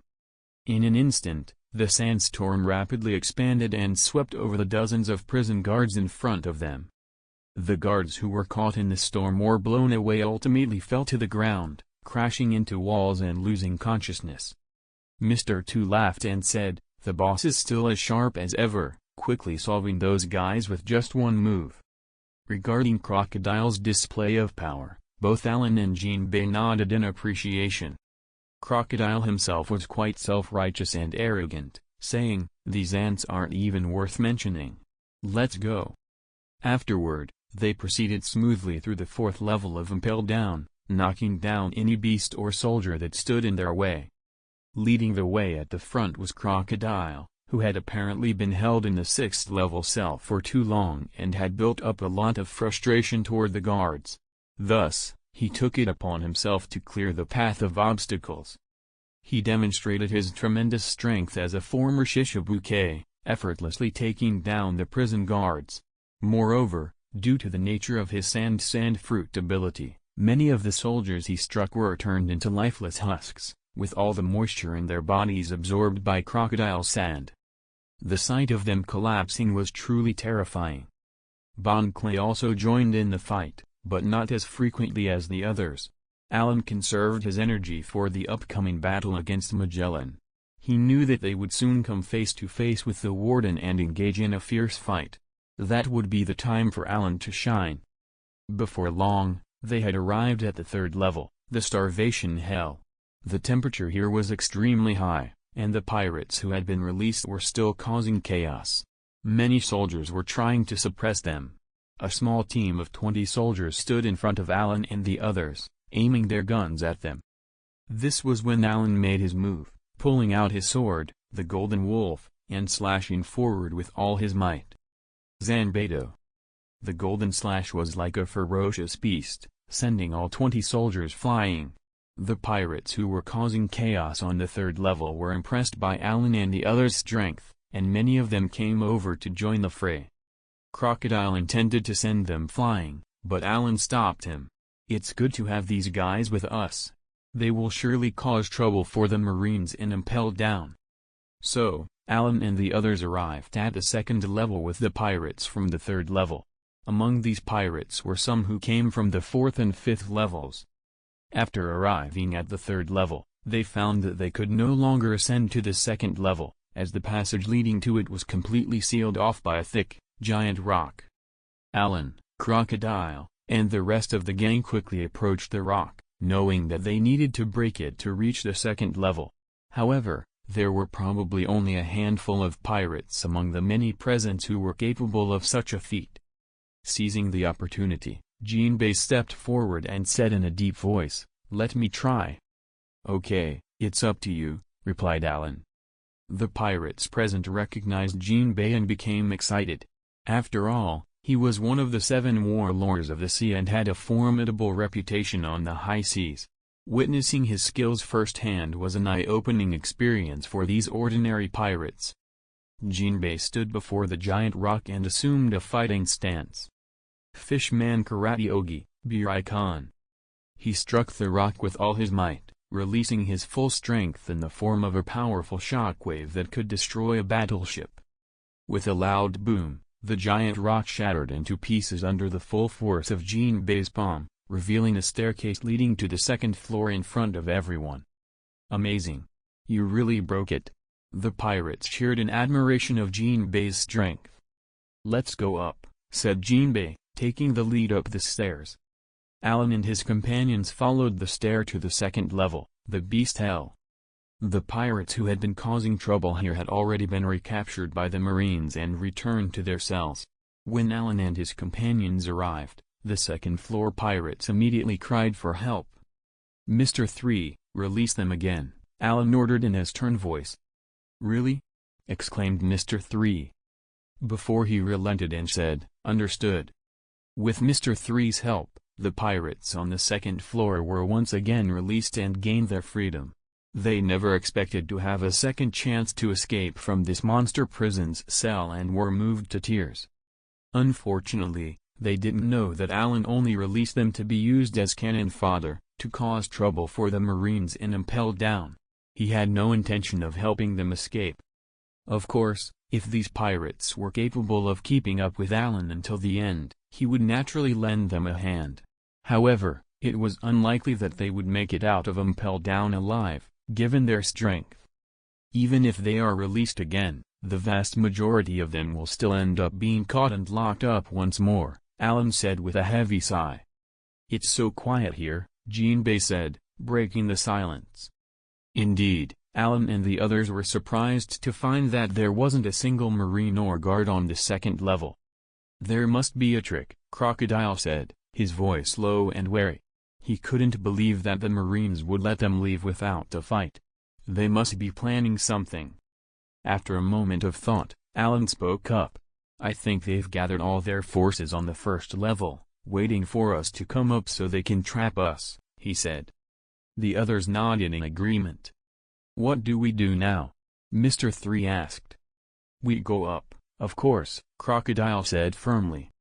Indeed, no matter how many Marines are waiting for us on the upper levels, we have to go up and face them, Jinbei said with determination. Once we reach the first level, it will be up to us to fight our way through and escape. So we have to work together and not back down, Allan said, his eyes shining with conviction. Understood. The pirates shouted in unison. Then let me, Crocodile, and Jinbei lead the charge. We'll all go up together, Allan said. With that, Allan and the others left the second level and headed toward the first. They knew that a fierce battle awaited them, but they were ready to face it with all their might. The soldiers, led by Magellan, have already stationed themselves on the first floor, waiting in strict formation. The prisoners held on this floor are all ordinary pirates, with numerous cells. The soldiers responsible for guarding this place are a group of prison wardens called the Blue Gorillas. At this moment, a sense of impending danger permeates the air on this floor, making everyone feel an uncomfortable pressure. This pressure comes from Magellan. As the chief warden of Impel Down, Magellan's presence makes all the prisoners feel fear. And now, Magellan leads his troops onto this floor. Shortly thereafter, Allan, Crocodile, and others finally arrive at the first level, the Crimson Hell, from the second level, the Wild Beast Hell, in Impel Down. They see many people lying on the ground, at least several hundred of them. But now they have all lost consciousness, and their faces are turning blue, and some of them have even begun to rot. Allan said, these people must be the pirates who escaped from below. They look like they've been poisoned. Crocodile said, it must be Magellan's doing. That guy is a devil fruit user who can release poison. Mr. 3 shuddered and said, this poison is really scary. If you touch it, there's no hope. Just then, a group of people appeared ahead. The leader was a man in black with a huge body and 2 horns on his head. This man was Magellan. Even those who had never seen him before could recognize him at a glance because his oppressive feeling was too strong, like a demon.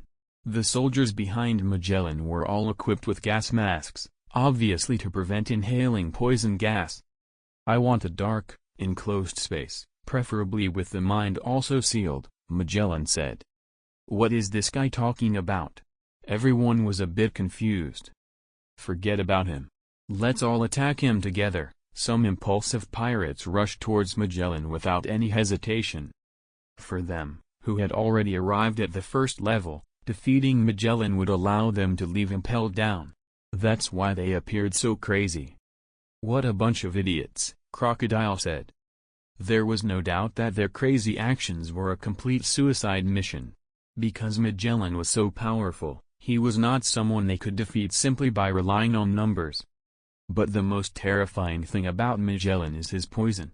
As a user of the devil fruit power of the venom fruit, Magellan's entire body is poisonous, earning him the nickname Poison Man. However, Magellan prefers to be called Poisonous Demon King. When it comes to poison, no one in the world can be compared to Magellan. His poison is the strongest and most fearsome in the world. This is because his poison is unbeatable. Once you come into contact with it, you die immediately. Even if you are lucky enough to survive, you will suffer tremendously. Therefore, most people who are poisoned by Magellan do not die directly from the poison but choose to commit suicide because they cannot bear the excruciating pain caused by the poison. Seeing the pirates rushing towards him, Magellan was disdainful. Hydra. In an instant, a purple dragon made up of poisonous gas appeared above Magellan's head. With Magellan's control, the dragon opened its jaws and flew toward the group of pirates with a terrifying poison. The toxic dragon not only carried poisonous gas but also had a very strong corrosive poison. Once touched by the dragon, your body will be corroded and rot away, causing you to die in pain. The pirates who rushed towards Magellan were corroded by the poison brought by the dragon before they even reached him, and their bodies quickly decayed, walking toward the end of their lives in pain. This scene made the remaining pirates pale with fright. For a while, no one dared to rush forward. After all, that would be suicidal. On the other hand, The warden's morale soared. What? What should we do? That guy is too powerful, his poison gas is too terrifying. Mr. 3 trembled in fear.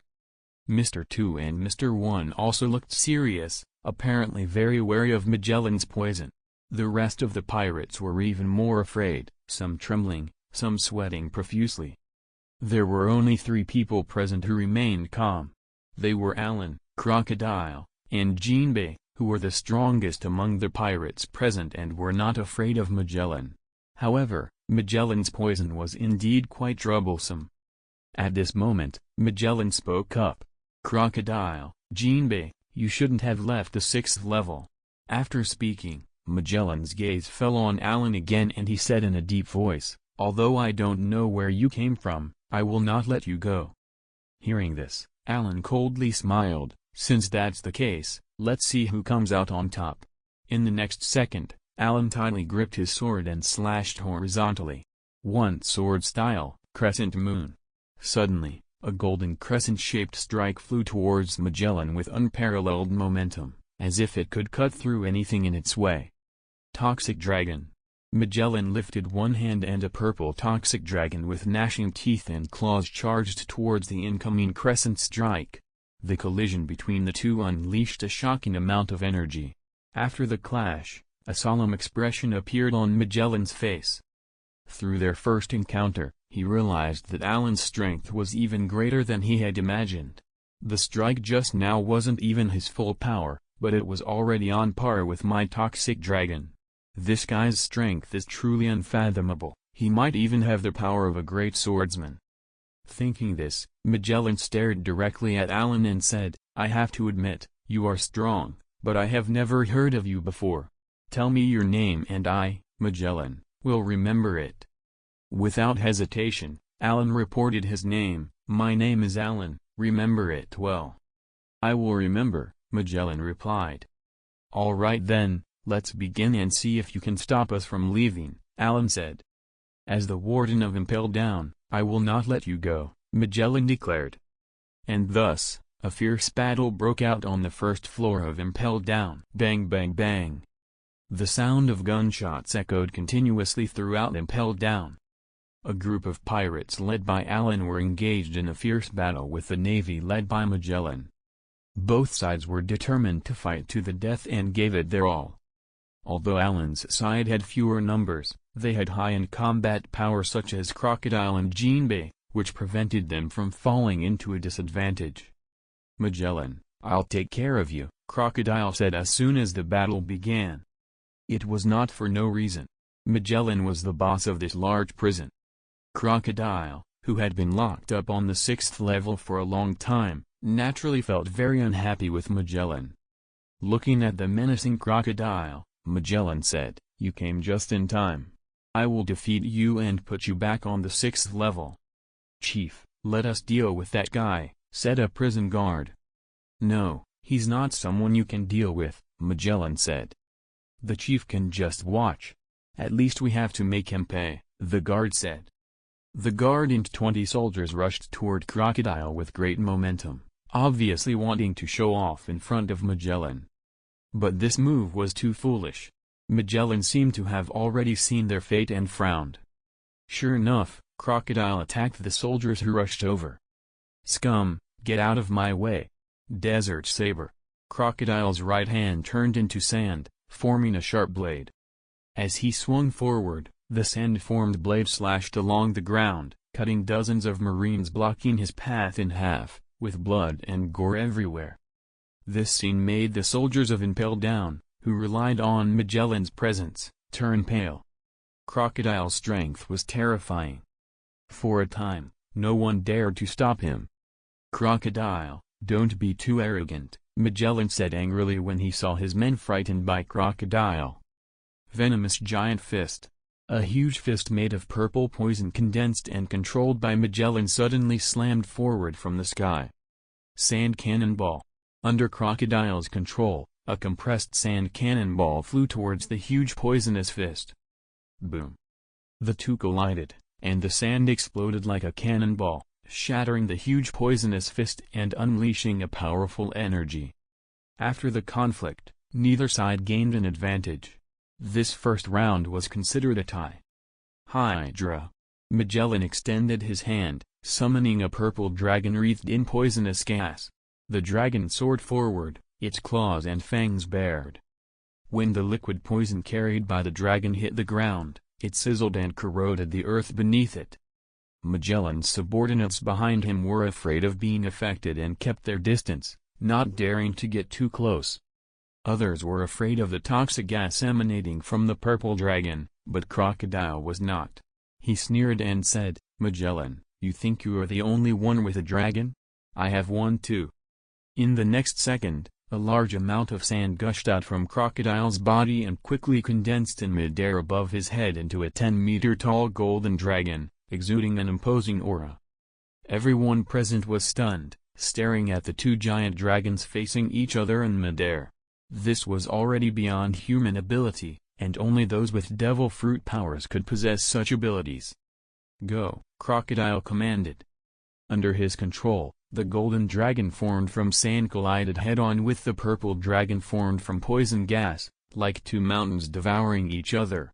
The scene was astonishing, and the energy spread out, causing explosions. This time, Magellan still didn't gain the upper hand. He had the power of the superhuman venom fruit, which allowed him to release poison. Crocodile, on the other hand, had the power of the sand fruit, which allowed him to control sand. The advantage of natural fruit ability users was that they could unleash power similar to that of nature based on the characteristics of their fruit ability. Crocodile sand was such a tricky ability. Therefore, defeating Crocodile was not something that could be done in a short time. In fact, no one knew who would emerge victorious in the end. "Come on, Magellan," Crocodile taunted. He was not afraid of this poison man at all. Magellan was provoked and started fighting him again. On the other side, the Sea Knight Jinbei, who was also a member of the Seven Warlords, was not idle. His fishman karate, both in power and speed, was no less than that of devil fruit ability users. Arabesque-style true punch. Jinbei punched, and the invisible shockwave burst out from 360 degrees, sending more than 10 soldiers who were close to him flying away, showcasing his amazing strength. As another major force, Allan also joined the battle. Although his reputation was not as great as Crocodile and Jinbei, his previous display of strength in the lower levels of the advancing city had already attracted the attention of the high-level officials pushing the city forward. At this moment, 3 wardens locked onto Allan and quickly started to fight him. These 3 warden chiefs all had the strength of a marine captains. Working together, they were not to be underestimated. Furthermore, all 3 of them were sword masters. Triple slash. The 3 prison wardens used their deadly technique simultaneously, and its power was astonishing. "Not bad, this is worth me taking action." Allan didn't dare to underestimate them. He coldly laughed and immediately swung his sword horizontally. The deep blue slashing wave and the cross-shaped slashing wave collided in midair, bursting out 2 incredibly bright energies. After the impact, the 3 prison wardens looked at Allan with a solemn expression. "To be able to withstand our joint attack, you probably have the strength of a great swordsman." Allan smiled and said, "Great swordsman, that's quite a compliment. As fellow swordsmen, we must defeat you. Unfortunately, you are not my match." Allan's face turned cold, and he emitted a demonic killing intent. "For the next move, if the 3 of you can withstand it, then I will acknowledge your qualifications to fight me." The 3 prison wardens looked at each other and said simultaneously, "Okay, bring it on." One sword style. Dragon's Roar. As Allan swung his sword forward, a red sword aura broke through the air, transforming into a giant red dragon and letting out a deafening roar. The 3 prison wardens who witnessed this were taken aback and their faces changed drastically. "A dragon, it's actually a dragon." The oppressive dragon strike filled them with a sense of fear that made them unable to resist. In this critical moment, the 3 of them could only grit their teeth and join forces to face the attack. Roar. The red dragon charged towards them with a wave of energy and crashed into them, sending them flying several meters away with a loud crash. Boom. Boom. Boom. After being thrown several tens of meters away, all three prison wardens fell heavily to the ground, severely injured, and on the verge of unconsciousness. Amazing. He's a monster. The soldiers around them were stunned by what they saw. Allan's power was simply terrifying. For a while, the soldiers of Impel Down did not dare to approach him for battle. It wasn't because they were cowards, but because they knew that their weak strength was like that of ants before Allan and was useless. The only one who can deal with this guy is probably Warden Magellan. But, Warden Magellan is currently fighting with Crocodile and can't be distracted. The soldiers were anxious and afraid, only able to keep their distance from Allan and not dare to approach. Allan sneered, "You were just relying on your numbers, weren't you? Now, why are you all running so far away?" Faced with Allan's ridicule, the soldiers of Impel Down couldn't help but feel ashamed. "Damn it, let's fight him together," a soldier shouted. With the first soldier leading the charge, the remaining soldiers were also inspired by his courage and rushed toward Allan with their swords. Seeing this, Allan sneered again, "Foolish behavior." One sword style. Dragon tornado. The next second, a sword wave swept through them like a blue dragon tornado, pulling all the soldiers into it and blowing them away. After dealing with the obstructing soldiers, Allan scanned the battlefield and saw that Mr. 1, Mr. 2, and Mr. 3 were all fighting with the senior executives of Impel Down, and no one was backing down. The fighting was intense. "It seems that I don't need to support them, they can handle it themselves." Allan's gaze then turned to Crocodile, who was fighting Warden Magellan, the most intense fight on the entire battlefield. After all, his opponent was Magellan. Due to Magellan's highly toxic gas, even Crocodile could not easily come into contact with it. During the battle, he kept a certain distance from his opponent and used mid to long-range combat methods to ensure his safety and limit Magellan's use of the poison gas. Magellan's poison gas surged and quickly condensed into a huge giant in front of him. Giant of poison. Under Magellan's control, the giant charged toward Crocodile. Upon seeing this, Crocodile's hands turned into two sand blades and directly hacked at the oncoming giant of poison. Desert King Sword. The sand blades made of sand were as sharp as a king's sword, not only extremely hard but also able to cut through the ground. With a loud bang, the giant of poison was cut in half by the sand blades. However, the sand blades were also eroded by the poison gas. Magellan frowned and said, "Your ability is indeed quite tricky, Crocodile." Crocodile snorted coldly and said, "Good that you know, don't think I'm afraid of you." After speaking, Crocodile once again engaged in a fight with Magellan. This time, the two of them fought even more desperately. Allan stood in the distance and watched the two crazy fighters. Although he had the urge to intervene, he held back. Instead, he turned his attention to Magellan's subordinates and easily defeated dozens of them with his superior swordsmanship. Magellan naturally noticed Allan and was surprised at how powerful he was. At this moment, the pirates had the upper hand due to Allan's help. However, seeing their soldiers falling and suffering heavy casualties, Magellan, as the leader of the advancing city, could not sit still. Poison blowfish. He took a deep breath and suddenly blew out a large number of purple bubbles from his mouth. These bubbles were highly toxic. Once they came into contact with the body, the person would lose their ability to move within a few seconds. Magellan blew out hundreds of bubbles in one breath.